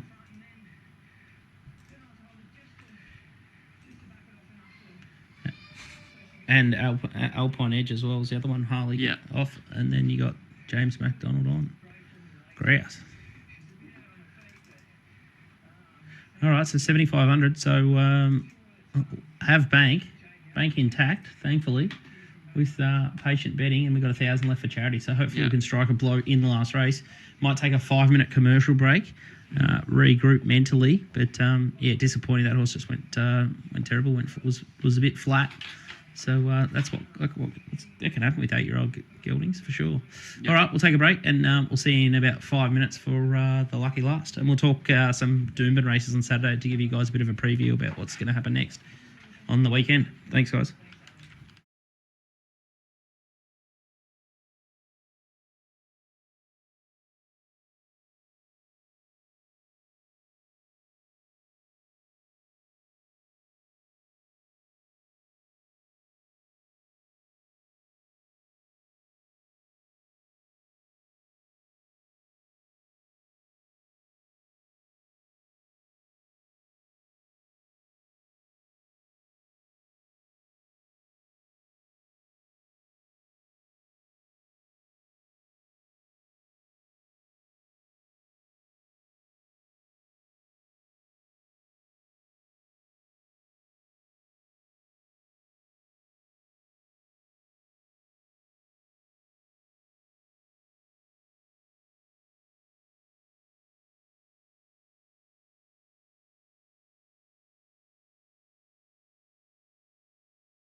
Welcome back to Thursday Means. I'm your host, Scoot, and it's finally down to the last race here. And I thought Scolopini was pretty flat there, had its chance, definitely had a clear run and just didn't let down and wasn't good enough. 11-11 tried to reel in the leader, but just clean heel centerfire, just a massive improvement from out of nowhere. Obviously, Tim Clark.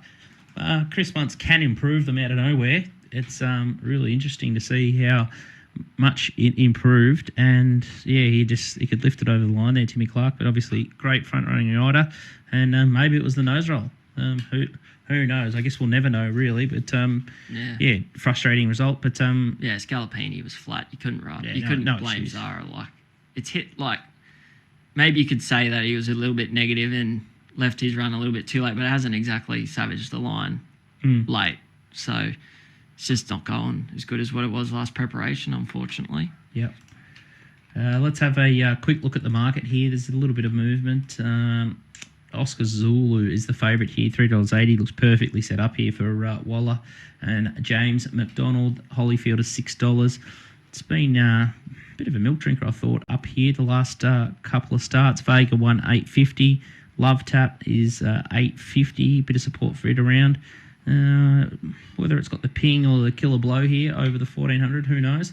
Superium $9, Paladas $9, Emerald Kingdom friendless here out to $10, and then Amish Boy $10, Animate $21. So real interesting betting move, Emerald Kingdom. I would have thought, given how well it's suiting leaders, the current track, might be time to start betting. Yeah, well, it's getting out to a good price now, especially with the drying track. We were really worried with the wet track how he'd go because he's a big horse, but with the drying conditions, and I think leaders are going okay. If you can get a good lead and get to the right part of the track, you're hard to run down, as what we just saw. Making runs back and wide is fairly difficult.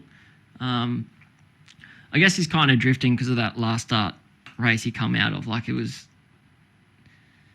was a very bad race that he won. Like, he had 57 kilos. He was well in and under the set weights and penalties, which got him the run in this race. But there's no doubt he's going really good, and he's definitely at an enticing price for a horse that won the track and trip here a few starts ago. And he looks to get a lead here again. Like, he should lead here with Holyfield. I think they have to come across from the wide gate. Yep, we'll have a look at the speed map now. I'll pop it up on screen. Yep. Edison might be able to hold it out for a little bit, but it's Michael Carl, so I don't think he'll be pushing and shoving to keep him out for too long. He's a passive. He's a bit of a passenger. What does Rachel King do on King of Hastings from 10? That's a bit of a worry. I can see her being caught wide. Paladas from the wide gate, I'd be surprised if they go back from the alley. He'll probably look to slot in midfield with cover somewhere in that 3 wide running line.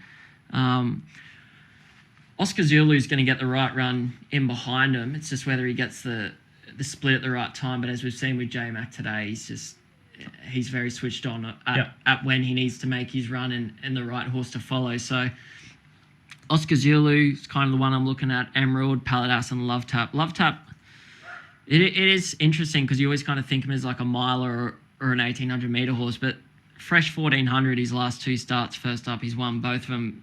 Obviously, in probably weaker races than this. Like, I think one of them was an Eagle Farm race, and the other one was the Flemington Greys race in a benchmark 90. So obviously that's restricted. So it's an annoying horse because it trialled ordinary before Eagle Farm a while back when it was fresh at 1401 at a big price, and it trialled ordinary before the Flemington Greys race in a benchmark 90 and won, and then it trialled very ordinary coming into this race. So it's a little bit of a pattern there, which is scary, and Tim Clark's on, and he's going to get the right run off the fence in the second or third pair. The horses who are going to get back in the field, like Superium, I don't think he's as good at 1400, especially with any kind of sting out.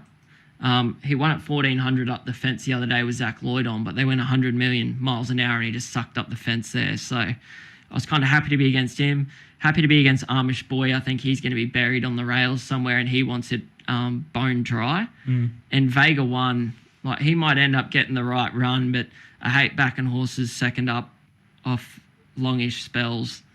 And it was fat the other day, so he'll probably look better in the yard today, Vega 1, but I'm quite happy to risk him. Yeah, if he wins, I'm happy to cop it on the chin. So depending how some of these look in the yard when MacBet John gets back to us, they're kind of the 4 horses I'm looking at.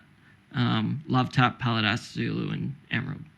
So I'm just having a look here. Oscar Zulu and Love Tap. They've meet each other 1, 2, 3, 4, 5 occasions, and Oscar Zulu has beaten him home 1, 2, 3, 4. He's beaten him home from 4 of those occasions, and obviously carrying more weight as he's similar weight to what he carries today. So they've definitely followed the same sort of pattern in career, and yeah, I'd say in run he might settle a little bit closer historically as well. So yeah, not much between them, but again, I guess you're paying the tax, $3.70 for Oscar Zulu. I think they bet a pretty big price about Oscar Zulu, $8 last week. So the price is knocked off there. There's another one of those. This is a futures one I'm on, 15s. Oscar Zulu. Yeah, so like I'm not trying to brag or anything, but like that's bloody like the anchor of any like how today's gone. Like I think it is getting out a little bit now, but it's one of those ones where they backed it right in the other day and they've gone up probably shorter than what it deserves. So to be, yeah, it getting out to I've priced it 320, so I'm happy to be on it. Happy to be on Emerald. Those are the main 2. Paladas is really scary because I do think he's come back good this preparation. He was backed off the map first up at Eagle Farm in a benchmark 85. He got the job done there. He was heavily suited that day. But a horse in that race, indispensable, was Frank the Form really well, which is what I'm tipping on Saturday. And next start, he was in a Class 6. In a Class 6, I don't think there's really too much between Class 6s and this kind of restricted open grade that we see here today. And he lost to Petronius, who I thought would have been a really good chance in this race. Petronius has got the form around, you called it. And I think that horse is absolutely airborne. See probably that horse in 2 weeks' time, I think in the Sunshine Coast Cup over 1,400. That horse is flying. You called it. Probably should have beat us, Emerald, the other day with a better gate, but Malian was just really negative on it. Dr. Why Not ran 4th in that race, and we've seen him run a really good race here today too. So I think Paladas is good odds. The gate is the worry, like the same as Rangers. He could be posted wide, but if he lands in that 3rd pair with cover behind maybe Rachel or someone who doesn't know what to do, he's going to give this race a huge shake, Paladas. I think if I had a free bet around that, all similar prices, Love Tap, Emerald Kingdom, and Paladas, I'd probably still think that Love Tap and Emerald Kingdom would probably the way I'd go. That's just my opinion. I understand what you're saying about Paladas, but I'm just, in my mind, I hear like a horse like Indispensable, and I can't really see it in the same sort of realm as the horses like Love Tap, and obviously Emerald Kingdom is flying suited, and then Love Tap and Oscar Zulu, they bring that, all that, what is it, the Gong, the bloody Hunter, and all this. All these pop-up, yeah, all the pop-up stuff. They need a track. Yeah. So it's be interesting to see what Johnny says from yard. 10 minutes to go. Let's just skip across to Doomben. Other race I wanted to talk to you about, Tommy. Race 5 at Doomben. I thought it was a really interesting race. You got King Kappa, Delph, Preach, Deep Romance, Put the Red Light on, Glitter Strip. Oh, what race is race 5? Sorry. Race 5, Doomben Saturday. Obviously, King Kappa's won the last 2. Yeah, it's going to be an interesting race because King Kappa's obviously found another gear or 2 since he's come up to the Golan Yard, which isn't really surprising. He is really good at improving these horses, especially the sprinters like Baller. He's turned that into like a Group 3, Group 2 sprinter now. Yeah, absolutely. So it's not really surprising that he's kind of found another gear with this horse. There is a fair bit of ability in this race, though. Like Delight ran really good times last preparation, but it was in kind of that benchmark 70, 80 grade, I think. Mm-hmm. So I haven't done a whole lot of work on this race yet, so I've got to look at the trials for it because it's first up there. Kind of look at the gates here. So 1,200 at Doomben, you got a 200 metre run to the bend. So inside gates are heavily advantaged, and especially with a dry track, you're probably going to want to be on there. So King Kappa from 6, he can probably hold the position.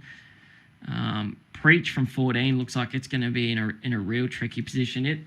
It went really good at the Gold Coast actually in a Saturday meeting not too long ago, but it did find the front and the fence there, and it is a bit of a head case. So if it gets posted wide, it's in a real tricky position.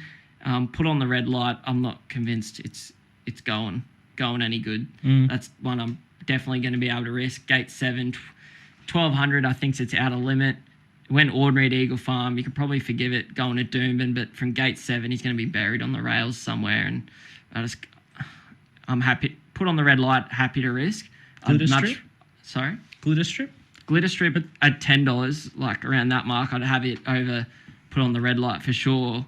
I can't remember what happened to glitter strip last start at Doomben, because I remember it was really well in there with 52 kilos or something, and I think it went ordinary, but I think they're taking the blinkers off or something like that. So it's probably one that sparks my interest, especially with a gear change. See if you go right back at finish 2 lengths behind Centrefire and the Go Waterhouse out at Ipswich. Yeah, it's got That ability. was the last time probably Centrefire fired a shot. Yeah, and like there does look good speed with Preach to Life. A few of these, like Silver Galaxy, they'll all be pushing forward. So the good speed definitely suits King Kappa and a horse like Glitter Strip. Yep. Having a look at any others like it. There's a long tail to this. All right, let's have a look at Gold Coast Race 8, because we've only got 7 minutes here and probably betting to be done. I'll give a market update again. Oscar Zulu's $3.90 now, so bookies risking inside draw. Might be a bit tricky and sticky for it.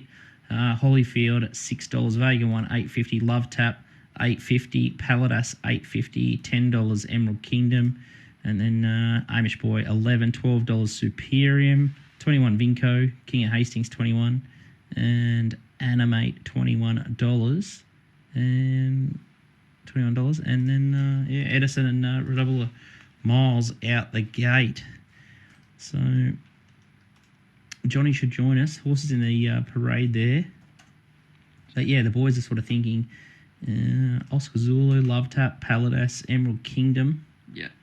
Best suited with how the track's playing.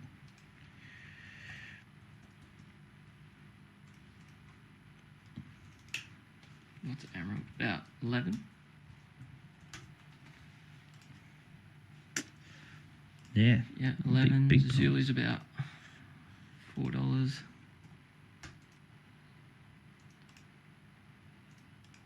Love Tap's about $8.50. Paladas 10.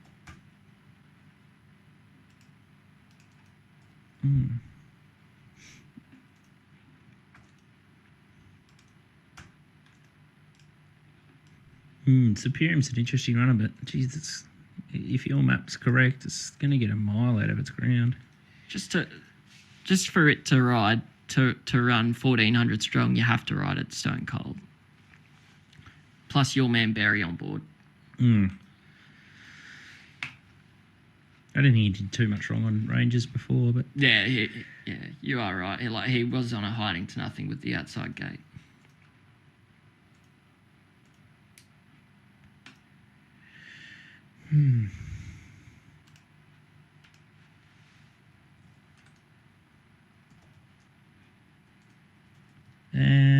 Charity.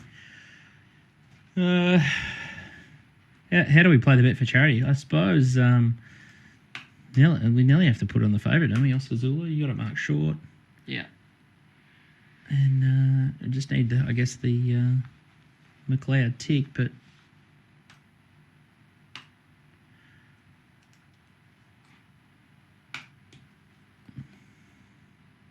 safest way to play Oscar Zulu for charity, $1,000. So, yeah.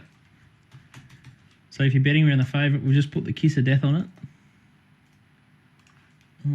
Oscar Zulu, so 1K.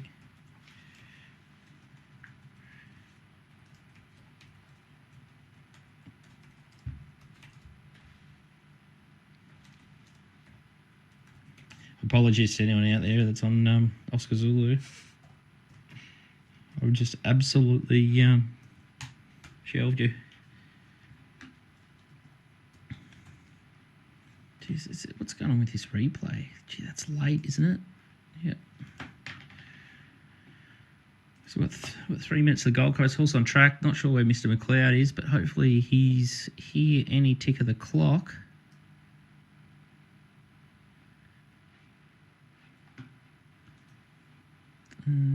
Tommy on Facebook.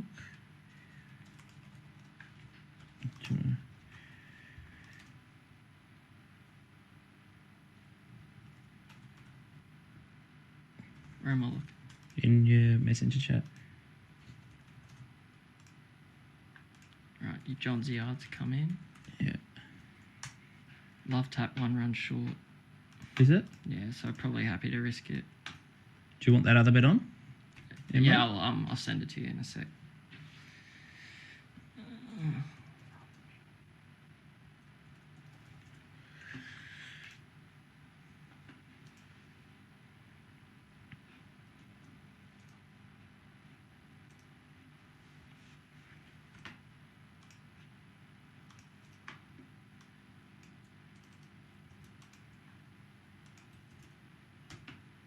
Something like that. All to win that. Yep. Okie dokie.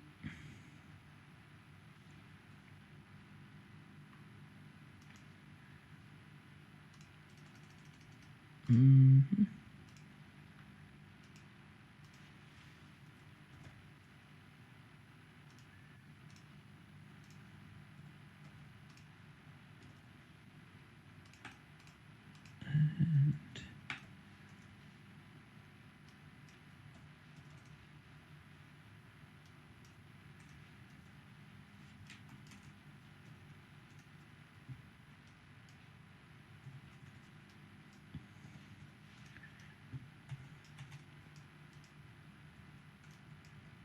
All right, they're all on it. Best tote and SP. Yep. If you want to talk about them, Sorry? yeah. If you just say what you talk about the bets. So we've had, what, 500 on Emerald. Yep. I think he's the leader, and I'm surprised Holyfield's. I know Holyfield gets a small weight swing on him for only just getting beaten by him the other day, but I think Emerald leading. I think the extra distance only suits him. I'm not too worried about the 1 kilo swing. The only worry with Emerald is probably how much is left in the tank, because it is the last run of his prep, but he's going well, can't knock him, and just going to trust Des to have him right. We've had 1,500 on Oscar Zulu. Looks your classic Waller target race. He's going to be in that second or third pair with J-Mac on, and he'll just be hunting Emerald wherever he goes. And 500 on Paladas, because I can just see them going forward here, landing wide with cover somewhere and just blending into the race with the right time. And I think he's come back better this preparation. I did like Love Tap, but from the yard, John says he's a run short, so got to half risk him knowing that. Superium, I'm happy to risk at the distance. Vega 1, happy to risk second up off a long spell. Holyfield, happy to risk it at the distance. Amish Boy, I think it's going to be buried on the rails. So those are 3, and we've backed them all to win about 6. So fingers crossed they can get the job done. Okay.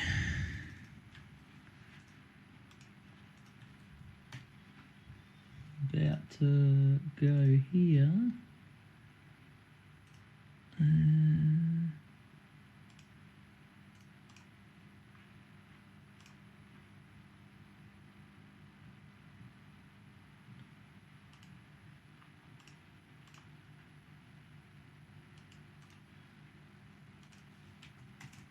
All right, here we go.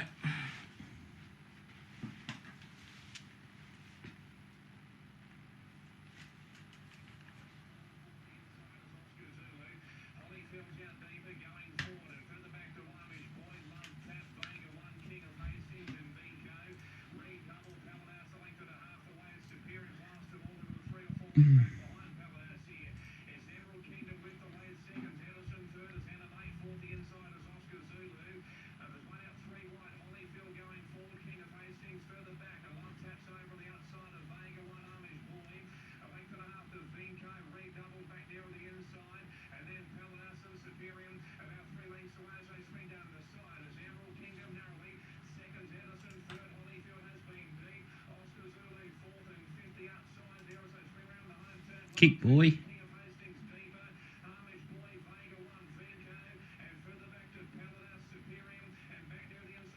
Zulu's going good, eh?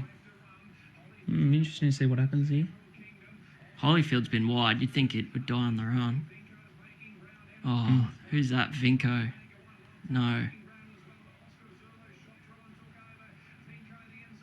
Not Vinco, please. Oh, it's the charity curse again. Unbelievable.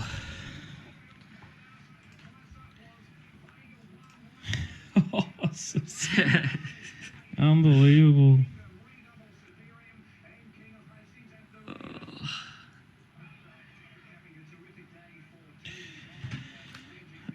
Unbelievable. Golan up the fence. Crazy, isn't it? What a tough couple of races to finish on. Yeah, 100%. Unreal. Just tough results, really. Hard to believe that like something up the fence has then come and like knocked off J-Mac there. Like really surprising, given most of the horses like sort of trying to angle off the fence. Yeah, Holyfield's gone bloody enormous. Then like it was wide the trip. Yeah. And then I guess it was just sort of sitting in there like midfield off fence, and then darts back to the rail. I guess that late in the straight, you could still, I guess, make ground. So he sort of angled off fence around the turn, and then found a way to thread through. Look at him go here, like it's just all opened up for him, huh? Yeah, I saw him bobbing up there at the inside. Although, yeah, you called it pretty early, didn't you? 20-1, just to knock us out. Again, J-Mac's given that every possible. Paladas like roaring home down the outside. Yeah, I think like if he was a little bit closer, Paladas, I reckon he would have been half a shout, but he ended up right back and wide. He just went straight back. Been really hard to win like that, and that like there's just no hope. And Superium's like stone motherless. Like yeah, I think it must have been slow out because it was like well tailed off in the run. Yep. So that's Barry. We jumped the right Paladas, but then he's just like, nah, not getting involved in this. Yeah. Okay, so Rachel on King of Hastings is. I think he's just come to the end of his prep. Your horse. Yeah. But again, you can just see J-Mac there. He's just trying to shift off the fence, like niggle. Isn't he in the run there? And he's just sort of half stuck.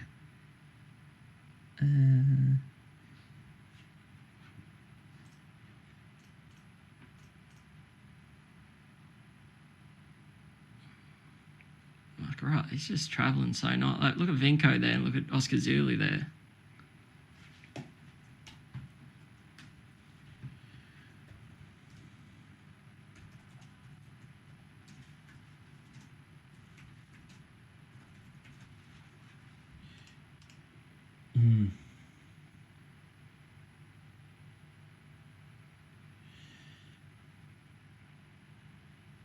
And I think, the share price there will be just over, I think it'll be $29.41 for your $50 share. So, again, disappointing. Thought we put ourselves in a good position to win. Try to be conservative.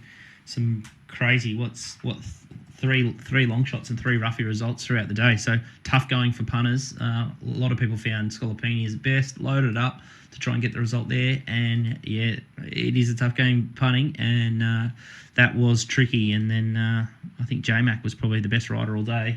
Absolutely dominated. Yeah, best on ground, J-Mac. Yeah, he absolutely destroyed him, even though he only got a couple of home there. But big thanks to everyone playing at home. And sorry we couldn't get a better result. And, yeah, as I said, for your $50 share, they'll pay out at $29.41. So I'll get Topsport to push the button there. Tristan, hopefully, or someone in his office can pay those funds directly back into your account. Big thanks to the MacBet team. They butted up 2 days, so big effort to come Saturday, stick through it after an absolute circus. And again, we've watched the races here today, so big thanks to Turbo and Johnny McLeod on track and the boys around the grounds for all their work over the last few days. But yeah, it's been some yucky racing on the Saturday, and some popped up a couple of strange results here, but yeah, it's typical Gold Coast. This Yeah, is what typical happens on like Carnival. Magic Millions Day. Yeah, Carnival. There's not stuff. a whole lot between them. You just got to find the ones that are kind of primed and going to get the right map. And yeah, we're close to 2 very good results, but no dice. Yeah, no dice. All right, we'll be back next Thursday for Bet Doctor. Good luck on the weekend. Make sure you head to our Twitter page at Little Birdie TV. Head to macbet.com.au if you want their sheets for Brisbane on Saturday and just their racing in general. Always quality stuff, very patient, and it's a long game that we're in, so make sure you get around them and support our major sponsors too. So obviously Topsport, Punting Form, and the Comics Lounge. And big thanks to everyone in the Little Birdie team for putting on the show. We'll see you next week. Thanks, guys.